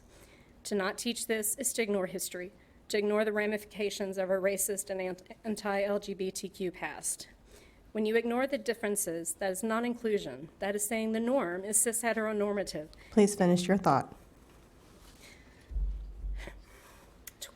To quote someone smarter, We need leadership and actual actions to show support, acceptance, and inclusion for everyone. I think saying some should be protected from discomfort and therefore a symbol of welcome and acceptance should not be allowed means you have decided who is worthy of feeling safe and comfortable. Thank you. Joe Seska. I'm sorry? Joe Seska. Okay. Go ahead. Mm-hmm. Of the many things we're here fighting against, central is this idea that certain groups of people deserve special treatment for characteristics such as race, sex, and sexuality. That is, of racism and sexism. If we are all equally capable people, why do we need to provide special treatment to certain groups at the expense of others? Characteristics such as race, sex, and sexuality have no bearing on the academic performance of a student. Therefore, there is no need to modify history or place political symbols in classroom to improve student performance. By requiring special treatment for Black or LGBT students, we are saying that they are less capable or lesser beings. This is not an inclusive or acceptable attitude, and thus it cannot be permitted in our schools. What special interest groups here are saying is that because of certain life experiences, they are entitled to special treatment. In effect, they are saying that they matter more than other people because their pain matters more. All persons face hardship. This does not confer the right upon someone to receive special privileges. To say otherwise is merely emotional blackmail. Parents here have been understanding of LGBT issues and have provided several good solutions for helping LGBT students without excluding our other students. What we will not support is the broad brushstroke of catering to LGBT students at the expense of others by turning learning sessions into approval sessions. Our schools are equal opportunity and, by nature, are welcoming of all students. Our school's responsibility is to provide a safe and welcoming learning environment to all students. Students, regardless of race, sex, or sexuality, are to be treated to the same academic standards and with the same levels of respect. This notion that a school is to provide acceptance, that is approval, is a pernicious one. Here, the school system is far outside the jurisdiction reaching deep into the emotional development of the child. This is dangerous, and such a precedent will no doubt result in abuse and subsequent harm to children and their families. Therefore, it is not within the purview of the school system to coddle students' feelings and provide them with approval. Providing approval is the role of parents and family. Schools are not equipped, nor can they ethically provide substantial psychological help to students with LGBT and other issues. They can barely provide basic teaching services, as is. Whatever psychological issues a student may be struggling with, they need outside professional help at the direction of the parents. If a parent is not available, professional organizations such as PFLAG for LGBT students or other child care services can provide these. The child has to get to the guidance counselor, though, in the first place. Again, this notion of acceptance, of approval, is dangerous and not something the school system is ethically or otherwise bound to provide. Thank you.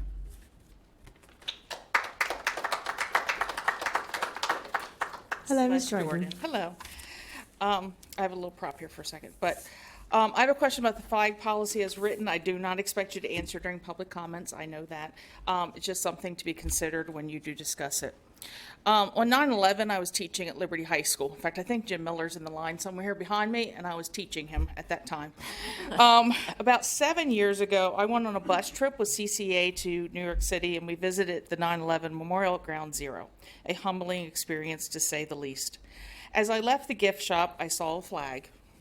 I'm just going to show you part of it. That lists the victims of 9/11, all 3 sites. When I saw that flag, I knew I needed it for my classroom. At that time, when I bought this flag, the students in my classes were toddlers when 9/11 happened. They don't understand it. Every year on 9/11, we do explain during advisory, and we kind of give a background on it, but I've always had this hanging since I bought it, and every semester I have kids ask about it. It doesn't disrupt my math lesson. It's like at the end of class or advisory or something. The kids that I teach right now were not born on 9/11, which is a sobering thought.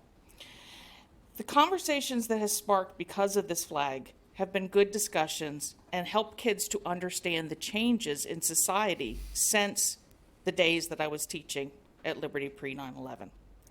According to the proposed flag policy, this flag cannot be displayed in my classroom. I teach high school mathematics. I have no curricular justification for displaying this flag next to my United States flag. Yet I feel this flag has generated such good discussions and should be allowed in my classroom. I am sad that this flag would not be approved under the proposed flag policy, but a Boston Red Sox flag is. My Snoopy flag that says Live, Love, Laugh with no rainbows whatsoever, must go, but a Yankees flag can stay. Yes, I'm an Orioles fan. I ask you to consider adding to your proposed policy some sort of appeal policy or review policy that a teacher could present a flag to a supervisor or a principal or somebody for approval, that even though it might not be curricular, this has nothing to do with my math curriculum. And I'm not going to sully the names of the people on this flag by pretending to count them. We all know there's too many on this flag. And that is a suggestion someone gave me. If I count them, it fits. It doesn't. So I'm simply asking that you consider putting something in the policy that allows for teachers to go to a supervisor and get some things approved, other than if we're allowing baseball, football, and other teams. Thank you.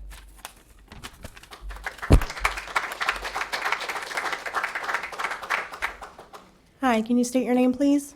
Good evening, members of the board. My name is Kelly Zavandru. I am a third-generation resident of Carroll County, a reliable voter, and most importantly, parent of 2 Carroll County Public School students. Before I begin my prepared remarks, I feel like it's important to clarify two things. First of all, LGBTQ people, being LGBTQ is in itself not a mental illness. Mental illness sometimes may arise, depression and other things, as a result of the way families, communities, and society at large treat LGBTQ people. And secondly, the Maryland State Department of Education does not introduce or encourage explicit sexual information. This has been repeated over and over and over again at this podium, and I think we need to squelch that. And in fact, that is why I'm here. I do have some concerns about the Carroll County Public School, the proposed Carroll County Public School health standards. My youngest child just became a teenager in this past month, and I counted at least 7 major omissions in the CCPS document as compared to the MSDE document. And every single one of these omissions were specifically references to traditionally marginalized people. On the May 11th board meeting, Ms. Savigny said that the committee felt it was important not to single students out, and I believe that concern is genuine. I believe that the committee genuinely believes they're protecting our children, and I'm truly sorry that no one shared with this committee the wealth of data showing that the opposite is true. Study after study concludes that failing to recognize the unique experiences of LGBTQ students and other marginalized students only harms them more. As a CCPS parent, I'm the parent, I am concerned that my children will be placed at a disadvantage as the result of not receiving this instruction. The modern workforce and corporate structure expect employees to have a basic understanding of the systems and structures that have historically worked to oppress marginalized groups. Without this knowledge, my children could face discipline or even dismissal from a future employer for simply saying something they didn't know was wrong. I'm especially concerned that by omitting this instruction, CCPS could be in violation of COMAR and fail to meet the state standards, and therefore MSDE could nullify my children's diplomas. But even more egregious, I'm concerned that by voting for this, the board would be removing my parental choice. The MSDE and the CCPS standards both have an opt-out clause, but there is no opt-in. In other words, parents could remove their children from specific lessons they weren't comfortable with, but there's no way for me to opt my children into these lessons that CCPS has removed. Frankly, I find it unacceptable that my children's school system could be holding them back in the future by refusing to present this information, and I find it antithetical to your stated ideals of returning control to parents. I understand the time constraints on my speech and on needing to approve this, but I do think it's important to get it right. Thank you very much for your time and your consideration. Thank you.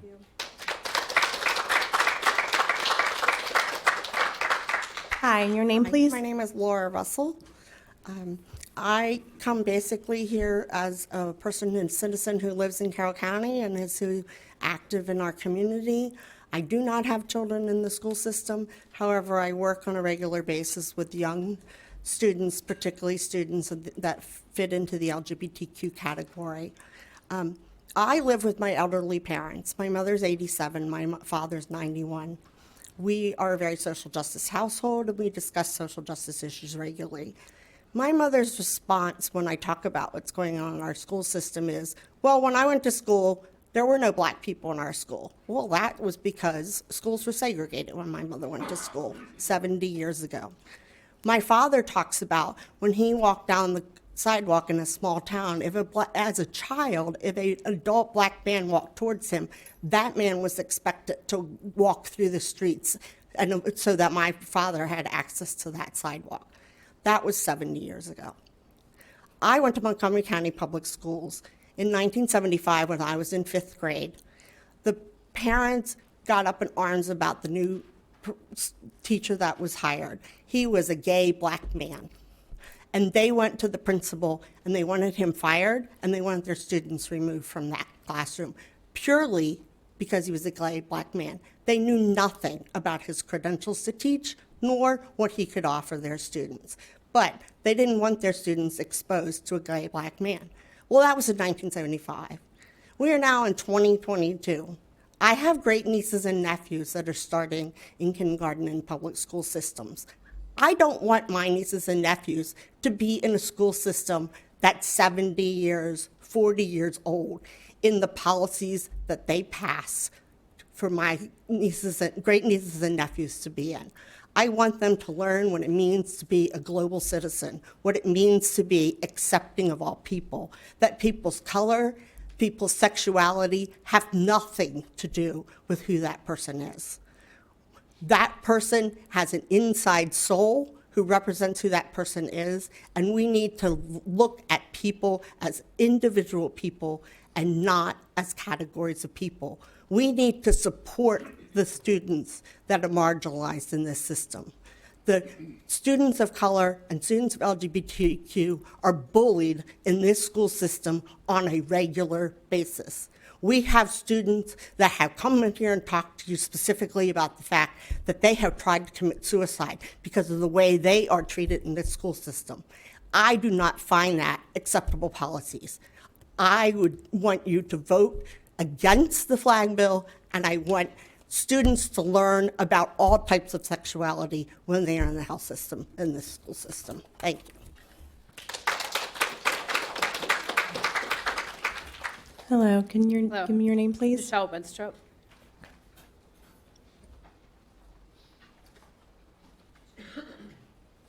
Go ahead.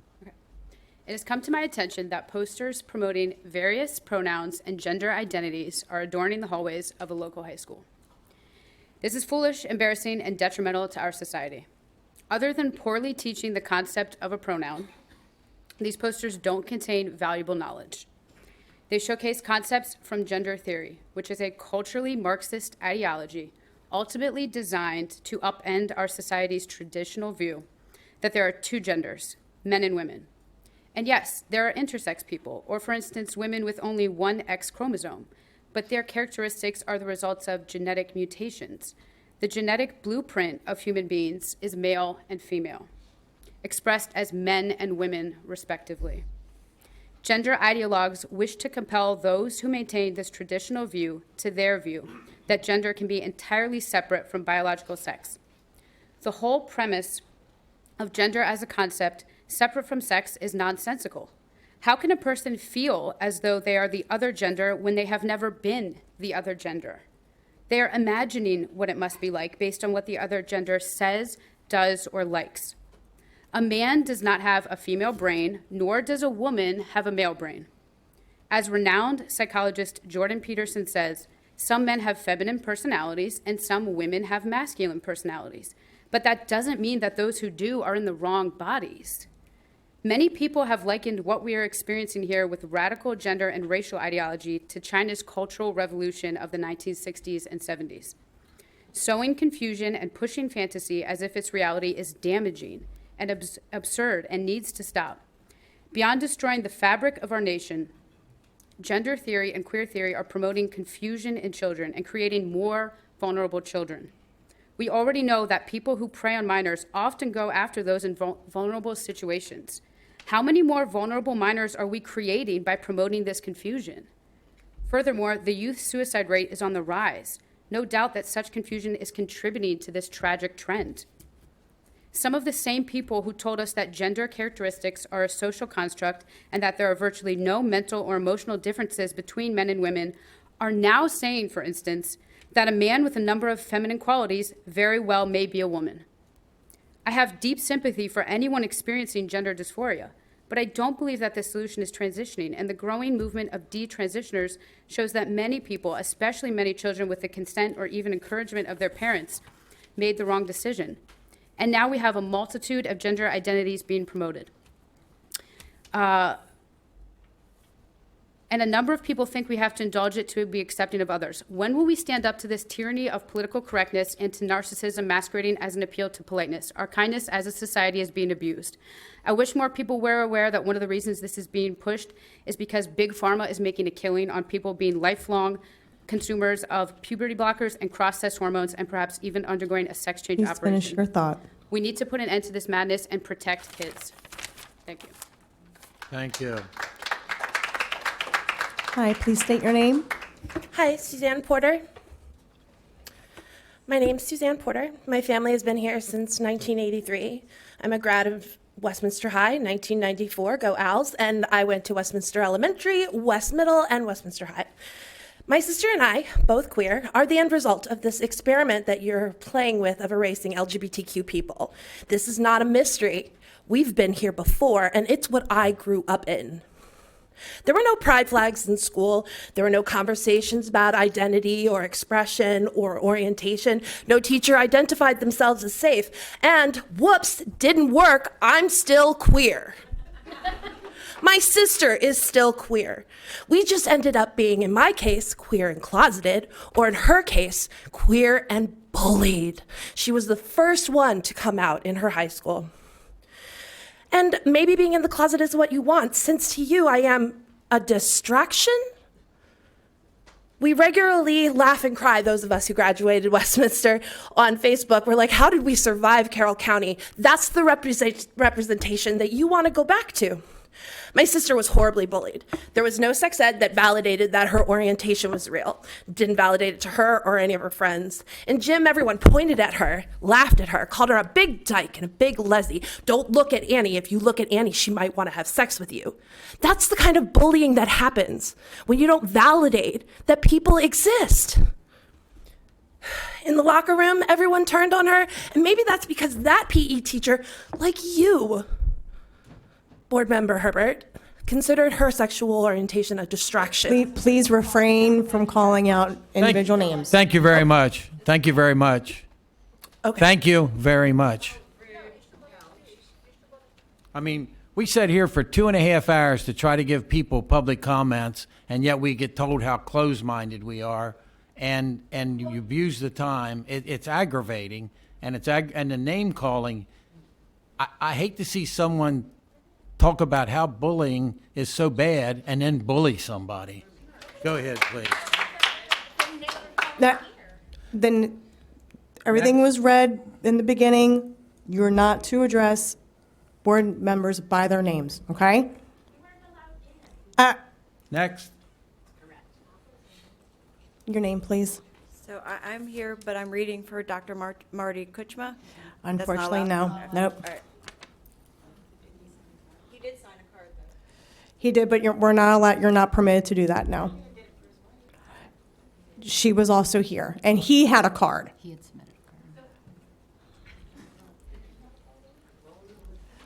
card. It's J.D. Murphy. Go ahead. Hi, my name is Dr. J.D. Murphy. I am a mother of CCPS students. I'm also a product of the Carroll County Public School education. I attended 2nd through 12th grade. I'm a Century grad. My husband's a Liberty grad, and the two of us have lived in this community for over 20 years. We're not transplants looking in or looking down on people. But I'm here to speak on another behalf, my professional career. So I am a pediatric nurse practitioner. I have over 15 years experience taking care of some of the sickest children in this community, including many who have committed suicide. I plan to talk about other things at this meeting tonight, but I think I really, as a pediatric provider, need to address some of the misinformation that's being spread. Children as young as 4 understand their gender identity. They have attractions to other people. And by acknowledging that and supporting them to let them be who they are has been studied repeatedly to keep them safe and keep them alive. You see all of the top medical and psychological organizations, the American Academy of Pediatrics, the National Association of Pediatric Nurse Practitioners, which I am a member of, the American Psychological Association, and the American Medical Association have all put out statements on this, how we can support our LGBTQ youth, because we are having an enormous mental health crisis. We know that 20% of teens are suicidal, but yet our LGBTQ teens are 4 times more likely to act upon that. And so all of these guidelines that have been put out by the top medical and psychological organizations have all clearly stated that we need to affirm these children. We need to support them. We need to normalize them. We need to be inclusive in what we say. My children read books about moms and dads in their schools. They don't have books about moms and moms. What is the difference of a mom and a dad book and a mom and a mom book? How does that suddenly become sexualizing or grooming our children? My kids love the show The Loud House, and there's a family in there that is a little boy and he has 2 dads. It's normal. That's all that we're asking here. We're asking to support all of the members of this community because it's been shown that children who receive support from their community and from their schools and from their families are 75% less likely to act on those suicidal ideations if they have that support. There are not enough pediatric mental health providers in this community to keep up with this. Any given day in the state of Maryland, there are dozens of children in emergency rooms awaiting inpatient psychiatric beds. So as a pediatric provider, as a mother, and unfortunately probably the only person in this room tonight who has ever had to pronounce a child dead, I'm asking you to take this seriously.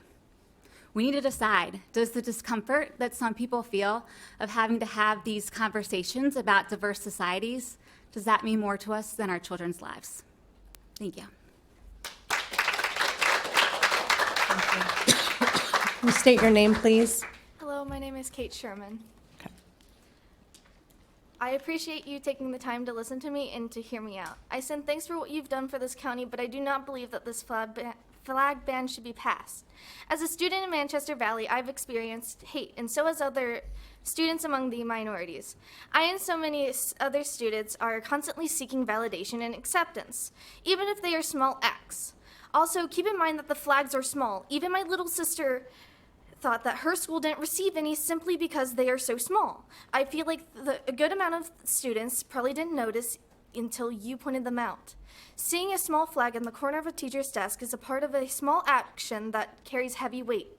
Like when I walked into my Spanish class, I felt comfortable immediately because I saw her flag.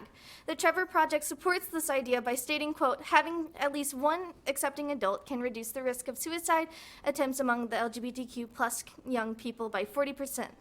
Having a pride flag removed is extremely detrimental because homophobia is still an issue within households. With this in mind, only 1 in 3 LGBTQ plus youth say that their home is LGBTQ plus affirming. Source being the Trevor Project. Some students rely on teachers to be a safe place so that they don't go to the wrong teacher that might not be the best situation for them. In the most respectful way, I am unsure the logic behind removing the flag, as teachers are still able to have stickers and pins. This will be overall pointless if we are going by the counter-argument that this isn't showing political neutrality. I obviously don't want it to come to that, especially because I know staff are limited to what they're allowed to wear and own in their classrooms. Teachers pay for what they have in their classrooms, with minor exceptions. So why would we limit what they have? I'm also worried about the potential bans added into our school systems. If this is passed, what's next? Pride apparel, Pride band will be banned from our schools because parents are scared that the fact that LGBTQ plus youth exist. I understand that this situation is frustrating for all parties, especially because somebody is not going to agree with the outcome. I believe that your focus should be on the students who are experiencing the change rather than the parents who are not directly affected by this, especially those by adults that are 2 or 3 times my age. I was also one of the students who were gathering signatures in my school to prevent the ban. The amount of student supports was overwhelming. Even the students who were cisgender and heterosexual, between my sisters and I, we gathered up roughly 150 students, community signatures. I'm also glad that my school has an outstandingly supportive drama community. I am tired that my existence is a sensitive topic, so please don't make me feel like you're banning my community. Thank you.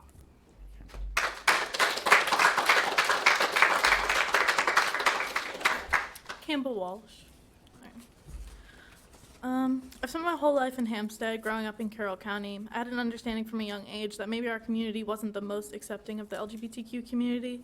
From a young age, I grew up in a daycare, and one of the girls that was there, she got told that she was going to burn in hell, and then she got in trouble for saying that that was wrong to say to her. Me and my ex-girlfriend would walk through the middle school hallways getting disgusted looks from people in the hallways, but that was just normal for us. The kids who distanced themselves after we started dating, they were the normal ones. Microaggressions against us seem so normal to us because they happen so often in Carroll County. But in high school, things were different. In high school, people started calling us slurs, people started threatening us, people called us disgusting to our faces. Parents were also more vocal about our relationships. Parents said that our identities was indoctrination, inappropriate, a negative influence, and would hurt their children if allowed to be shown. Many queer students have had fears that someone will become physically violent with them at school. We've even had instances this year where a student threatened to shoot another student simply because they were openly queer. The county claims that they want to be politically neutral, but in the process, they're siding with that kind of behavior. Banning the pride flag is what those people want. Some people are going to say that we don't need pride flags in schools because all teachers are safe, but not all teachers and admin are safe with all topics. And that's not wrong or evil of me to say that.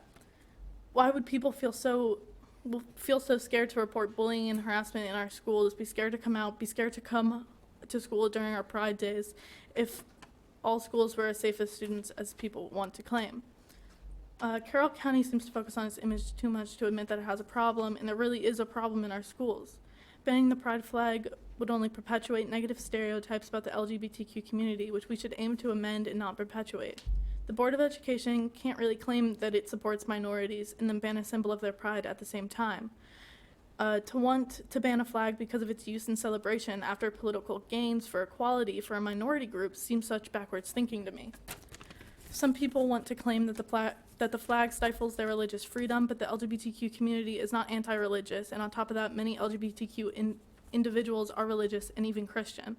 At the last board meeting, someone claimed that Harvey Milk, who helped create the rainbow flag, was a documented pedophile, but that statement's just blatantly false, and there's no such documentation.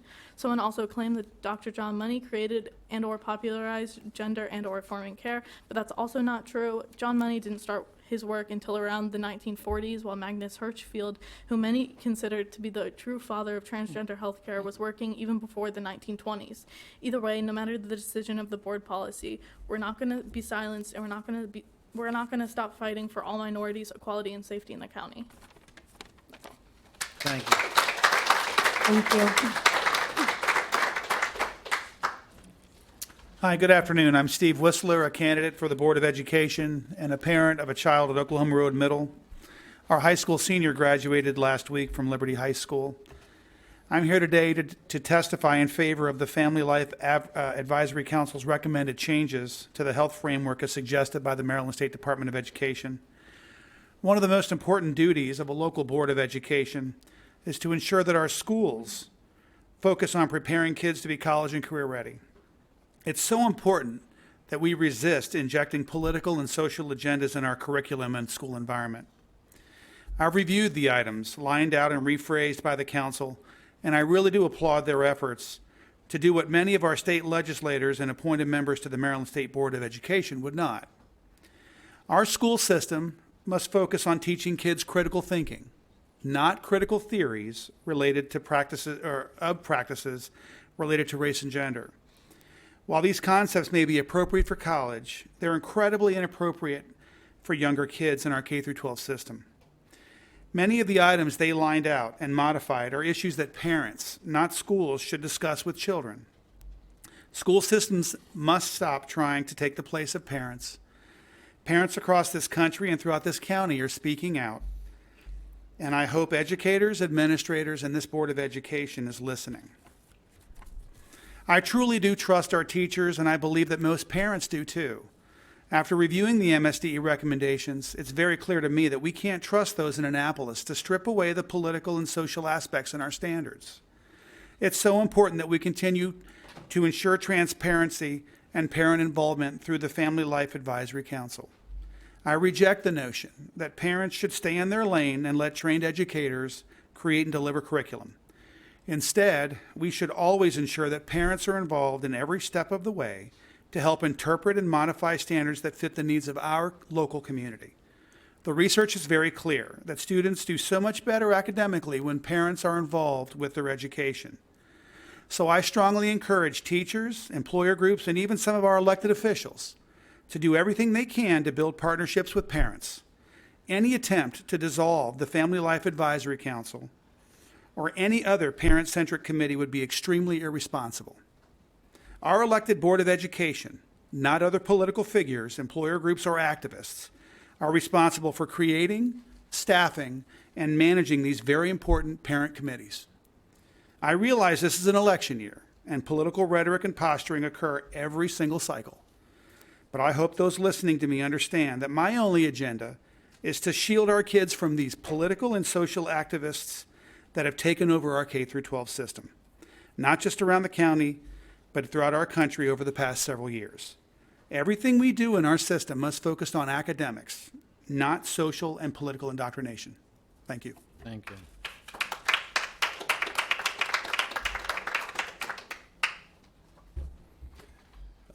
Jim Miller, and I was Miss Jordan's student that she was referencing. And by the way, Miss Jordan gave me several opportunities as a teacher's aide to try several times to be a good teacher's aide, and she never fired me, so thank you for that. I wasn't the best, I'll tell you. But I wanted to talk about, I think, an underlying issue that we're hearing, and it's pain, and I hear it from a lot of people speaking, and you can hear it in their voice. And I think one of the things that keeps coming up is the continuous bullying of our students, our LGBTQ students, some that aren't LGBTQ. But I know from several parents who've reached out, you know, it's a problem in our schools. And we can address the flag, you know, we can address policies of Family Life Health Committee, but why don't we address the problem of students who just aren't being kind to each other? And the fact that in our schools today, we protect those bullies for some reason. I have a parent who reached out to me. Their child was bullied. Their child was, not to go into too much detail, but essentially videotaped in a bathroom. The student was sent back to the classroom. That student who got bullied had to sit there next to that student for the rest of the day while he was sitting in the classroom with the phone that he had taken in there. Principal couldn't do anything about it. Couldn't do anything about it. When the parent called, finally got the sheriff's department involved, all of a sudden they could do something about it. But you know what they couldn't tell him? What the punishment was. Because they wanted to protect the bully. So why don't we address the issue, which is kids who are bullying other students? Look, I have no problem with a teacher, I'll be honest, that wants to put an LGBTQ flag in their classroom. That's their choice. That's their right. And I will tell you this. I think Ms. Jordan brought up a very good point. You know, why not have an appeal committee? Why not have somebody who's willing to look at it and say, maybe somebody should have a personal choice in this. However, I will counter that, because I always do. If you're going to do that, you have to be willing to accept all of them. Because where will you draw the line? That's the only counter argument I will make. If you're willing to do that, where are you going to draw the line? So we have to think about that, okay? If a teacher's willing to do that, what flag will a teacher not be allowed to bring? And who's going to make that decision? And who's going to draw that line, okay? But my bigger issue is the bullying, and we have to do something about it in Carroll County Public Schools. We have to protect our children, and that's what I'm asking this board to do. You can look at the flag policy. You can look at the Family Life curriculum, which, by the way, yes, it's made up of a majority of people who some say are from certain Facebook organizations. I want to remind everyone in here that 55% of Carroll County is registered Republicans. The other 45% are not. However, all 5 of our commissioners are Republican. I think somebody said statistically that's probably not possible. But it happened. So please don't look at this committee and try to put them in a box, because I can tell you they've reached out and they're working hard to try to be inclusive. They're working hard to try to do what's best for everybody. Okay, but let's take care of our students who are being bullied and stop protecting bullies.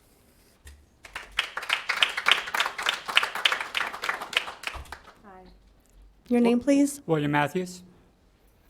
I'm William Matthews from Sykesville. I'm a parent of 4 children, 2 of who are still in CCPS. I'm here to talk about the flag policy. This is not a flag policy. It is a policy that encourages harassment and discrimination. A couple of weeks ago, candidates for the Board of Education were asked to give examples of and differentiate between equality and equity. Equality is CCPS identifying that all students have a safe and supportive environment. Equity would be to provide the administrators with the resources needed to advocate for all students to have that safe and secure environment. This policy would strip away the equity for the minority LGBTQ community. It would prevent administrators from being able to represent and support them and protect them from harassment.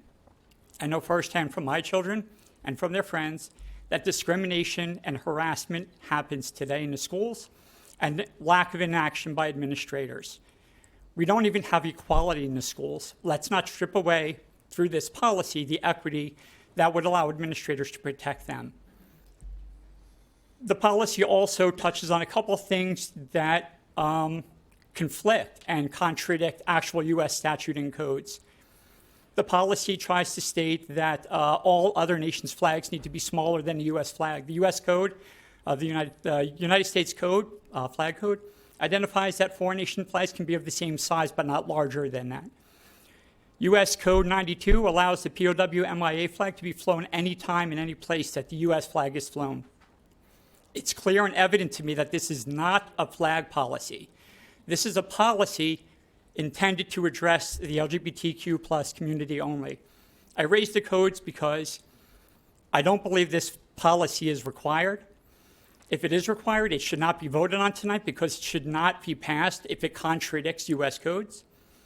And I also raise it because if a version of a flag policy is going to be passed, I hope it's written with both U.S. statute, codes, constitutional rights for freedom of expression, and equity in mind. Thank you.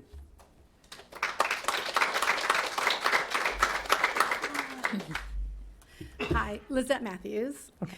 I'm the last one.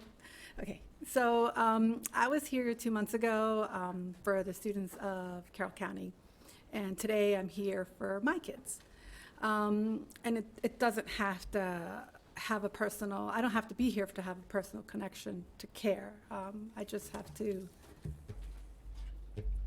have a heart, my mind, I don't know.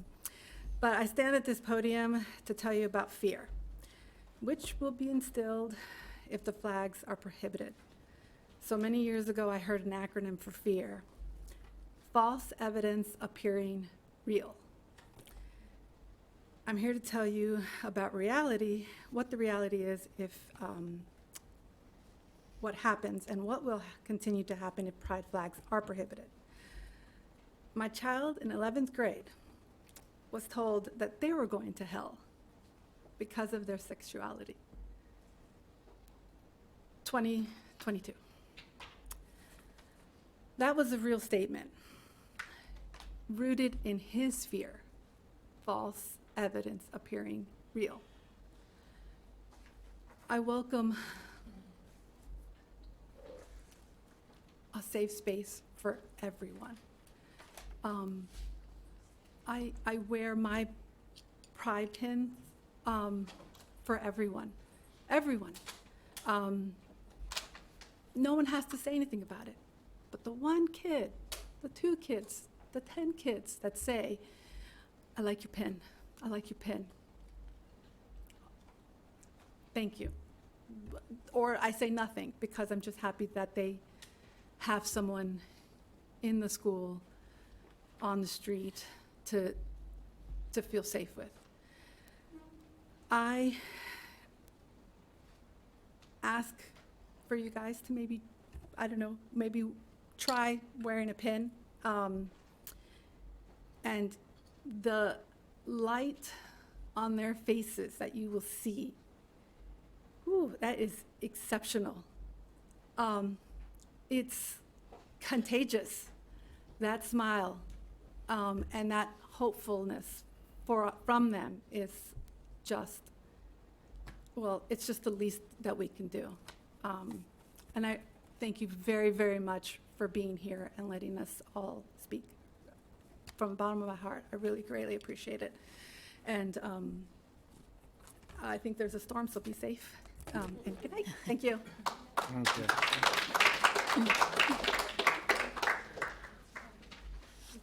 Okay, we are now into action items.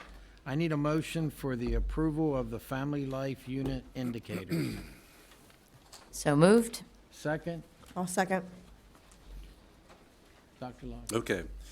Board members, COMAR 13A 04-1801 requires that each local school system shall provide comprehensive health education curriculum that includes the standards set forth in Section C of the regulation, and that they're aligned with the state framework developed by MSDE. COMAR also provides that parents may opt their child out of the family life and human sexuality instruction set forth in the state framework, and that each local school system shall establish appropriate alternative learning activities in health education. CCPS is required by COMAR to include the standards of the state framework. Therefore, we're recommending to the board that the state framework for family life and human sexuality is offered as required to all students. We're also recommending that the work of the Family Life Advisory Committee will serve as the system's opt-out alternative for parents not wanting their child to participate in the state framework, again, as outlined in COMAR. At this time, Ms. McCausland and Ms. Guilford, the Family Life Advisory Committee Chair, are here to provide a brief overview of the differences between the two and answer any questions you may have. Dr. Locker, can I ask first? And then also, parents would have the right to opt out of the second also for a more simplified, correct? That's correct. We have to provide, as it states, an alternative, appropriate alternative. Right.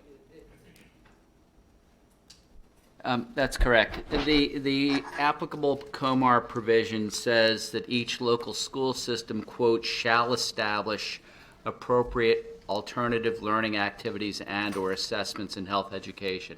And that's what we're talking about here. In the event that a parent elects to opt out from the state framework, you've got the alternative learning activities that have been developed by the committee. And then they can also opt out of that. And they can opt out from that, in which case the school system is obligated to provide the minimum requirements, which have specific provisions in COMAR. So in essence, what we have is a state framework required by COMAR. We have the hard work of the committee developing what would be the alternative curriculum required by COMAR, not the specifics required by COMAR. The COMAR requires the development of alternative activities in the event of a parent opt-out, and then parents still have the further right to opt out, in which case alternative instruction must be provided at a minimum level in accordance with COMAR. Okay, I just thought that way, as we hear this, we understand it. Commissioner Frazier, you have a card up, or you were just, okay. Okay, so thank you very much for having us back. On May 11th, we met and started discussing this. Is it not on? Is it on now? Oh, it was already on. I'm sorry. Wrong again. So on May 11th, we met. That was the last board meeting, and we talked about bringing back the Family Life Unit standards. So in the Maryland Comprehensive Health Education Standards framework, students will comprehend concepts related to health promotion and disease prevention to enhance health, including, and then these are the 6 topics that are included within the framework. The board-appointed committee, Family Life Committee, focus on 1C, and that's the family life and human sexuality. So summary of Health 1 indicators for the family life and human sexuality. The topics include healthy relationships and consent. There are 5 indicators in that area. Gender identity and expression. There's 1 indicator in that area. Sexual orientation and identity, 2 indicators. Anatomy and physiology, 2 indicators. Sexual health, 7 indicators. And sexually explicit media, 2 indicators. In Health 2, the topics, again, the topics are the same, and you can see the difference in the number of indicators for each topic for Health 2. So here you'll see what we did was we downloaded the Maryland State Framework, the Family Life portion of the framework, and you can see here for healthy relationships and consent, high school is Health 1, high school 2 is Health 2, and you can see the strike-throughs and the red font additions are the work of the Family Life Committee. For this section, gender identity and expression, you can see the strike-throughs there. And for sexual orientation and identity, that information was moved under healthy relationships, and you can see the strike-throughs and the additions in those sections. For anatomy and physiology, same thing. So my understanding is the items that are in red on this slide are actually pieces that fall under the existing indicators, 1 and 2 that you see in black. It's just additional explanation of those things that will be included, but those indicators did not change. Is that correct? That is not correct.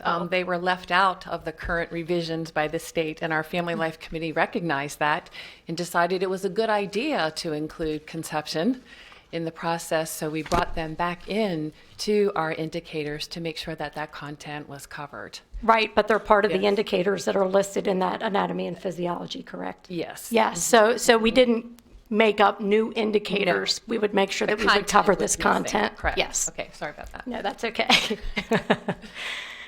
And then under sexual health, again, you can see the edits for High School Health 1 and High School Health 2 courses. Sexual health continued, very minimal changes. Sexually explicit media, same thing, very minimal changes. In fact, one small one, I think, under the Health 2. And then this particular area, avoiding sexual risks, I believe this comes from the SRA curriculum and was added in. Is that correct, Ms. Guilford? Medical Institute for Sexual Health, and I think we had a reference at the bottom of that. Okay. Where those standards came from. Is that reference included in what the board received? The MISH standard, is that it?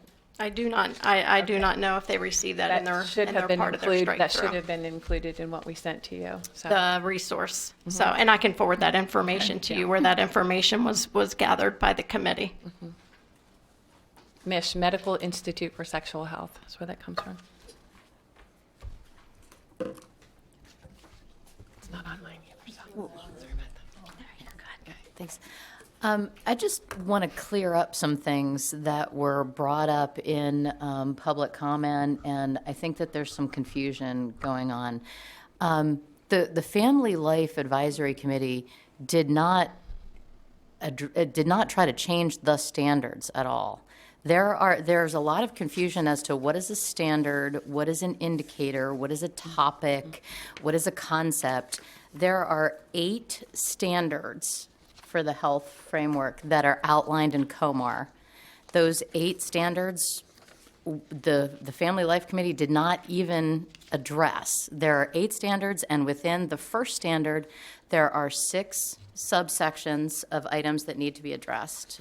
And the Family Life Committee, Family Life and Human Sexuality is one of those 6 sections. The Family Life Committee is only addressing the family life indicators within the state standards of standard number 1. That's correct. Under 1C, right? We didn't talk about standards at all. We didn't address It's the them. indicators in the framework. It's the That's indicators in the correct. framework. So I would say that the work of this committee was to try to align. So we were given the health framework. In its entirety. In its entirety. That's correct. And COMAR actually requires the existence of a Family Life Committee to align the curriculum with community standards. So we have a Family Life Committee. We were addressing, looking at the framework and saying, this is what we think is not age-appropriate material or content for our schools, right? So we didn't, when we said, we don't think a lot of these things are age appropriate, and this committee would have a hard time approving curriculum or vetting curriculum that was addressing some of these topics at those ages. And so we simply said, okay, we're going to say this is what we think is age appropriate, aligning with community standards, right? And curriculum staff came back and said, okay, well, we want to make sure that the curriculum that we write doesn't get disapproved, right? Like, we don't want to spend a whole lot of time writing curriculum, and then we bring it to this committee, and they say, no, that doesn't fit with community standards. So that's when we started looking at the framework and saying, okay, let's understand what do we think is age appropriate, and then the curriculum writing can begin and address it, and we'll all be in alignment, right? Like, this will all work out. So the committee never talked about standards. We completely agree with the standards that are in COMAR, right? So I would say that when you read through COMAR, I interpret COMAR to say something very different than what the state is coming back and telling us. I think that the Family Life Committee exists. They have their charge. They fulfilled their charge beautifully. This is what we think aligns with community standards. This is what I think we should adopt as the health curriculum, or as the framework for the health curriculum, not as an opt-out. I'm just saying, like, that's what the committee was charged with, and I think they did it beautifully. If it were up to me, I would say our recommendation was the Family Life Committee's recommendations. That's what the framework would be that we would build off of for Carroll County Public Schools. However, the state has come back with their interpretation of COMAR. It's not actually what COMAR says, but it's what they're saying they think COMAR means, and we have no recourse. So I just want to make sure that that's understood, right? So we are being forced to say, okay, we must adopt the state framework and have what the Family Life Committee developed as the opt-out. Okay, that is not what the Family Life Committee recommended. It is not what I would recommend to you as the other board members, but it is what we are being forced to provide based on, I'll be kind and call it feedback from the state.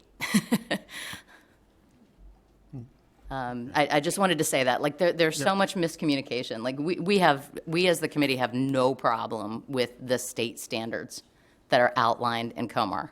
It's the indicators. I apologize if I was calling them standards. I do that from time to time. I apologize. Yes, it is the indicators. That's correct. And just so everyone understands, when you're saying we for this conversation, you're the board rep on the committee. I'm the board You're rep on the speaking for committee. the committee. Correct. Not we setting up here, we the committee. Right. Yeah. And so, Ms. Guilford, did I misstate anything? No,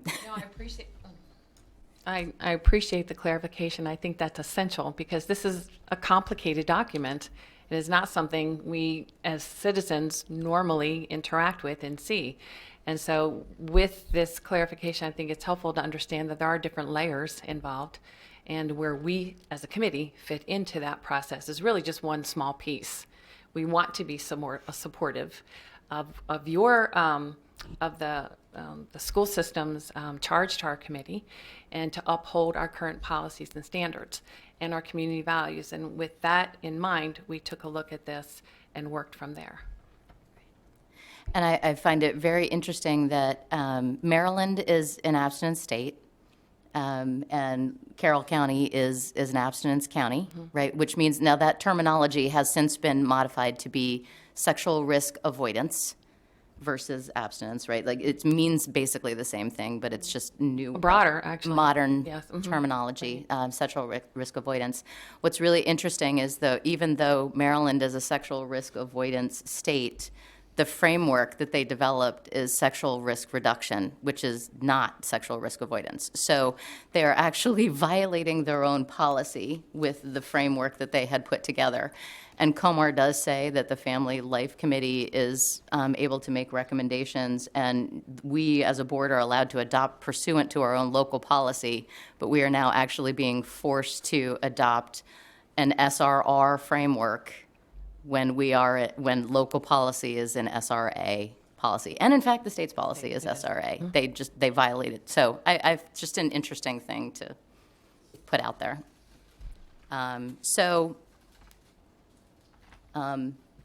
The fact that we consider parent involvement and engagement to be a cornerstone of the success of the school system.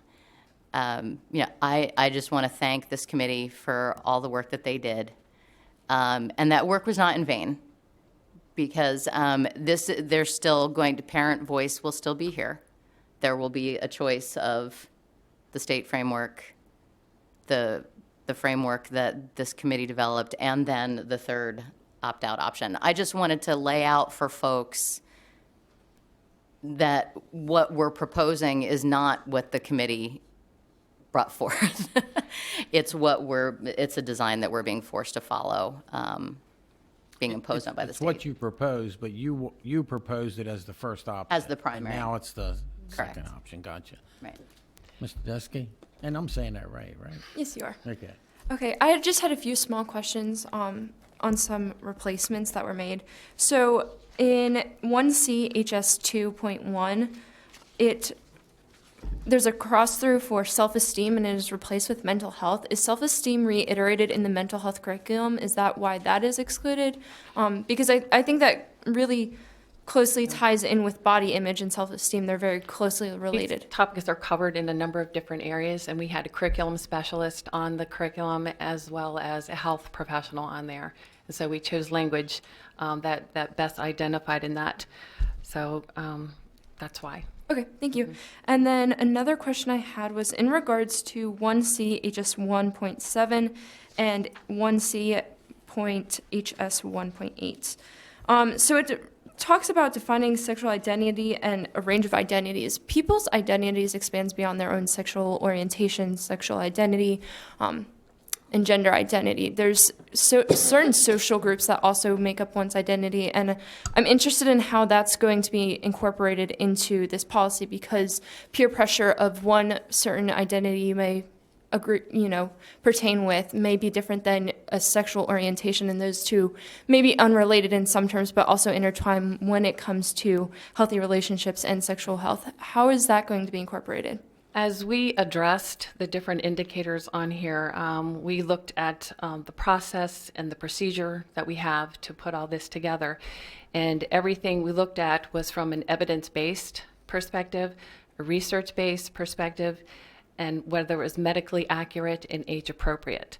So some of those things also have to align with the fact that we are a skills-based, trying to offer skills-based curriculum.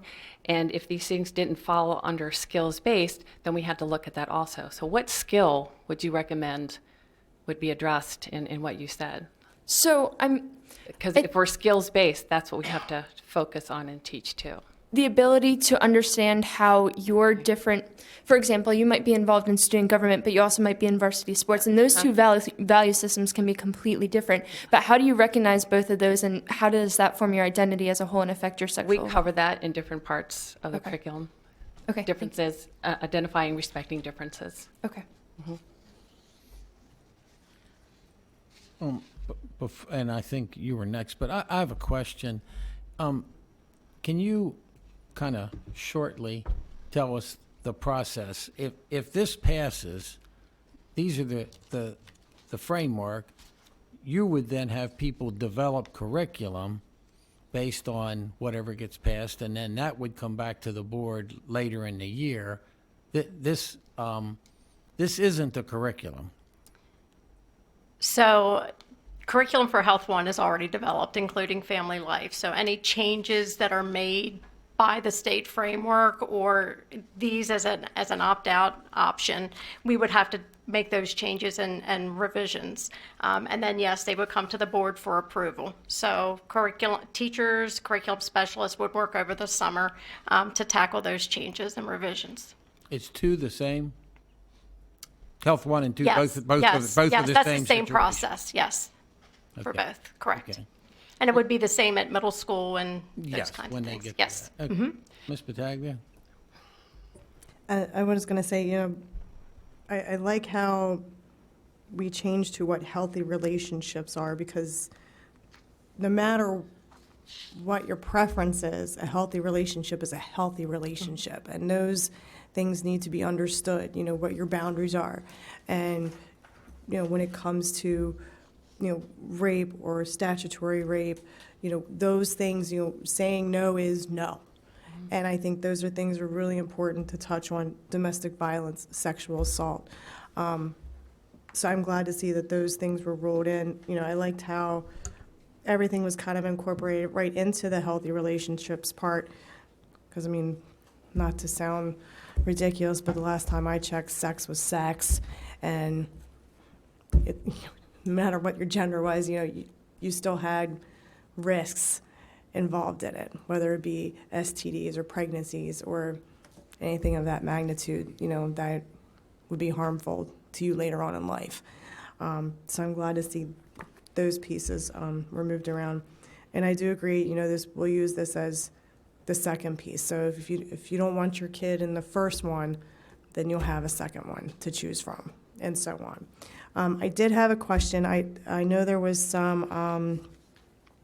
Can I interrupt you before you do that? Yeah. Because this is kind of a surprise, I think, to most people to hear that this is turning into an option rather than what we would choose as our first line of defense in trying to choose and build healthy relationships. So Maryland State COMAR says that we are to offer a framework that's developed by MSDE in collaboration with the local school system. So do we lose local control then in this process? Yes, this is a loss of local control from what the state is pushing down, in my opinion. Yep. That's what we've been basically told. But it's still an option. So again, the students can either take Health 1, Health 2 as outlined by MSDE, and if they choose, or if the parents choose not to have them for various reasons, take Health 1 and Health 2 as outlined by the state, then they would look at this alternative opportunity. So what would that look like for a parent to have that option? What would they see as a clear choice? Well, again, we would have to, provide some transparency as far as saying, here are our choices as it relates, or as they relate to Health 1 and Health 2. Health 1, share all of those standards and the indicators.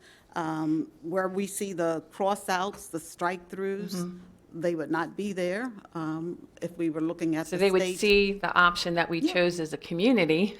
Yeah, they would see that as an opt-out option. Would it be opt-out or opt-in? How would we? Well, they would be opting out of the state preferred curriculum. And opting if they would into choose, local one. if they would choose the alternative opportunity.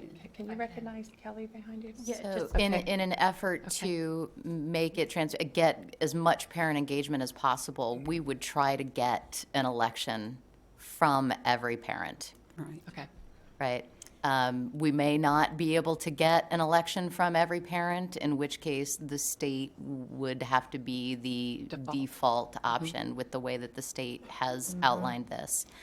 But we as a system, we believe in transparency and parent engagement and parent choice. And so we would make it our top priority to try to get a selection from every parent.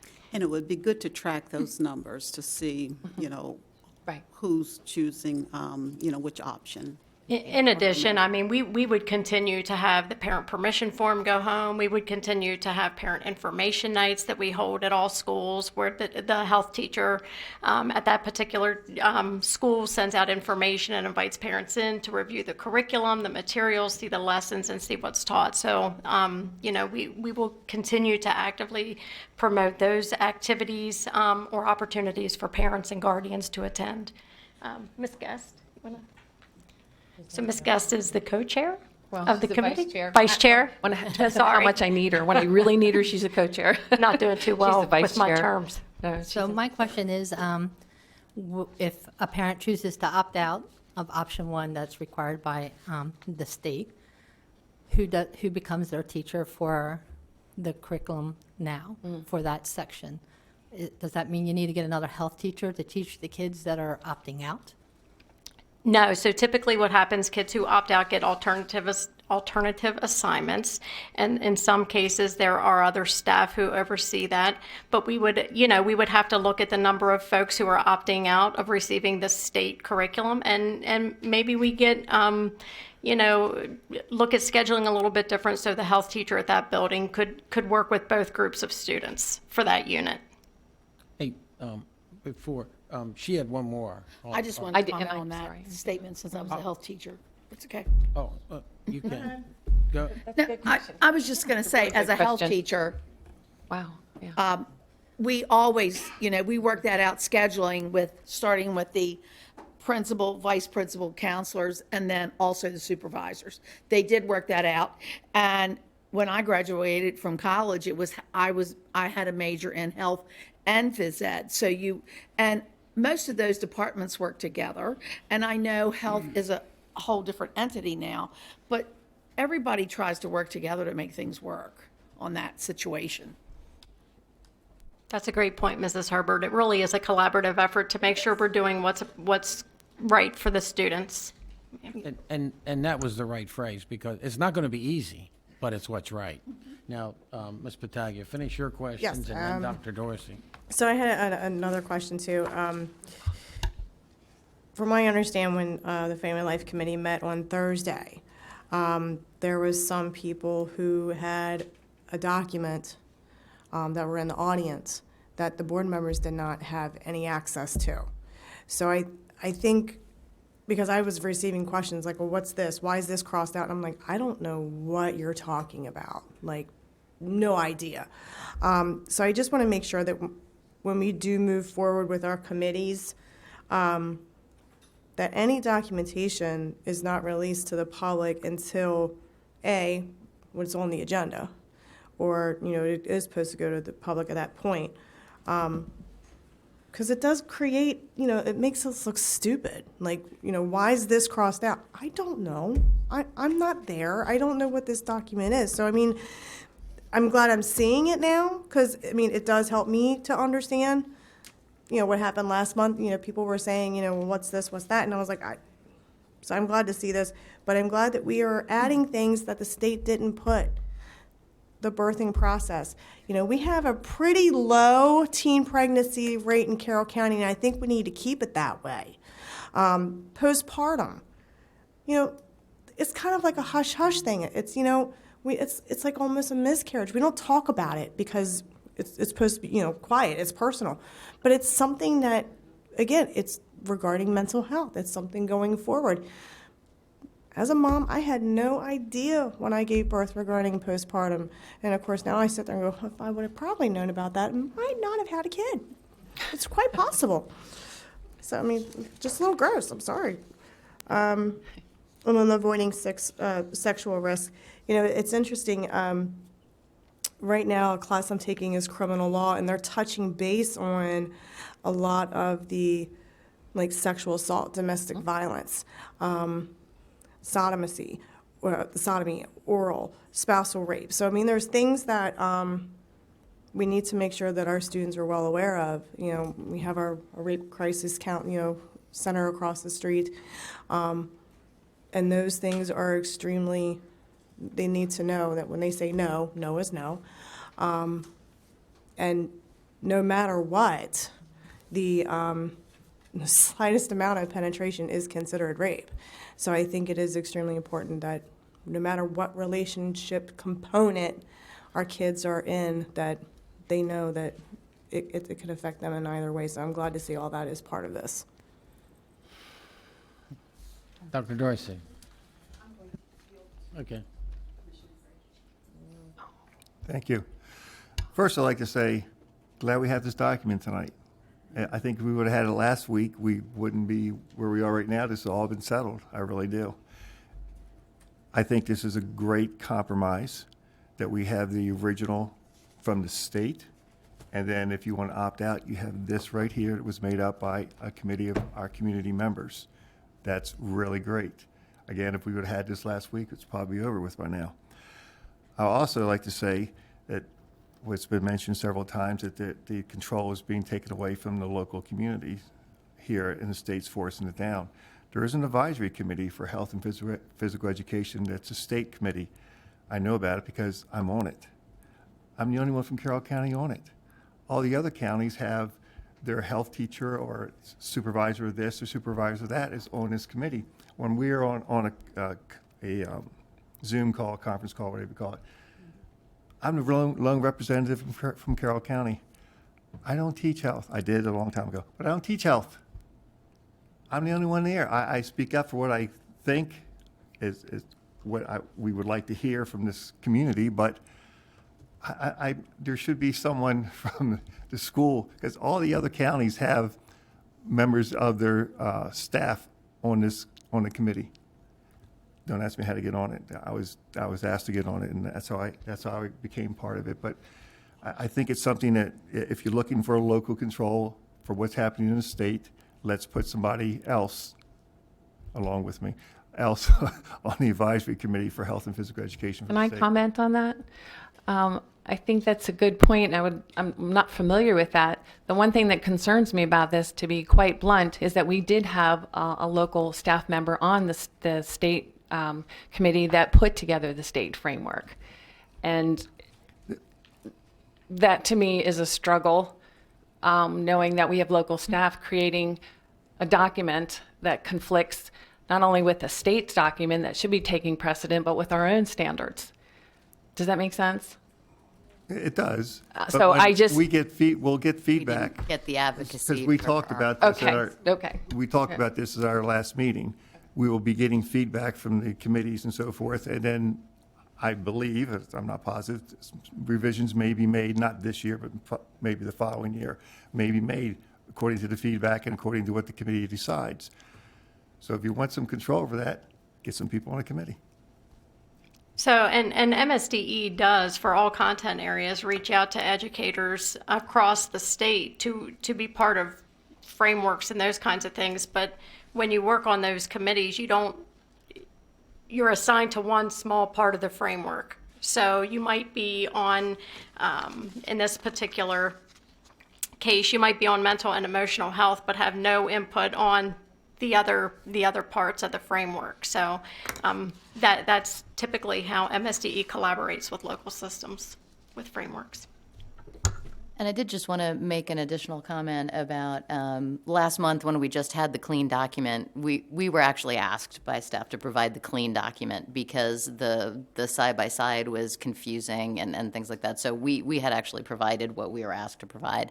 And in fact, when we've been trying to reach out to the state, we were trying to understand what was the old state framework before this new one was adopted, because we wanted to compare that to understand what did the state take out and what did they add in, and the state would never actually provide that information, and we had a hard time getting our hands on it, which is why when we did finally find some version of a framework, and we said, oh my gosh, the state took biology out.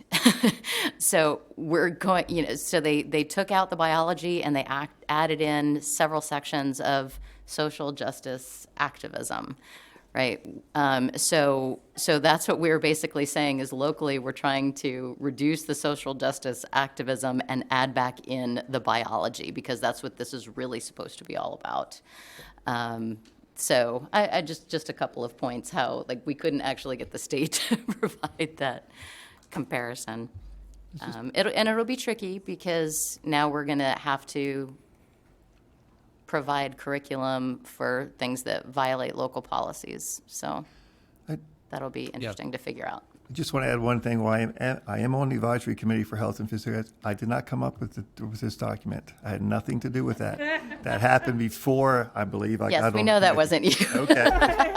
Yeah. Make sure that's Yeah. out there. Okay. Thank you. The framework actually has all the members listed on it, so we know it wasn't you, Commissioner Frazier. Any other questions?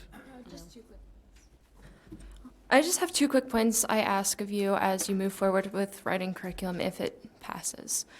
First, I'd like to further the sex trafficking information and how that affects mental health. I understand that sex trafficking and rape are, well, not rape, but sex trafficking specifically is covered in the safety aspect of health, but this does have a large implication on mental health and sexual acts, and I would really like to see that covered, and I know other students would like to see that as well. I'm a really big advocate on sex trafficking and human trafficking, and to see this excluded would be really disappointing.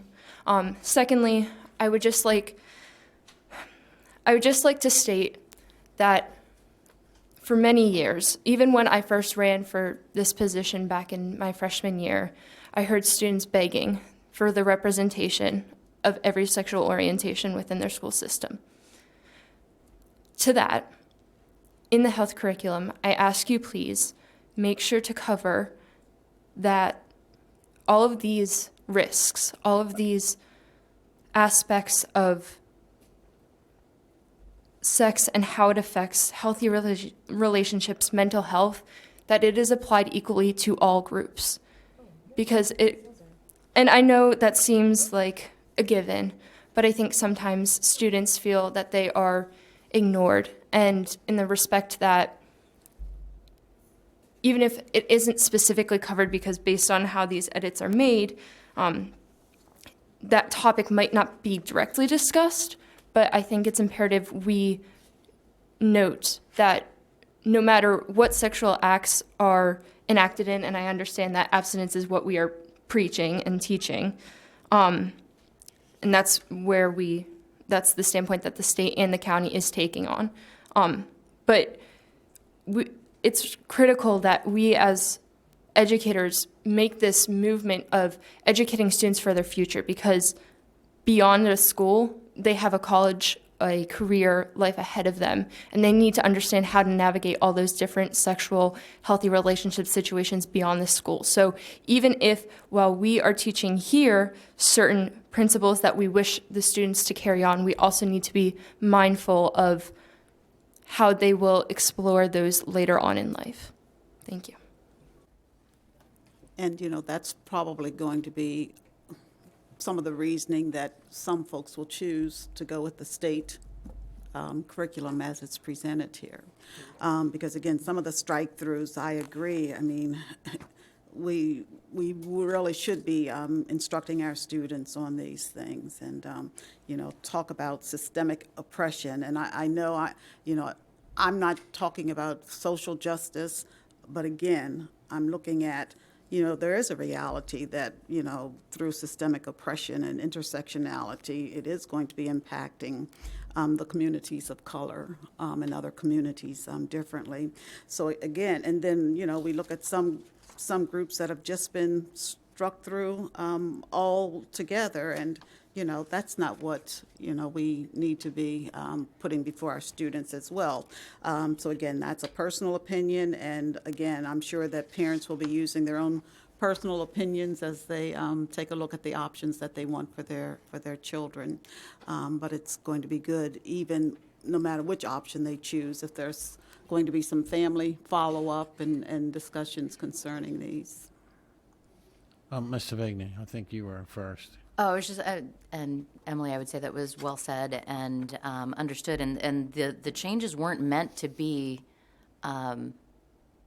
exclusive at all. We were basically saying, no, we don't want to label someone and then say it needs to be inclusive, right? Like, we're basically saying this is for everybody. And so you can see in under high school too, we do say for all people, including sexual orientations and gender identities and expressions. Which one are you looking at, Mrs. I'm looking Bigby? at high school, Health 2, under Healthy Relationships, it's 1C HS 2.7, so it's maybe about 2/3 down the page. So we're trying to be inclusive, like we're saying, don't label people and then say, okay, and now let's include them. No, this is for everybody. We're accepting of everyone. It doesn't matter, of all sexual orientations and gender identities and expressions, right? Like, so healthy relationships look the same regardless of sexual orientation or gender identity. They're based on trust, dignity, respect, and it's inclusive of all. That's what this was meant to be. It was actually meant to be more inclusive by doing it this way. May I speak to Emily too? We talked about this in the committee too, and so we received reassurance when the curriculum is written that like gender neutral names would be used, so that when they're using or talking about maybe an example, the names might be Pat and Kelly. And so it doesn't, I mean, is that two boys, two girls, a boy and a girl? That, it's so that it's not any specific, you can, it's healthy relationships, period, so. Ms. Battaglia? I was going to say to Emily, I think you made a very excellent point regarding sex trafficking. I think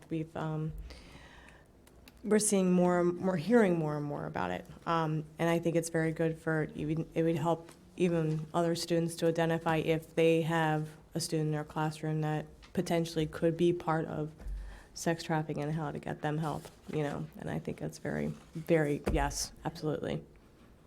Absolutely. And with that, technology has a large influence on this. And technology has, with social media and just different means of communication, has not only expanded the means of sex trafficking and largely increased those numbers, and it is horrifying if you look at some of those numbers.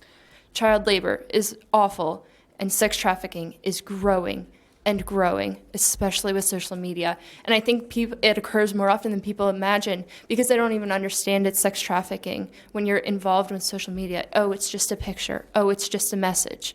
But what comes with those and how social media affects one's self-esteem, that same point of self-esteem and mental health, and how that can lead to sex trafficking, which then creates this cyclical just deterioration of one's mental health, which then creates bad sexual habits, for lack of a better term.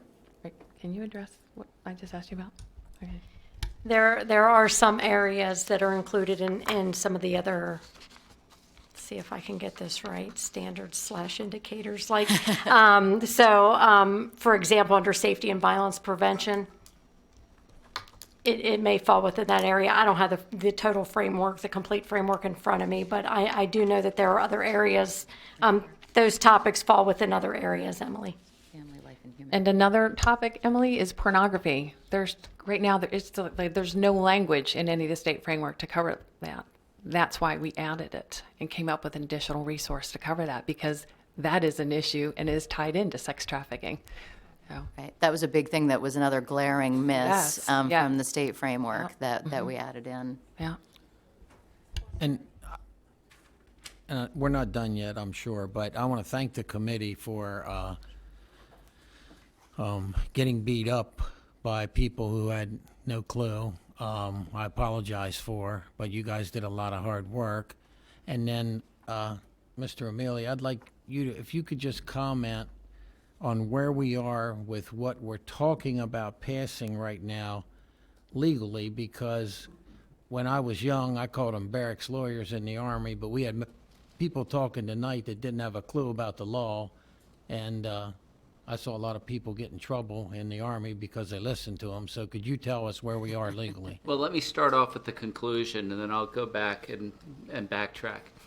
The conclusion is what is before you on the agenda item is COMAR compliant and also provides an alternative framework for those families who choose to opt out from the state framework. Families can say, I want my child to be educated in accordance with the state framework. Families can say, I want my child to be educated in accordance with the alternatives that the committee has developed. Families may choose, I don't want either of those, and they will have some additional alternatives. That's COMAR compliant. That's also family friendly. And the key to this is number 1 on page 2 of the agenda, which says that the school system will promptly, quote, provide an opportunity for parents, guardians to view instructional materials to be used in the teaching of family life and human sexuality objectives, including both the state framework and the standards proposed by the committee, so that parents, guardians may make appropriate decisions for their own children. It's essential that this school system does everything possible to give the information to parents so that they may make the election that is best for their children. Now, just so that I'm not misunderstood, we know that there will be some parents who do not make any election one way or the other. And indeed, COMAR requires that we have an opt-out. This is not an opt-in. This is an opt-out. For those parents who choose to ignore the information that is provided to them, their children will default to the state framework. Now, you can address that by allowing opt-outs at various times. There's no rule that says you opt out by August 1st and forevermore you're limited. A parent may say at some point during the school year, hey, wow, I just realized. And then they can elect to opt out if the board chooses to allow that. Logistically, really difficult for your administrators and for your teachers. But, you know, that's giving a bona fide family choice. And it's not a violation of COMAR. So what you have here, number 1, promptly provide an opportunity. Number 2, make the comprehensive health education framework in accordance with the state framework available to all students whose parents, guardians have not exercised their right to opt out.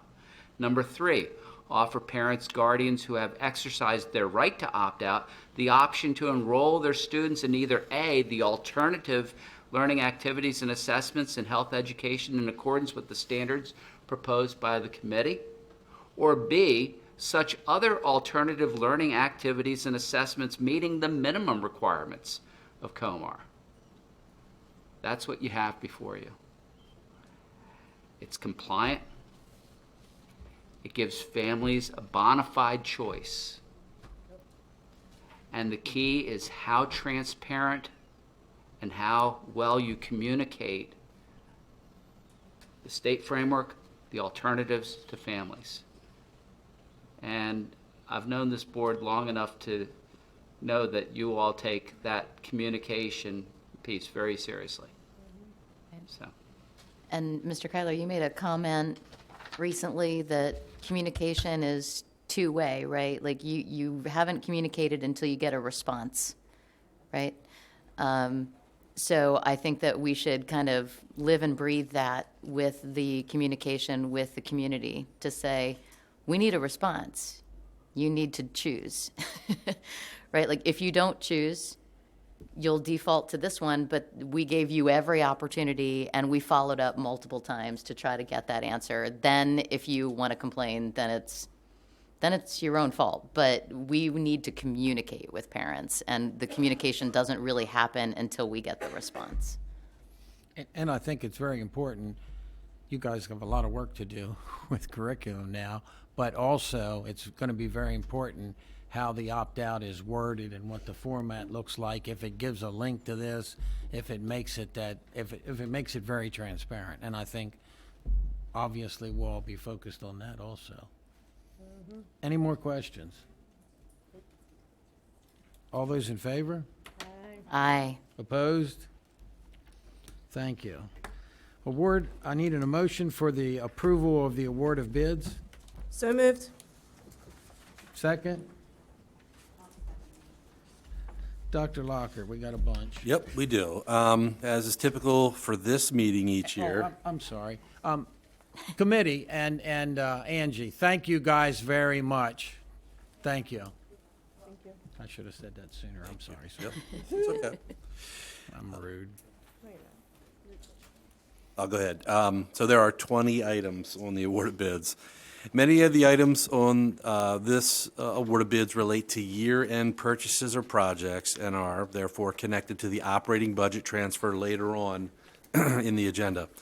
There are a few items that address year-end purchases of vehicles or equipment. As you know, because we have discussed many times in the past, we don't have budget items for the replacement of vehicles and equipment in an ongoing manner. Therefore, our only option is to use available year-end funding to replace things like vehicles and equipment that need to be replaced on either mileage, wear and tear, or maintenance concerns. When we replace vehicles and equipment, when possible, we offer the items being replaced for public auction to receive any value that may exist for that item. Board members, if you want me to read through all 20 of these, I will, but No. Did anybody see anything that they thought we should vote on individually or Dr. Locker should talk more about? I just had one, I think, question. I'm sorry. I'm sorry, what's that? I said, who'd have thought? Big shocker, right? I have a question. There's several items for vans and vehicles and things like that, and I know that we do tend to try to roll those in at the end of the year. I was just trying to get a gauge for, I've lost track of how big our fleet is. It looks like we're putting in a request for, wait,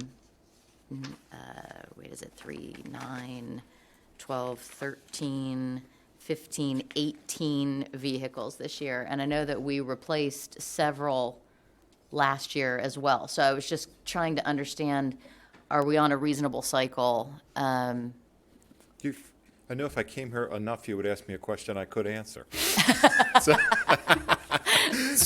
in the vehicle fleet, meaning kind of like the staff vehicles for the handful of staff who have vehicles, that total fleet's 22. So those are cars or SUVs. Okay. For the maintenance shop, between cargo vans, maintenance vans, the flatbeds, the sort of small dumps with dump trucks with salting, that total fleet's about 95.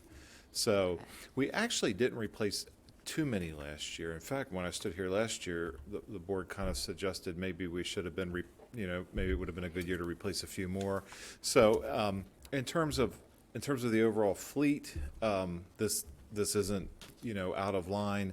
The only thing I would say is because we have no ongoing budget to proactively address vehicle or equipment replacement, what we tend to do is run them and keep them as long as we can, and then if we have a good year-end situation, replace as many of those that we've run and kept as long as we can, which then puts them in similar cycle for future replacement again as they hit certain mileage or maintenance requirements.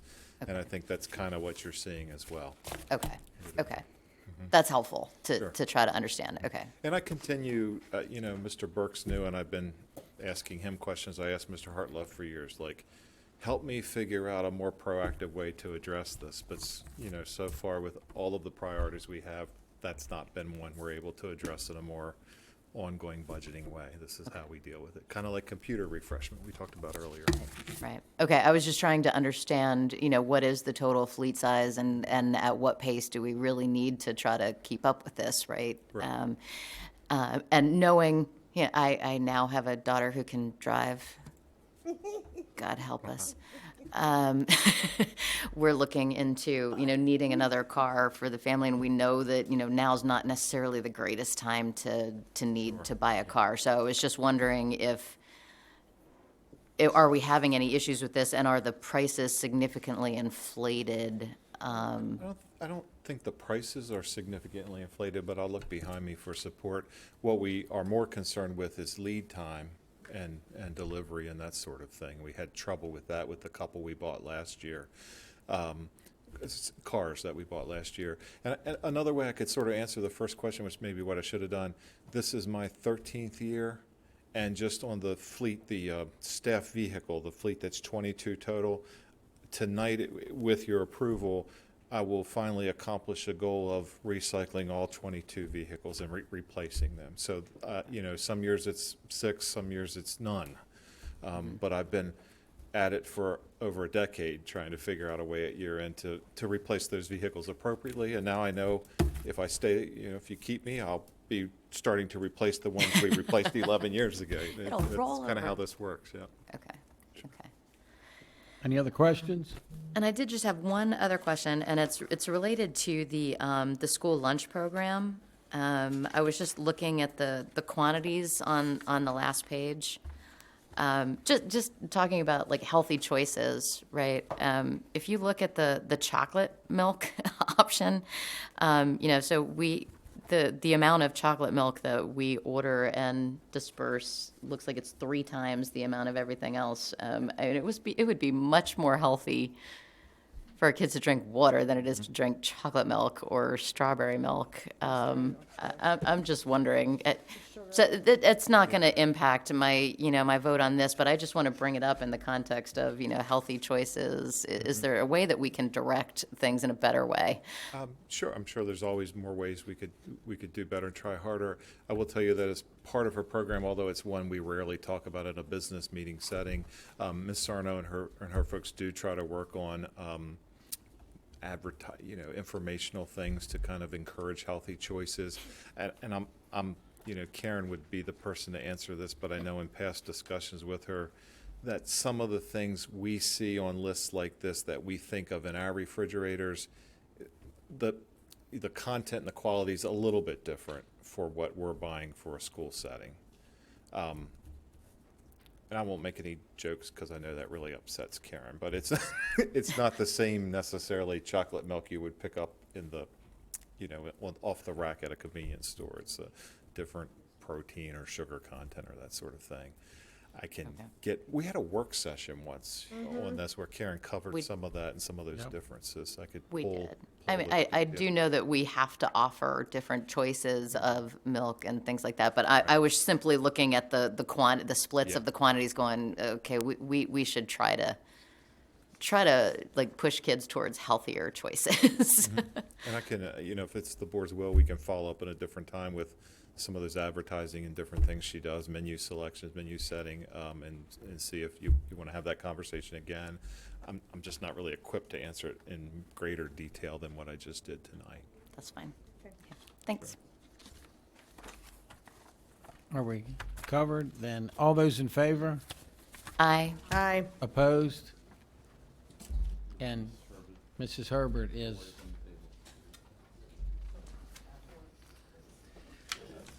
Okay, approval of additional legal fees. Need a motion. So moved. Second? I'll second it. Dr. Locker. Yep. At the June meeting, we bring you an action item to approve additional legal fees beyond the retainer agreement for the past fiscal year. You enter a retainer agreement with Pest and Cats Law that includes a month retainer, no charge for legal counsel at your business meetings, and then a discounted rate at 80% for all hourly charges beyond the annual retainer. So this action item is to pay those legal services rendered beyond the retainer amount. Board members, any questions? Nope. All those in favor? Aye. Opposed? With one abstain. One abstention is still. One absent. Away from the table, yep. Yeah. Approval to retain legal counsel. Second? Second. Okay, so in line with the previous agenda item, we also bring for your approval the retainer agreement for legal services for the subsequent fiscal year. As just mentioned, the agreement once again includes an annual retainer, no charge for legal counsel at business meetings, and a discounted rate for legal services beyond the retainer. We pay the hourly rate that is part of the fees obtained through the MABE Legal Services Association Attorney Panel. PK Law, usually represented here by either Mr. O'Mealy or Ms. Eisenberg, have provided quality legal services to the board for many decades, and the agreement allows us access to the full range of legal services in multiple areas offered by their firm. Any questions? Since no one did on either motion, just for the public, both of these amounts are in line with what typical years are. There's nothing extreme about either one. Correct. All those in favor? Aye. Aye. Opposed? Mr. Kyler? If I could, I'd like to thank the board and also Dr. Lockard for their support and their faith in our firm. It's been an honor to do work for the board for these many years. As you all know, I went to Westminster High School, graduated in 1976, a long time ago. And I started doing work for the school board in 1986 as a very young attorney with Mrs. Eisenberg as a very young associate, just a few years ahead of me. It's been a pleasure. We've had some tough times. These past couple of years have been tough. School closings were really tough. But, I know that when I work with you, you have a very common goal, and that is for the best interests of the students of Carroll County. You may not see eye to eye on every issue. You may not see eye to eye with members of the public, but you deeply and sincerely hold that as your first priority in all things, followed secondly by the teachers and staff of the Carroll County Public Schools. And so when we sit here until 11 o'clock at night sometimes, it's, knowing that, you have the best intentions, and we truly enjoy working with you. So thank you. I was going to say, Mr. Thank you. Amelia, I appreciate, the opportunity I've had to actually get to know you and work with you, even though I was in court with you regarding disclosures, On and the I other wasn't side. so very nice to you. But I do appreciate, your wisdom and answering questions we have, and I'm very thankful for that. Thank you. And after almost 4 years, I'm starting to trust you. Again, thanks, Mr. O'Mealy. Thank you, Dr. Dorsey. Great services. Thank you. Well, Okay. I've known Ed longer than go any ahead. of you, and so thank you, dear. Thank you. Now we need a motion for the approval of the operating budget transfer. So moved. Oh, I I'm think sorry. we need to vote on that last one, correct? Did you No, guys? we voted before. We he voted, thanked and then he spoke. Yeah. Oh, my We voted apologies. before he My apologies. He didn't thank us until he knew we were all in favor. Getting late, thanks. So I now need a motion for this. So moved. Second, I'll second. Dr. Locke. All right. So also at the June meeting each year, we bring for your approval a year-end transfer among the major categories of your operating budget. This action is necessary to bring final reconciliation to the FY22 budget and ensure that funds needed are in the appropriate categories of the budget. In almost every year, we will have a category or two in which we may need to transfer funds or some year-end purchases or projects for which we need to align funds to complete. And that's the case again this year. Pupil transportation is one of the major budget categories that ended the year in a deficit. And that was not unexpected based on both the board's earlier decision to enact pay increases and the increased cost of diesel fuel for a big part of the year. Also, the transfer accounts for year-end purchases and projects, which were highlighted in the awarded bids this evening. So as with every budget transfer or adjustment, after you approve the action, it goes to the county commissioners for their approval. Board members, any questions? Nope.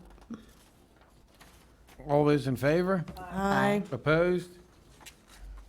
I now need a motion for approval of the food services budget adjustment. So moved. Second, I'll second.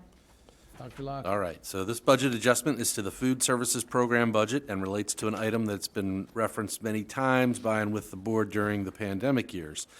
The federal government expanded eligibility for free meal service to all students, which resulted in more meals served and greater reimbursement for those meals served.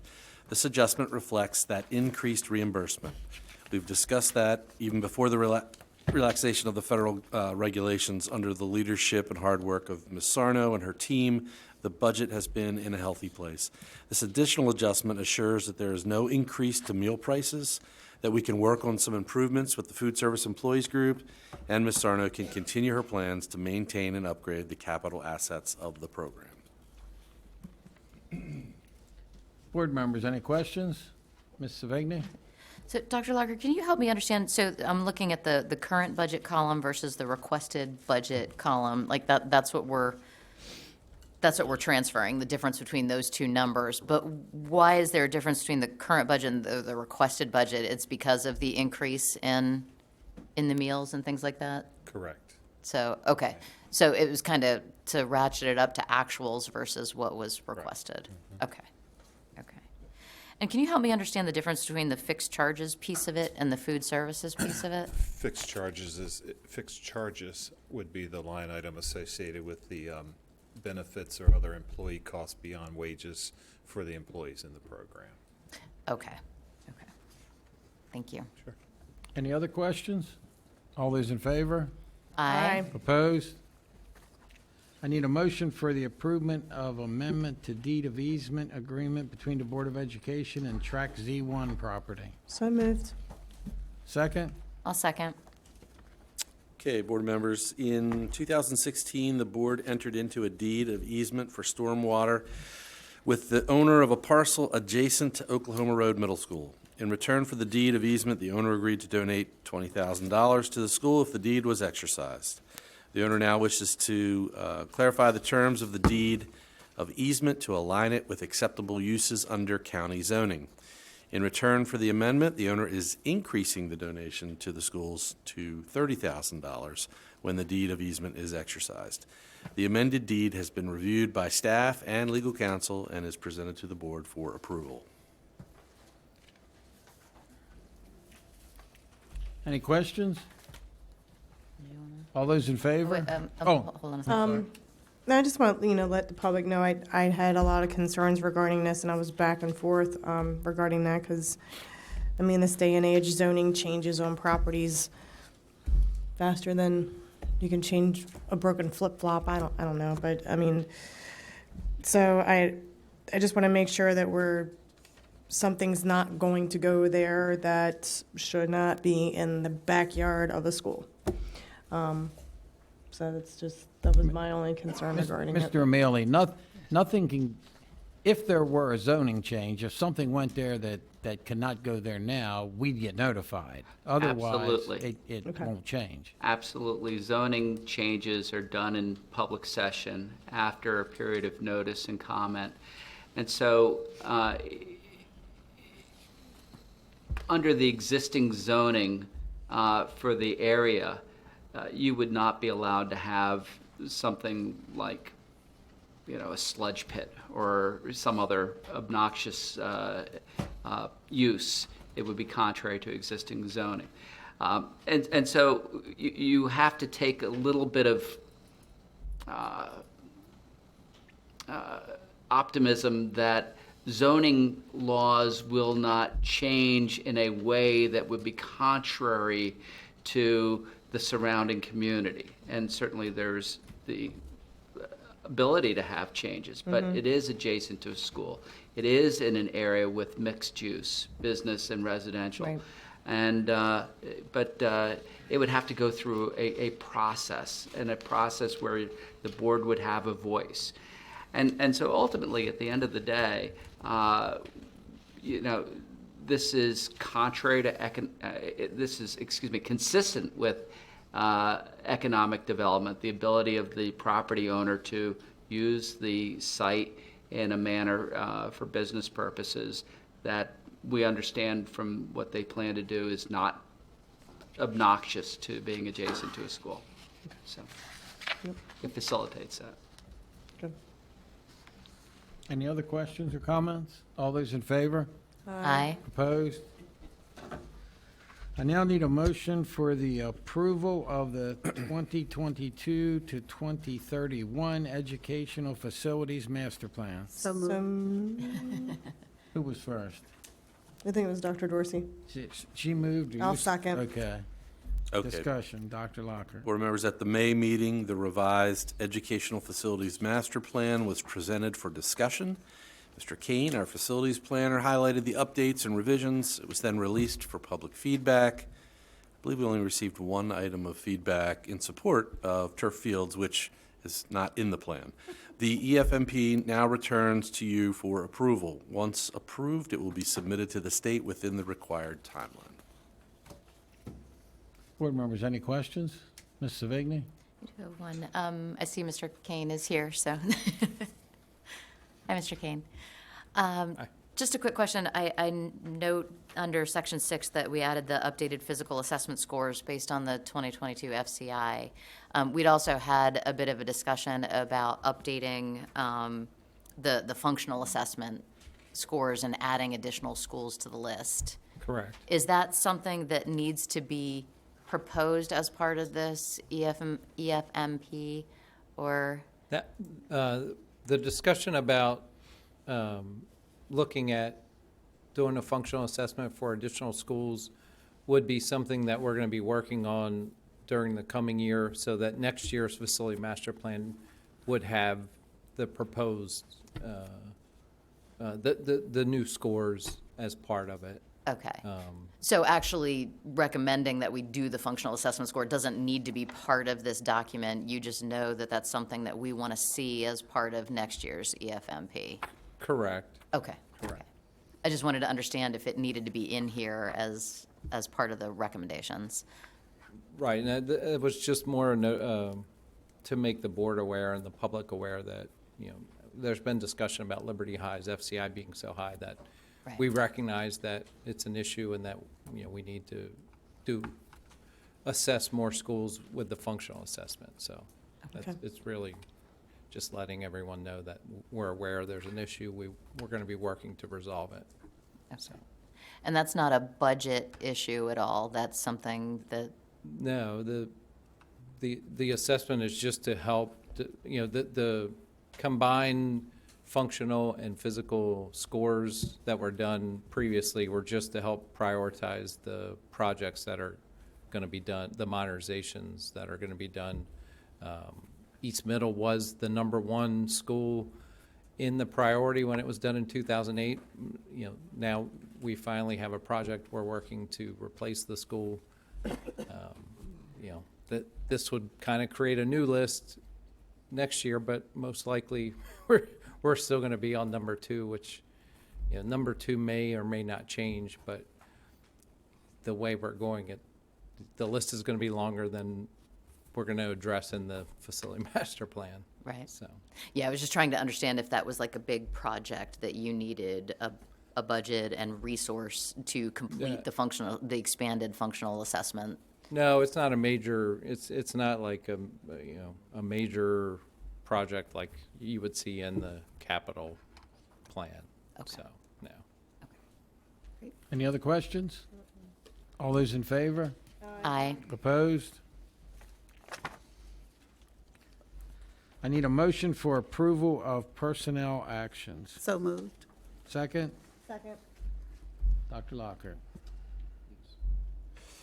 This is the monthly personnel actions agenda item. There are 2 new hires, 1 release from contract, 3 promotions, and 1 leave of absence as outlined in the agenda packet.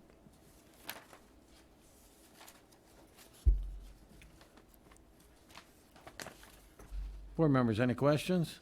No. All those in favor? Aye. Opposed? I need a motion for approval of personnel appointments. So moved. Second? I'll second it. Board members, I'm pleased to recommend 3 appointments this evening for you. First, we're recommending Catherine Finneran, currently an assistant principal at Elmer Wolf Elementary School, to principal of Cranberry Station Elementary, effective July 1st. Second, we're recommending Katie Neflin, who's been acting principal at Westminster High School, to principal of Westminster High School, July 1st. And then Suzanne Peters, who's currently a counselor at Robert Moton Elementary, to pupil personnel worker in student services, beginning July 1st. Board members, any questions? All those in favor? Aye. Opposed?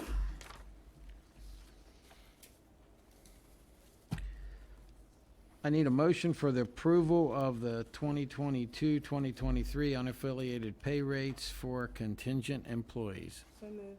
Second? I'll second.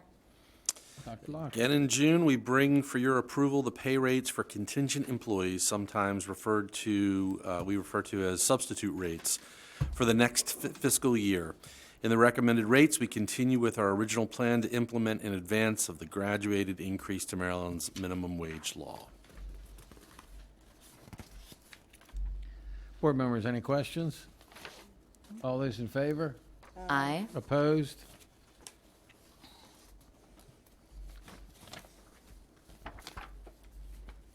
I need a motion for an approval of the flag policy.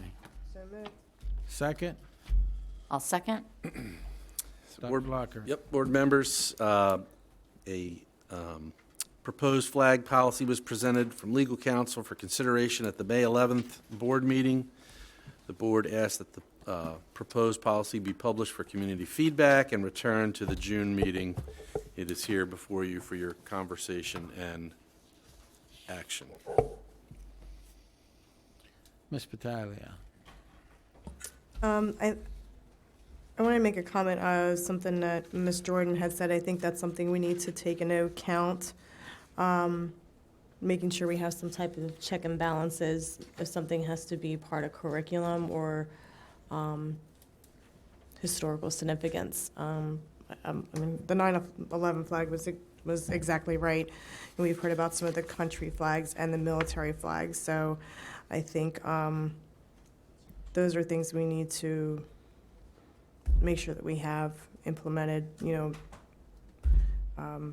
after school activities, absolutely, have the flags that represent the group, but I like what Celeste had suggested.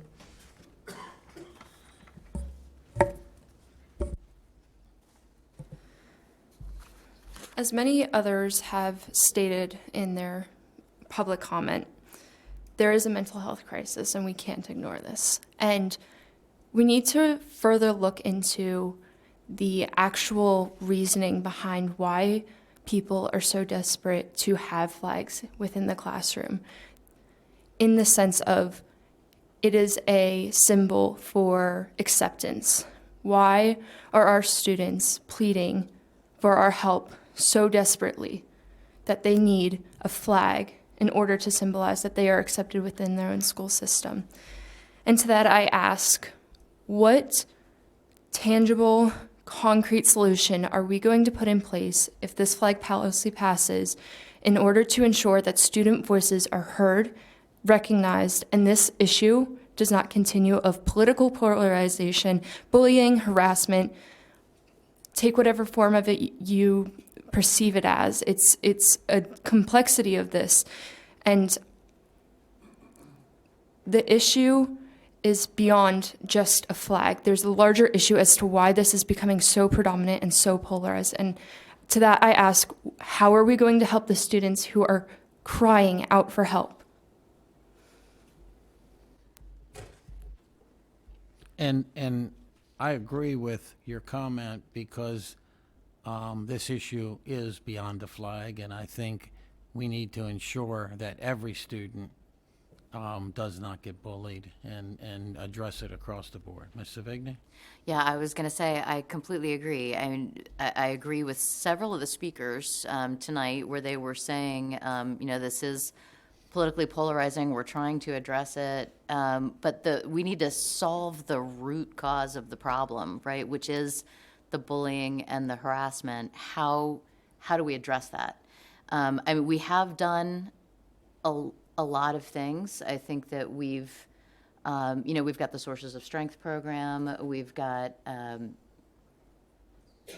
trying to, help me out here.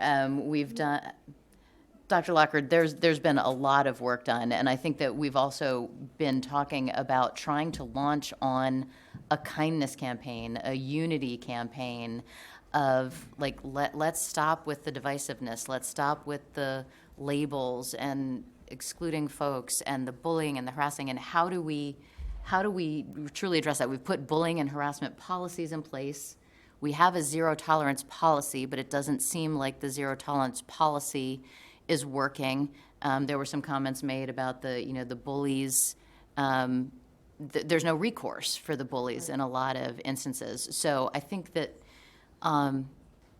we need to try to get at the root cause and how do we, so the bullying and harassment policy isn't working as written or as it's currently being implemented. Sources of strength, I think, is a help, but it's not the only thing that we can be doing. How do we start this campaign of a unity message of dignity and respect and kindness for everyone simply because we're humans? I think that's kind of really, I would like to make a proposal that we start thinking through putting together a true unity message and a campaign for kindness and dignity and respect for all as a supplement to the bullying and harassment policy. I agree to that, but, sorry, go ahead. Yeah, Dr. Dorsey was next. And then Commissioner Frazier, and then you. I love the idea of coming up with a unity message, but I ask you to please hear me out. I think what we have, we're saying let's look at the root causes and we're looking at bullying. I think there's something even more apparent than that we're not grasping. We've got students who are saying, see me, look at me for who I am, accept me for who I am, and then we can move forward. We have an underrepresented group. I mean, again, some of their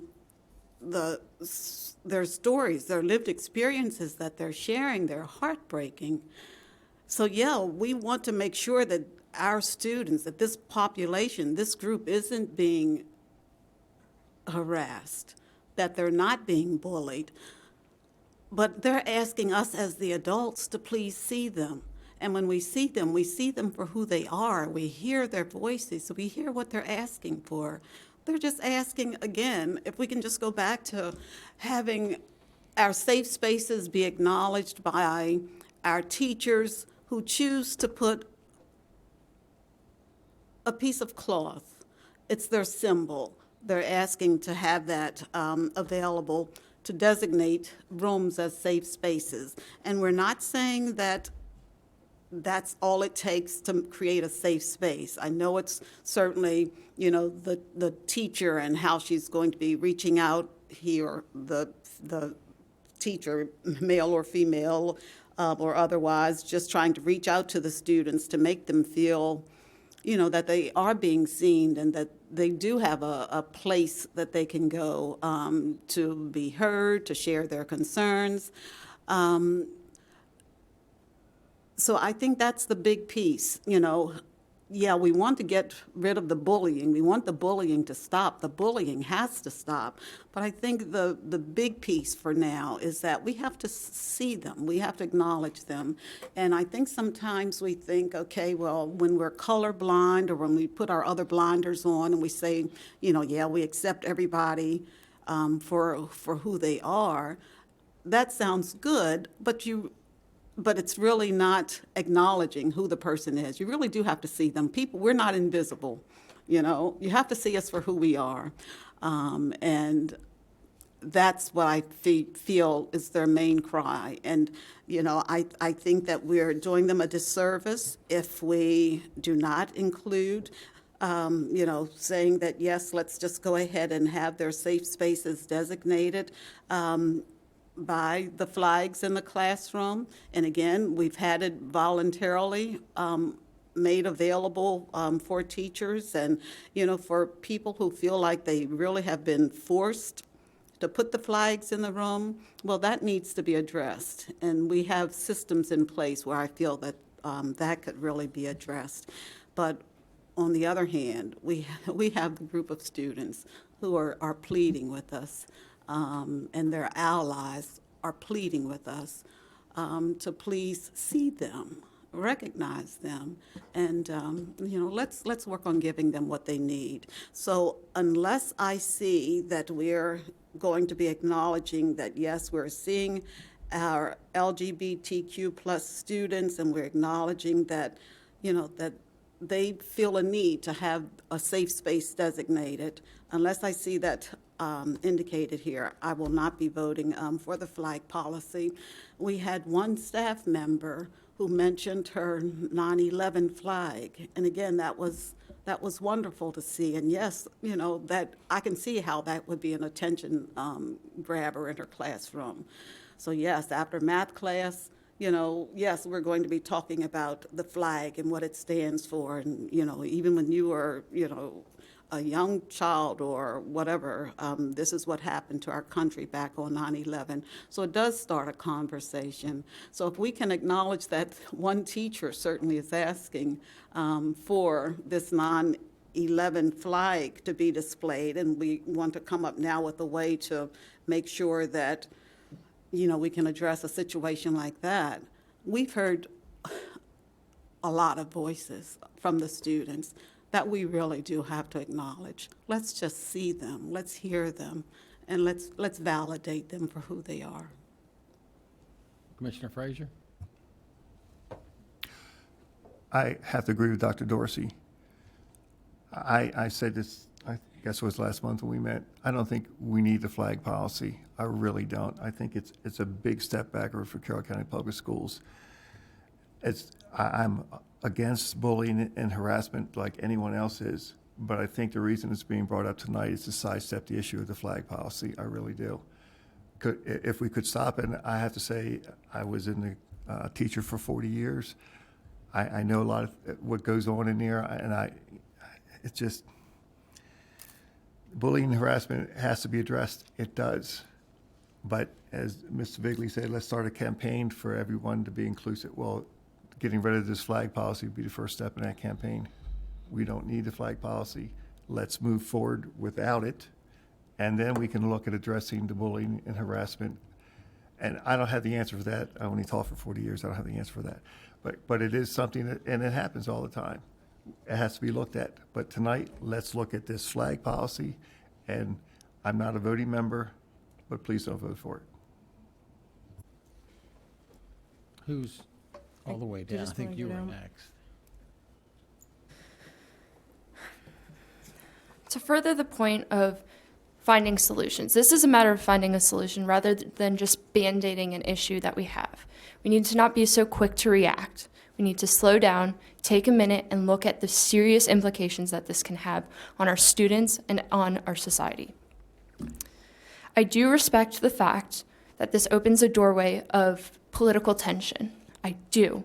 I saw it in schools, in high schools. There was posters posted by Allies Club, and I know students saw this on social media that were either torn down or replaced with other signs of contrasting ideas, specifically targeting the exact, poster that was placed. We need to hold each other accountable with respect. Each and every community member, whether you're a parent, you need to teach your, and I know I'm young and you're probably, why is this young person yelling at us to how to parent? I'm just noting what I am very appreciative my parents instilled in me. Respect, respect, respect. Mm-hmm. Respect others. And if you have nothing nice to say, don't say anything at all. To that, I think we need to hold each other accountable. We need to advocate for speaking up when something is said is wrong. Even if it's not your political ideology, even if it's not your political opinion, bullying is wrong. And again, Commissioner Frazier, I respect the fact that bullying seems like a sidetrack. And I'm just trying to look at all the implications and factors here. This policy is a reaction to a multitude of different issues, all combining into one large issue that was brought to face. So we need to respect each other. And I know our community can do that. I am so proud of Carroll County in that we do hold good morals and we are strong in our morals. But we need to continue that with our respect and our kindness. We can't let that fade.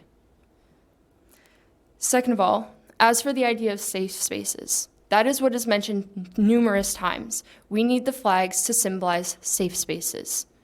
And as many people have mentioned, I believe it's 42% of LGBTQIA plus youth have thoughts of suicide.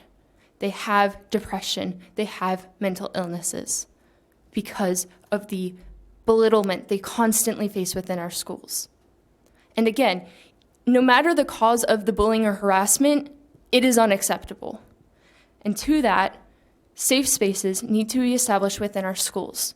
And one of the public comments mentioned this, and I'm sorry, I'm not remembering who at this moment. We need to incorporate therapists within each of our schools. We've been prolonging this issue for many years, and this mental health crisis has risen. And I understand we are tight on budget. Believe me, I understand the realistic factor of how expensive therapists can be, but there are online services that we could invest in. But if we're so concerned with our students like we should be, we need to invest the time into mental health. And this will not just benefit one group, this will benefit any student.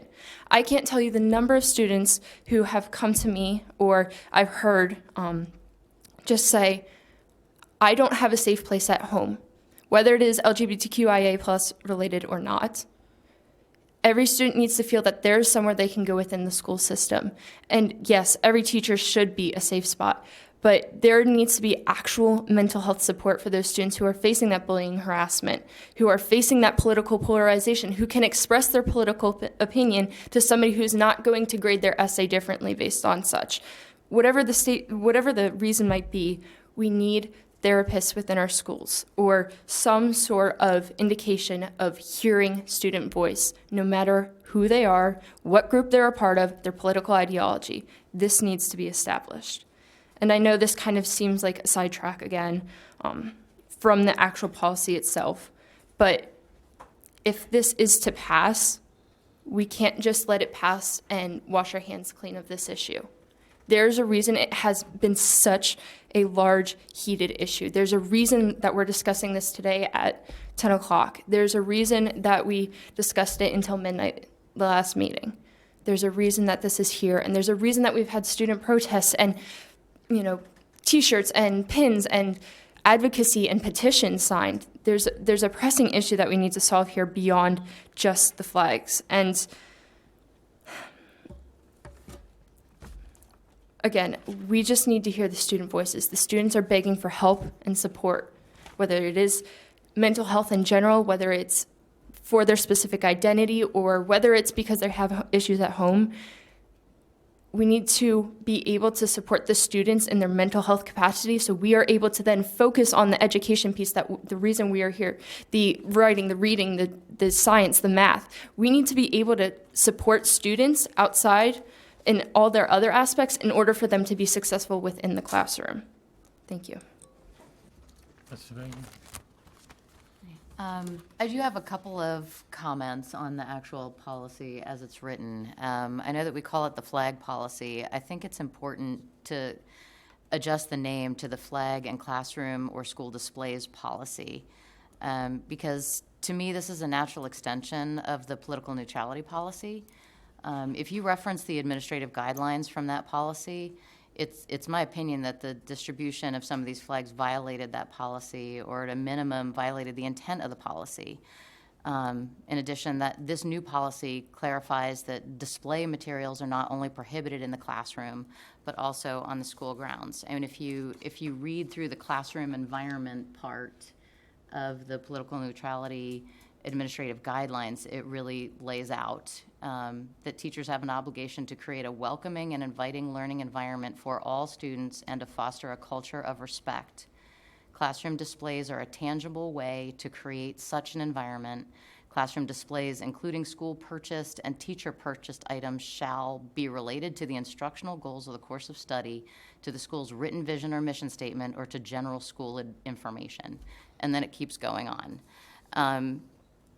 It's clear from the language that the flag distribution didn't meet the requirements of the political neutrality policy or the administrative regs. The clear intent of this new policy is to ensure a safe and non-hostile work environment for employees and a welcoming environment for all students. The reports of recent harassment and bullying of staff and now students on both sides is now extremely concerning to me. Whether we like it or not, this is a very divisive issue. And I think that this is very important. Students can certainly still continue to exercise their First Amendment rights, right? Like, we're not saying that this flag policy has no impact on students' First Amendment rights, right? As long as they don't violate the student dress code. Well, that's exactly right. Students are still free to wear whatever they choose to wear in accordance with the dress code, and the dress code does not prohibit the display of the pride flag or any other flag for that matter. Further, we do not have a faculty dress code.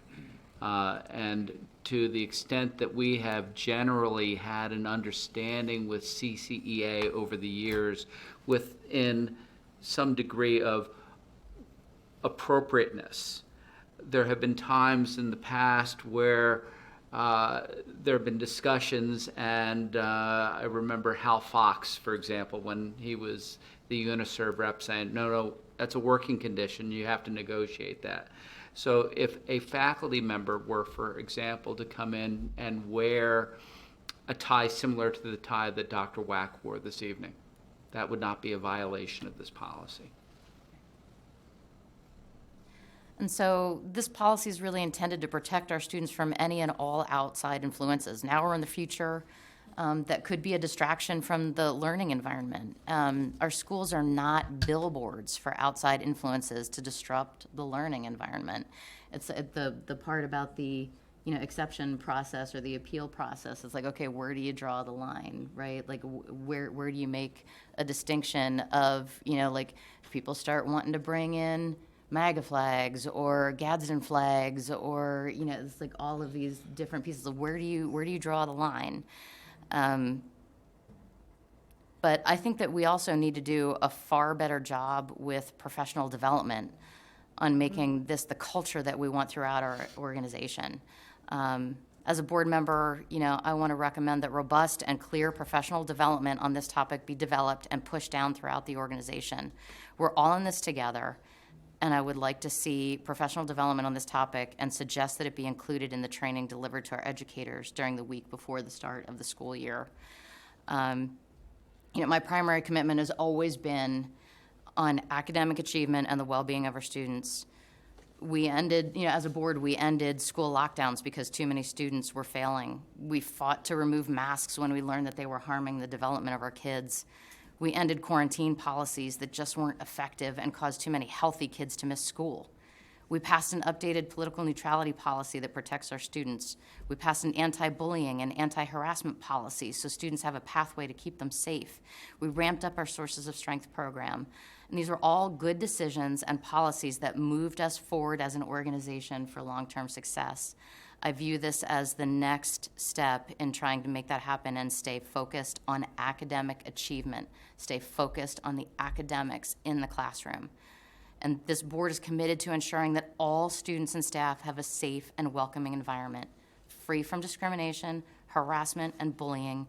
And this new policy, I believe, further helps CCPS achieve a culture of respect, dignity, and tolerance for all. I fully support this new policy. And I think that we just need to push down with robust professional development. I think we need to heed the words of Miss Nally, who was one of the teacher folks who talked in citizen participation tonight. I think she said it more eloquently than any of us ever could. The real situation of being in the classrooms. And I would like to recommend further that that we start working on this unity message and trying to get to the root cause of the bullying and harassment and reduce it in any way that we can. But the one change that I did want to recommend to the wording was that it not just be the flag policy, but the flag and classroom/school displays policy, because that ties it back to the political neutrality policy and it being a natural extension. Ms. Batavia?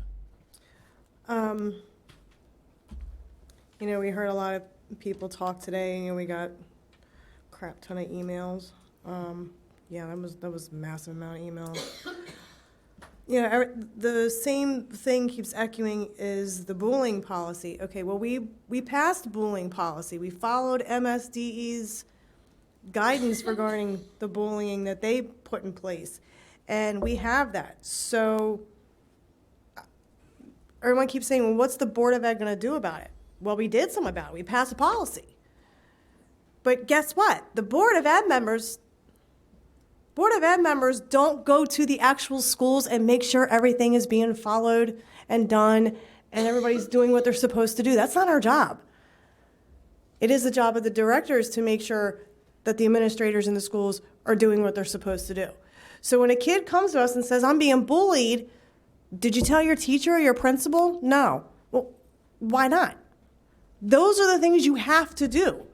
You have to tell your teacher. You have to tell the principal. And if you don't get anywhere, then fill out that form that's online.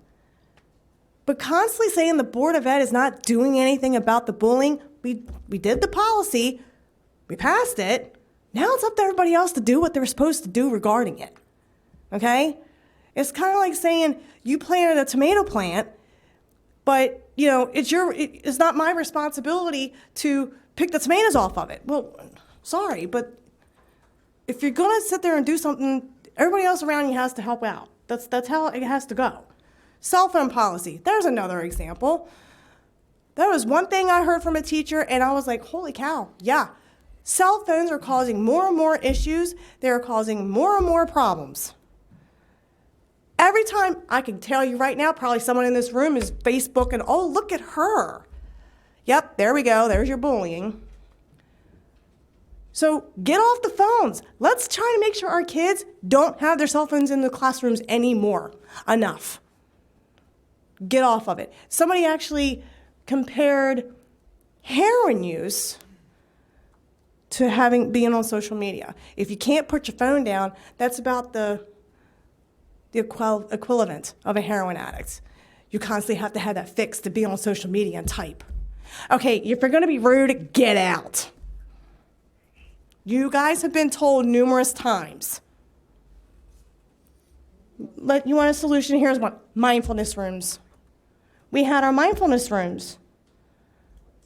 Our mindfulness rooms, I think, were extremely beneficial. They helped, we learned, yoga is incredible. Breathing techniques. So what happened to our mindfulness rooms? Let's get back to looking into our mindfulness rooms. I think that'd be phenomenal. But we keep hearing also that LGBTQ is the most marginalized. And the one thing that really struck me when I was researching all of this stuff, because, it's what I've been basically doing, students with disabilities. I did have a parent reach out to me, and they were at the carnival with their kids, and they were pushing their child, and sure enough, a bunch of high schoolers walked by and called that kid in the wheelchair the R word. Well, come on. But do the children with disabilities have a flag representing them in their schools? And they're the most marginalized. They're the ones that don't have opportunities, basically, out in the real world. But I didn't hear one person talk about them today. Not one. Those kids, they don't even really get a chance in the real world. And it's true. Where does it end? If we allow one, we're going to have to allow another, and we're going to have to allow another. And Mr. Amelia, I think you can back me up on this. There is now case law that if you accept one flag, you got to accept them all. Well, not necessarily. We have clearly banned the display in any way, shape, or form of the Confederate battle flag. No, I mean, we're going to Boston case law. And so we also have state law that requires the display of the official United States flag. Yes. All right. And we have to follow Section 7-103 of the Education Article, which requires, 7-105, which requires the display of the flag in every classroom, in every school, in every school system in the state of Maryland. Okay. The question ultimately goes to whether we create a limited open forum or whether we tighten the forum. The Board of Education has the legal authority to restrict what is displayed on the walls of the schools, on the appurtenances of the schools, and things that are owned by the school.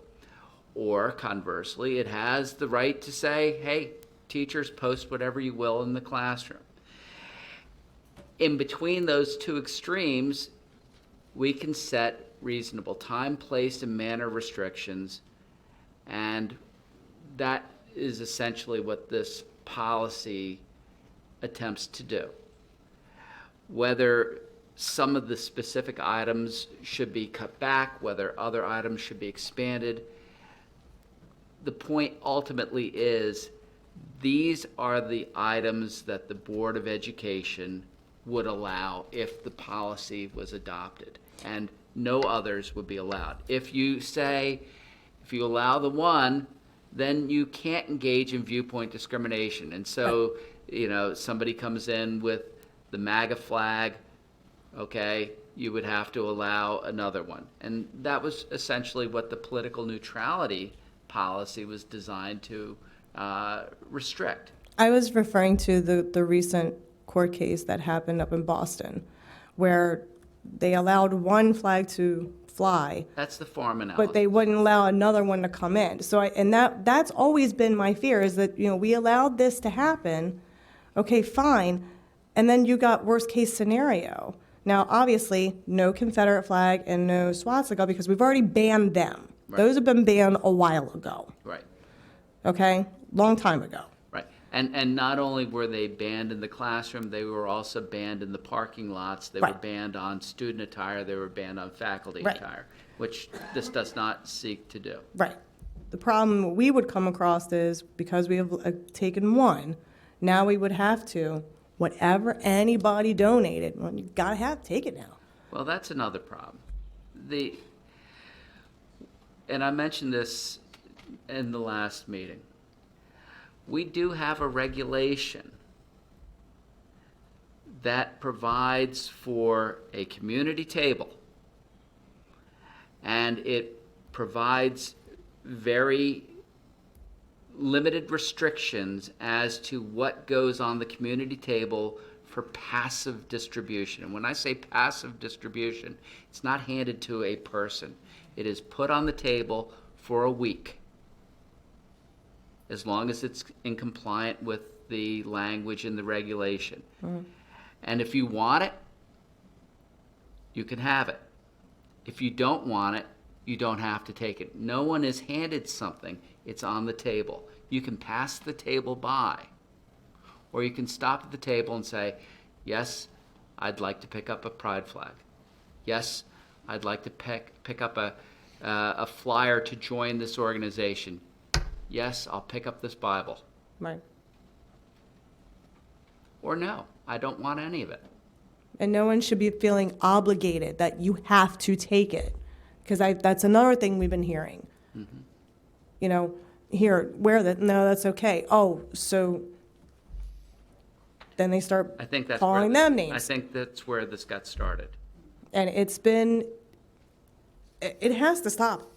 All of it. And like I said, we passed the bullying policy. It is up to the schools to make sure the bullying policy is being followed. That we don't go and knock on the school doors and say, hey, are you doing everything here? That's not the Board of Education's job. So Three quick things, and then I wasn't sure, Ms. Herbert and Dr. Lockhart, who was next, but if we just keep going this direction.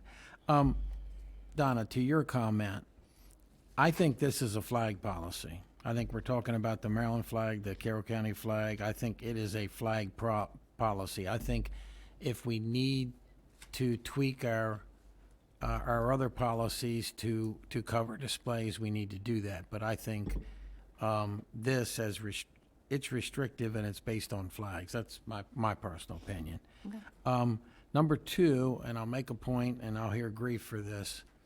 We heard a lot of stories about bullying, and this happened in school, and that happened in school, and this happened in school. I'd just like to make a point somebody said pride flags have been here for 10 years, so evidently they didn't stop that from happening, and I still don't believe that it stops that from happening. And then lastly, you feel as written this is legal, correct? Well, I do, because it only restricts what will be displayed on the appurtenances of the school. In other words, on school property. So the board does have the authority to restrict what it will display. And a desk belongs to the school system.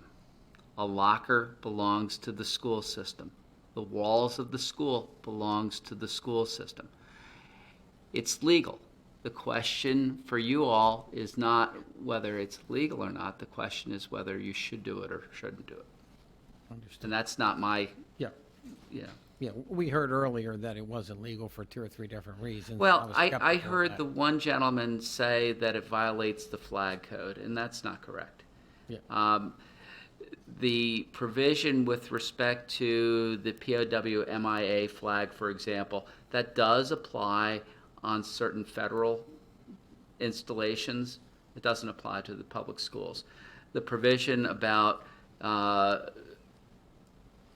flags of other nations being smaller, there's nothing in federal law that says that a public school system can't have that restriction. You know, if you want to modify that so that they're the same size, I mean, that's not a major issue. That's within the discretion. And indeed, in 7105 of the education article, it doesn't say anything about permitting other flags. This policy clearly does.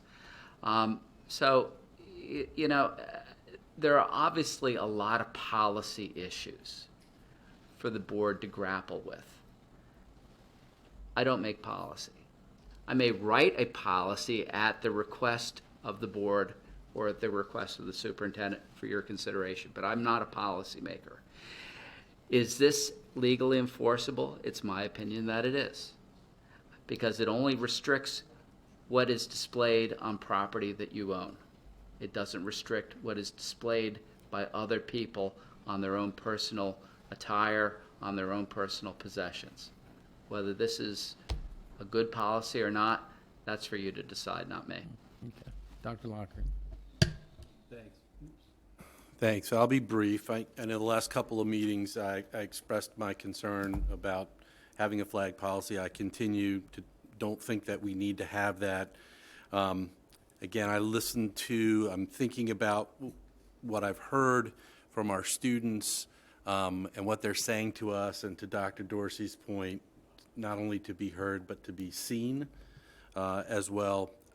Respectfully, I understand the argument, Mr. Kyler, as it relates to, we've had, flags in our schools for a long time. That was part of my issue as well, as it relates to taking that away, and that bullying has continued. I would say that we've put all sorts of things in place to address bullying and are required to put all sorts of things in place for whatever the bullying harassment is, and bullying continues. And part of what for what it's worth in the last couple of weeks here, as Emily, I appreciate your input and suggestions when you talk about what are some things that we can do. I think it is taking a step back to do something that takes away something that students recognize as a support, recognize as something that they've come to know as a safe place or a safe spot. Of course, we want all our classrooms to be safe for students, but that's something that's been there for those students. And I think about, that you talked about, what are some of those things that we can do? Well, I kind of tie a little bit of this conversation to the one we had earlier on the framework. I think, I don't want to rehash that issue as it relates to the health standards. And I would certainly agree with a lot of the things we heard from folks about what's age appropriate or where does this go. But in my eyes, those topics and those standards that the state has provided, you can agree or disagree, but many of them are meant to just make people aware of the fact that there are people that are like you or not like you that exist, so that you can be knowledgeable of it. We heard some people talk a little bit about, hey, you're going to go out into the world and you're going to run into all sorts of people, and you're going to be expected in your job or at your college or university, to recognize that there are differences out there. And I think some of those things are important. We tend to fear what we don't know or don't understand, and so I think the idea of, getting not indoctrinating, not forcing something on somebody, but bringing awareness to, goes a long way in helping. And I've been in schools long enough to know that a lot of times the bullying, harassing that I've seen from kids is that they don't totally understand something, so they go at it or pick at it. And that's not all cases, but I've seen that a lot. And so I guess I'm just going to reiterate, I'll stop talking now, that I don't have a vote, but I concur with Dr. Dorsey. I don't believe we need a flag policy. And I think we do need to do more educating as it relates to, yes, kindness and compassion and all those things that we say are important. But when we get down to differences, I think we need to recognize, and as you said, hear people and see them as well, recognize it. So that's it. Ms. Server, did you still? Yes. So you touched on one thing, the missing people, POWs. That's also in the county office building. Is that correct? Missing in action flag. And then what other flags do you have in the county? Oh, okay. Because I was told that. Look at every day, but Okay. Okay. So you don't know what flags you have hanging over there? No, okay. All right. Just curious, because I think the POW flag was in there because that's how you got the veterans hospital coming up down in the south part. Okay, but I thought they were impressed by you having that there. Okay. It is very upsetting on both sides. It's distracting, and we need to move forward. Mr. Fraser. My last comments. At the end of the day, okay. At the end of the day, you teach students. Everyone's talking about teach academics, you teach students. There are all these students that we heard tonight. I've gotten a lot of text, emails from other people as well. They're asking for some help. The help would be, don't have this flag policy. I've heard several people talk about compassion, and what you want to show some compassion to these students. Don't have this flag policy. I just think it goes against inclusiveness in Carroll County Public Schools. I really do. And I'll stop. Okay. Mr. Kyler, does it make sense to ask Mr. O'Mealy about the idea of the core values, like with a poster within all the classrooms designated? Because we don't want folks to feel like we're taking away a safe space. Like, we do want all classrooms to be felt that they're safe spaces. And how do we make that so, right? Like, all teachers should be trusted adults. All classrooms should be safe spaces. And if they're not, then that's something that we need to address. Yep. So,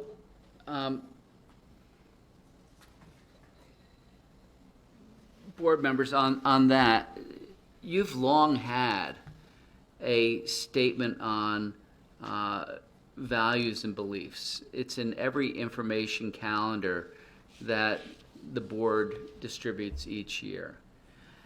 And among the things stated in the core statement of values and beliefs are that the school system will require every staff member every staff member, ranging from the superintendent down to the substitutes, to the custodians, to the people in food service, to the bus drivers, every staff member will provide, quote, provide a safe and orderly learning environment for students and staff, and display cultural proficiency while respecting and appreciating diversity. And that every student will become knowledgeable, responsible, and caring citizens, and respect and appreciate diversity among peers, and demonstrate respect for the learning environment and other individuals. You've had that for years. Maybe it's not reiterated enough. And, I mean, isn't that what everybody's talking about? Whether it's in the course statement or in a flag, isn't that what we're talking about? Respect for diversity, cultural proficiency. So that's what you've been saying. You know, maybe that needs to be posted in every classroom. I don't know. I think that that warrants further discussion, maybe Yeah. at a future Yeah. meeting as sort of an extension of how we were talking about a unity message and how do we make all classrooms safe? How do we reduce bullying and harassment? Like, I think that warrants further discussion at a future meeting. Definitely. Yeah, because I think it sort of skirts the issue. You know, yeah, we've had those core values ever since they had been developed. So now, are you saying that what, if we just post these core values, that now that's going to have everyone feeling safe and secure and welcomed and invited to learn? So I guess we're saying if we have the pride flags, bullying's gonna stop tomorrow too, right? I'm serious. I mean, this is the problem. I mean, that's all we keep hearing is it's gonna stop bullying. And We're looking at something a group is requesting from us. And no one said that. Yeah, that wasn't said at all. I think it's time to vote. And as written, as the motion said, all those in favor? Aye. Aye.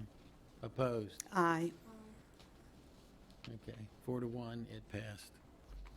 With the student rep. Yeah, in with the student rep opposition. also as a no, yeah, yes. I need a motion to approve textbooks and instructional materials for 2022, 2023. Dr. Locker. Oh, I'm sorry, I need the motion. you can leave, thank you. Goodbye. What policy did we violate now, supposedly? Who knows? Who knows? It's, There was a suggestion that the board can't adopt a policy in less than 30 days after the board reviewed the policy. That's not what the board policy says. It says 1 month. And the board meets on the same monthly cycle. And so there's no requirement for a 30-day review period. It's just not there. yep. That's what the comment was about. Who wants to make a motion? Second, I'll second. Dr. Lockert. Okay, every year we bring you recommended textbooks and instructional materials for your approval. These recommendations have been through the Curriculum Council and have also been available for public review.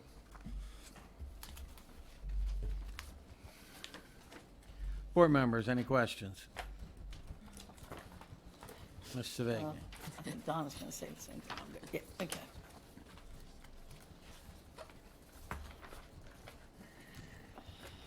Hi, Ms. McCausland. Hello. So we had talked a few minutes earlier about a few hours ago, about the Curriculum Council and, you know, all the work that you did this year to try to get additional review of materials and votes. And it looks like we have probably about the same number of votes as we've had in prior years. Correct. Just wanted to check, are all of the comments that were provided? Yes. included on this page? That's correct. Okay, so there were folks that voted no to certain materials, And did but, not provide and did feedback. not provide a comment or reason behind why they voted no. That's correct. Okay. Okay. Because that's what I was looking at, you know, some of the, there were probably 1, 2, 3, 4, 5, like probably 6 or 7 instances where they voted no, but didn't actually make a comment as to why they did that. Okay. So at that point, I have to believe that, okay, that it's fairly reasonable material. I do have a concern, however, with the title blended, because there were 4 votes of no for that particular resource, and there were some fairly concerning comments that sounded like they included elements of like critical race theory potentially, or things like that, that the social justice, kind of politically motivated, that I think might be problematic. So I'd like to make a motion to remove that particular resource from the approval tonight so that board members could take a closer look at just that one resource.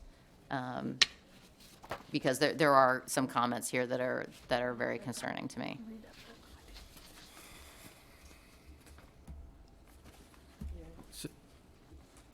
So do you want to make a motion to amend? So I would make a motion to amend the approval list to exclude the blended title. I'm okay with the rest of them. Second? A second. Any discussion on blended? Dr. Dorsey? Mrs. McCausland, can you share the use of some of these middle school books? Because again, it's my understanding that it's not for all middle schools. Wasn't there like 1 or 2 middle schools that had maybe suggested this for an option for some of their classes? So teachers bring forward books that they would like to utilize to teach certain themes throughout the content, and this is one of those. The materials in English, secondary English is how they do that. So yes, teachers brought these books forward, provided on the website a brief overview, snippet through a video, overview of how they would use the book and why they think the book is important.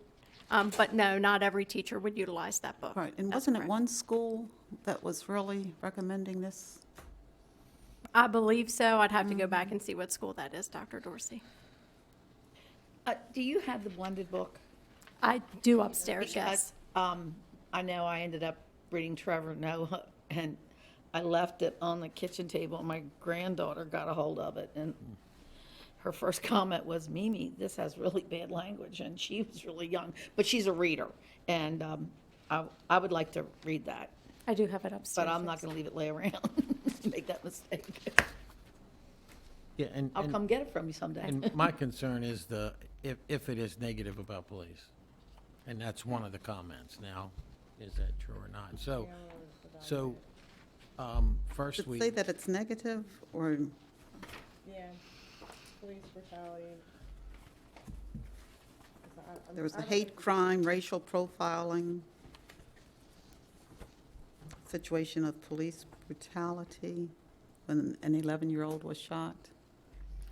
I mean, I just looked at the, you're looking clearly at, showing the agenda that cops are bad. That's what made me skeptical. I would just like to read it just to make sure that, like, it doesn't put that in a bad light. Okay. I would like to just read that, just, make sure it doesn't. That's all. Trevor Noah was eye-opening. well, and again, I mean, this is a work of fiction.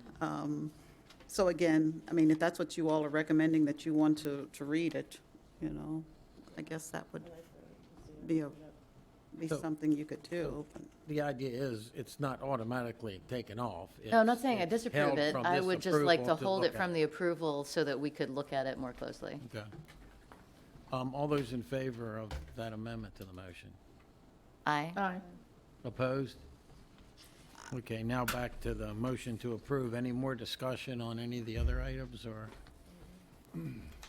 All those in favor? Aye. Opposed? I'll be coming to get that book. I need a motion for approval of the attendance of full-day pre-kindergarten student on early dismissal days.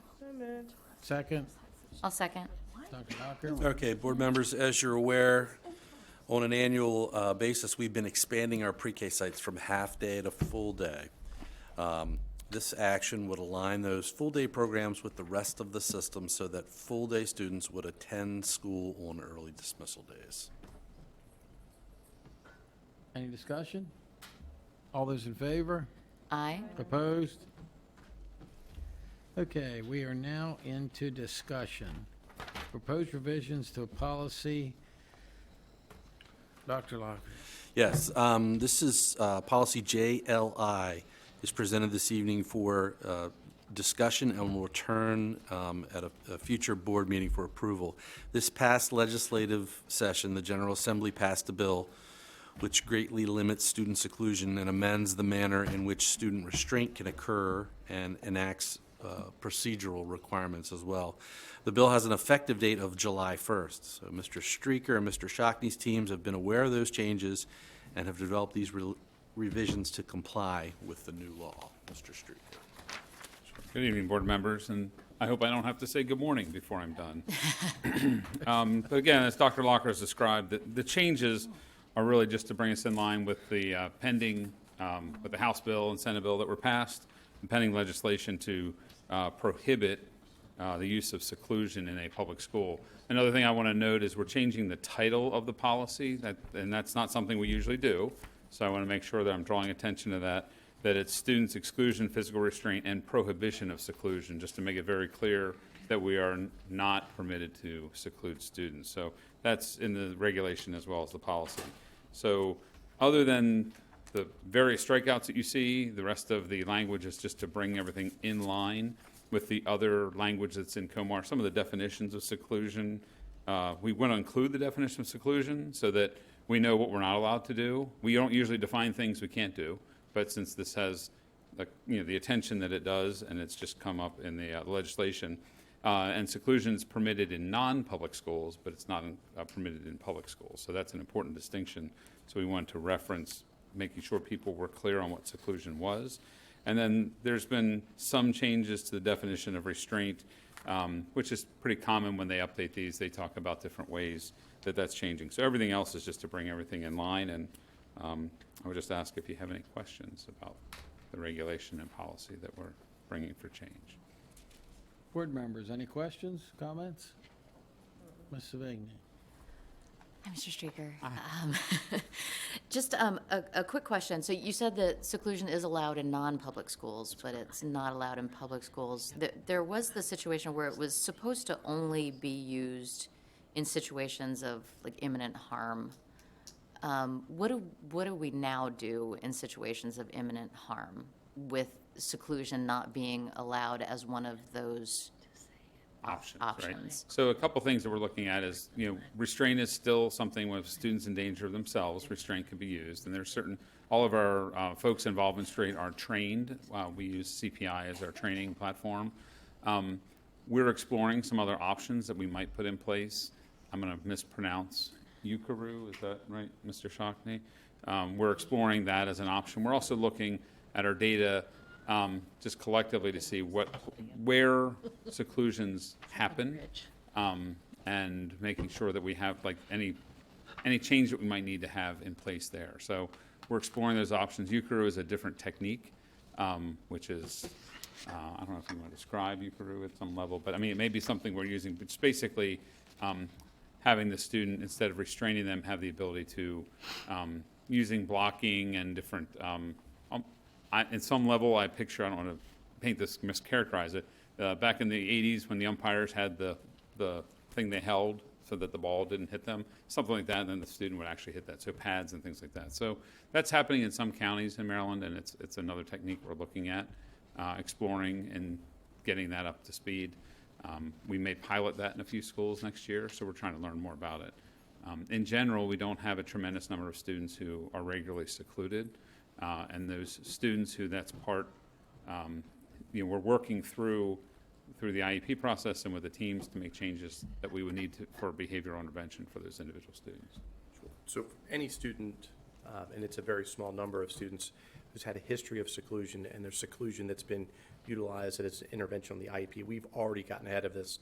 We've already had IEP meetings for those students. We're making modifications to their plans, which is very different for each student. So we knew that this was coming, obviously, so we've already gotten ahead of it and have had those discussions with students and families. So does that mean, I'm sorry, like in the Pride program, are we able to seclude students in that program so they're not secluded as well? No, seclusion effective July 1 is not an intervention that can be utilized at any point in time in a public school. What we have done for our students that may have had a history of seclusions is to have a candid conversation, because again, it's still allowed in our non-public centers. And for some very, very specific reasons, students with significant trauma backgrounds, students with very significant sensory pieces, that might be an intervention, and that therefore may result in a change of placement for a student. For other students, there might be other interventions that can be utilized in lieu of, but again, time will tell. But this is that's not something that in a general education program, I'll speak for your program, or a special education program, it's not an option available to us. So, Mr. Shockney, since seclusion was an option to use in certain situations, and now you will no longer be able to use that particular tool, are you concerned with your ability, so for imminent harm of either self-harm or harm of other students or harm of staff? Mm-hmm. Are you concerned that with the removal of that option, or do you think that you will be able to fill that gap, so to speak? We always have concerns when there are major changes like this. And again, this is a therapeutic intervention for a very, very specific group of students with some intense needs. So to answer your questions, yes, I do worry. However, we'll adapt. Again, we're exploring a couple of different training options. We still use crisis CPI, crisis prevention and intervention. Excuse me, I drew a complete blank there. But we're also looking at some programs to supplement that as well too. We always benefit from additional training, especially trauma-informed training and care for our specialized programs. That's something that we've always done. We will continue to do. But we're going to look at a couple of other options out there. We have some funding available to us that we're going to utilize to help us explore a couple of things and to see what we like from it to supplement our current supports that we have in place for students.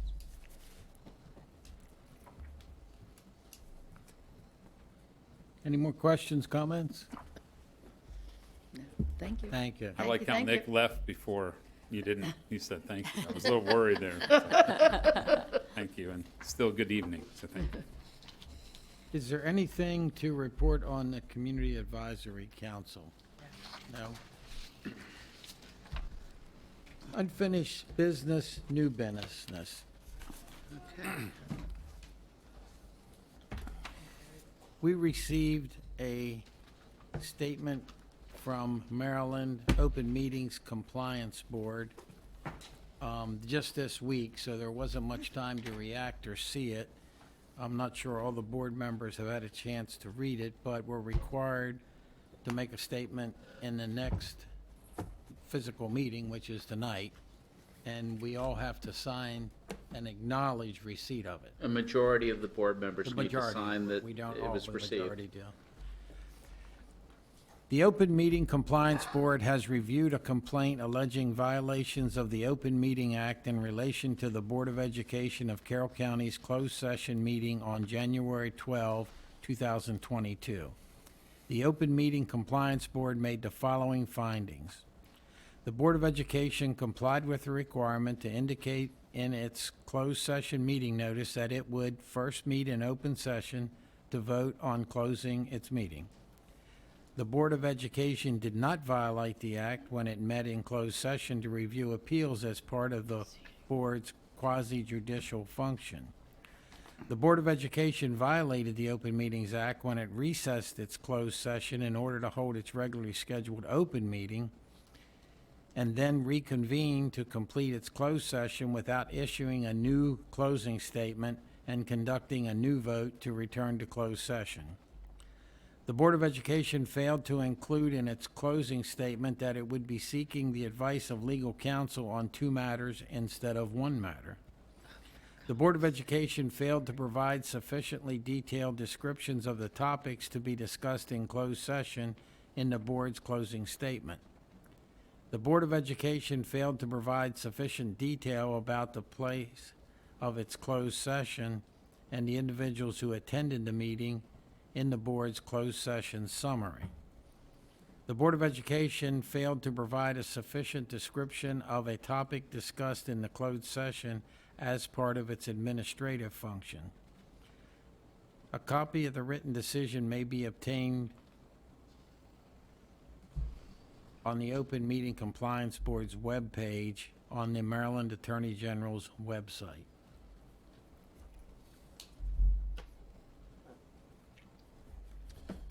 Mr. Kyler, can I did want to make a statement that tonight is the first time that I had heard of this, so Yep. I had not seen it or read it until I just listened to you stating it. So, but some of those things sound kind of ridiculous to me. It's things that, it's not that we're even involved in half the time, it's just we're handed the Yeah. paper, this is the statement that you need to read in order to go into closed session, and we do it, and, you know, the minutes are approved appropriately.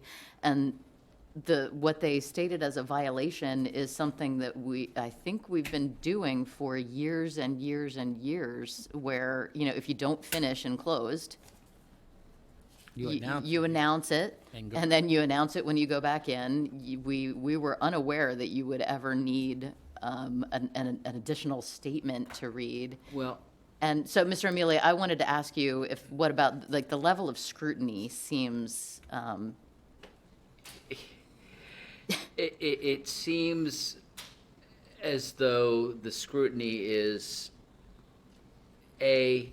more intense than in previous years, and B, not based upon an understanding of the practicalities. But be that as it may, that is the decision. And so let me talk about the concern about going back into closed session while at the same time finding that the board did not violate the Open Meetings Act to review appeals as part of the board's quasi-judicial function.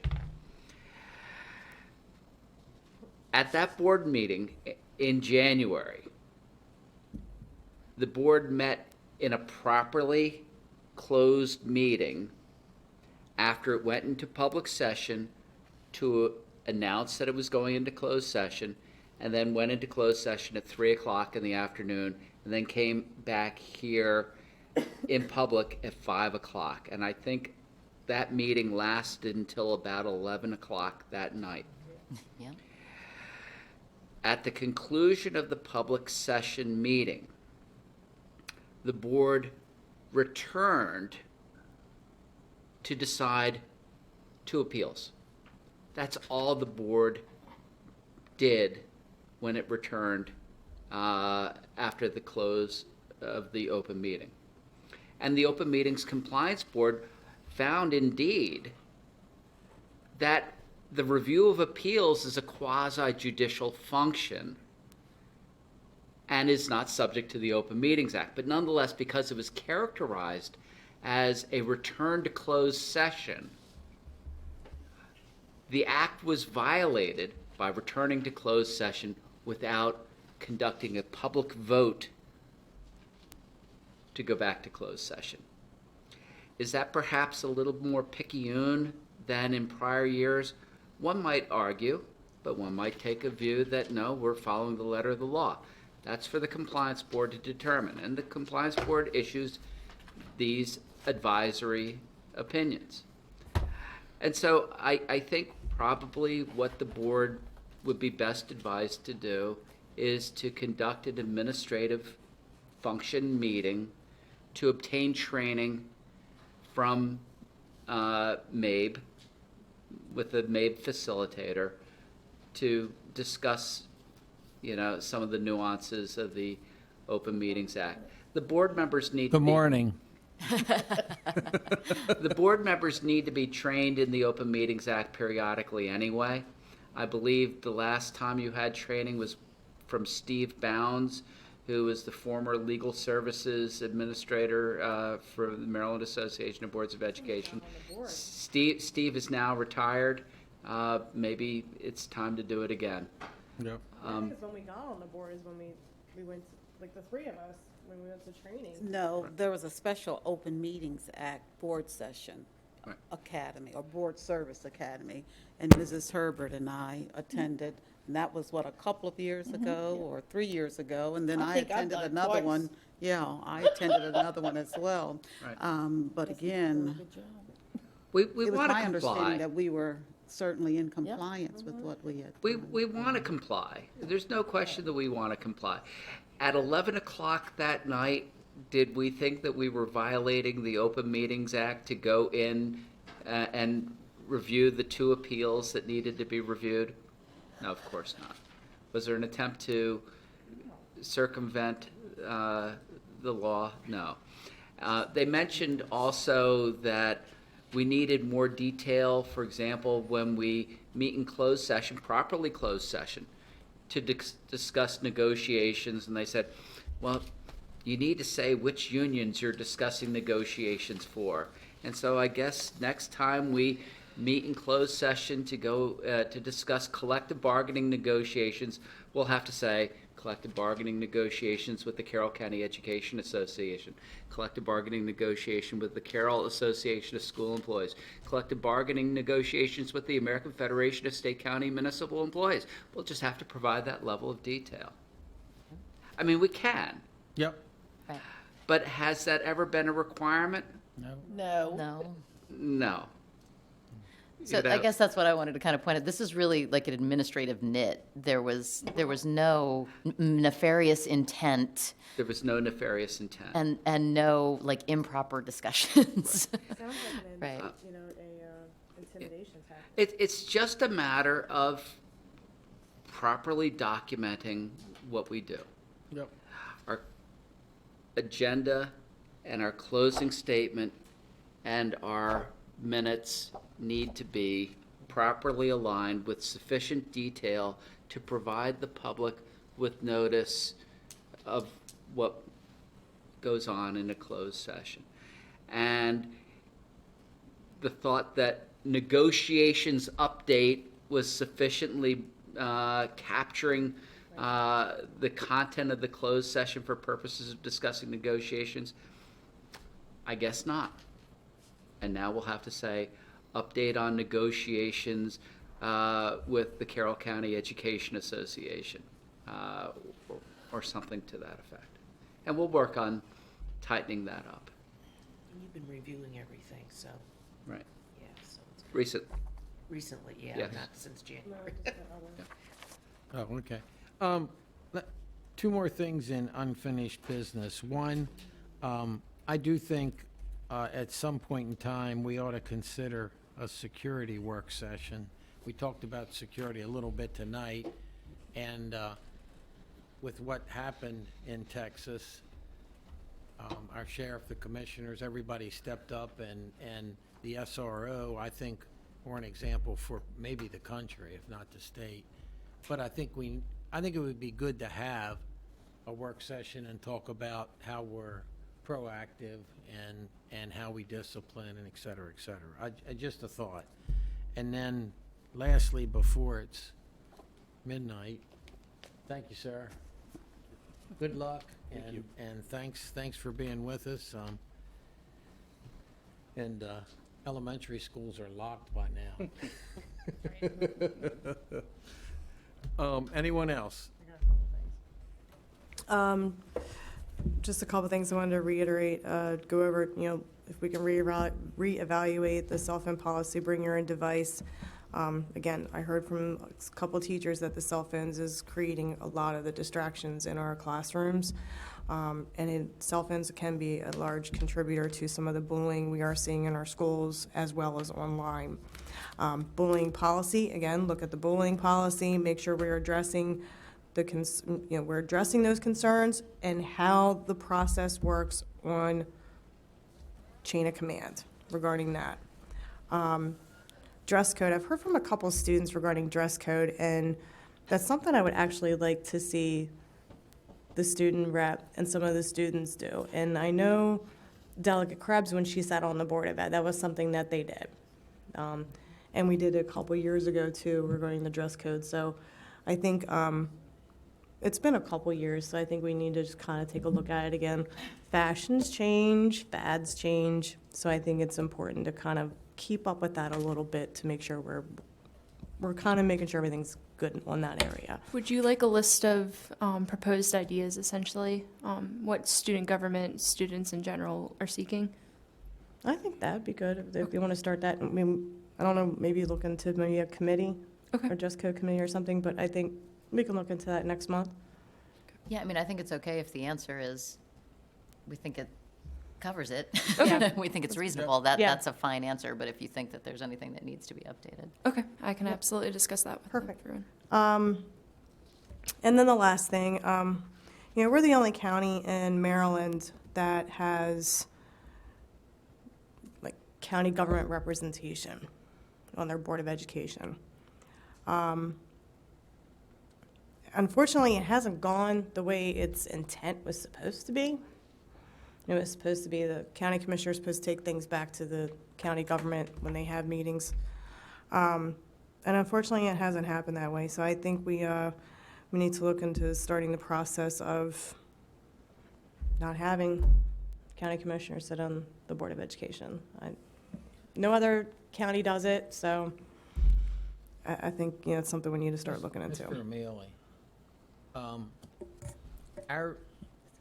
our delegation has already communicated with each other that they need to, next session, make us not be the only one in the state that has an ex officio commissioner member. And from our side of it, we want to reinforce the quarterly meetings and how we're communicating there. We can't change the law. Do we need to do anything other than ask them to please do this? You're absolutely right. It rests entirely with the General Assembly. And one of the interesting things about the education article to the annotated code is that it is chock full of local provisions. And you see in Carroll County, the county commissioners are ex officio non-voting members of the board. That's not true for other counties. In other provisions, it says this group of employees are in this bargaining unit, that group of employees are in that bargaining, and it's very county by county, which of course is the product of local legislation being introduced by a local delegation to the General Assembly and the other senators and delegates giving local courtesy to something that is supported by the local delegation. That's up for the delegation to discuss and decide whether to introduce or not, and that wouldn't be until next January. Yep. So. Yep. Oh, I'm sorry. Can I ask that we also put on our list of meetings and trainings to have to include our equity workbook so that we can begin to take a look at that? There's going to be a board service academy through MABE. There's a date in June for that. And again, we'll be getting some feedback from participants who will attend that board service academy. But beyond that, we as a group can certainly, begin to take a look at that so we can see the groups that are included, that we really do need to make sure that we're providing for. So if we can just add that to the list, I would appreciate it. We haven't had one in-house here, I think, since the first year you and I got in. I know. Yeah, COVID hit and. Yeah. So, Well, yeah. plus, we need- didn't have it on our radar, because there were times Yeah, I've said, we we had a few need things training in going this, we need training, but again, let's not Yes. lose sight of that. But yes, no, you're right. It's due. Anything else? Oh, Mr. Kyler, I did have one other thing, just about the professional development. So we were talking about, so I had kind of raised it a little bit within the context of the policy discussion earlier, but professional development, like, that's something that we don't necessarily see as a board. So I think it would be really helpful, like, if we could just get copies of some of the professional development, like slide decks and the curriculum and stuff that's happening that last week, or I'm sorry, the week right before school starts. Like, if we could just have access to it, so we could kind of see and understand what is the subject and the content of the PD that's happening. Okay, are you speaking system-wide, like through the supervisors? Because again, building level administrators have, their PD as well for staff as we begin a school year. But Right. I'm not sure what you're referring to, Well, I think maybe I'd more like to- centrally. I think I'd like to understand that a little bit better too. Like, if we give a lot of, like, I understand wanting to give the principals kind of autonomy for their building of how they're addressing certain things, but there are also certain things that we need to make sure we have a uniform message across the county, right? Like, and so we shouldn't leave it up to there being very different interpretations of things potentially in different buildings. So I'd like to kind of understand how that all fits together. And again, I think at the director's level, they certainly are aware of the school or building level type in-services or PDs that they have. So I don't want us Anything to, else? I don't want us to micromanage to go too far below the line. Yeah. No, I certainly. just want, it's just for informational purposes. Not getting the weeds. Right. Okay. Our next rescheduled July board meeting is 5 p.m. on Thursday, July 21st, in the boardroom at 125 North Court Street, Westminster. And may I get a motion to adjourn? So moved. Second. I'll second it. All those in favor? Aye. Opposed? Thank you, people. Thank you.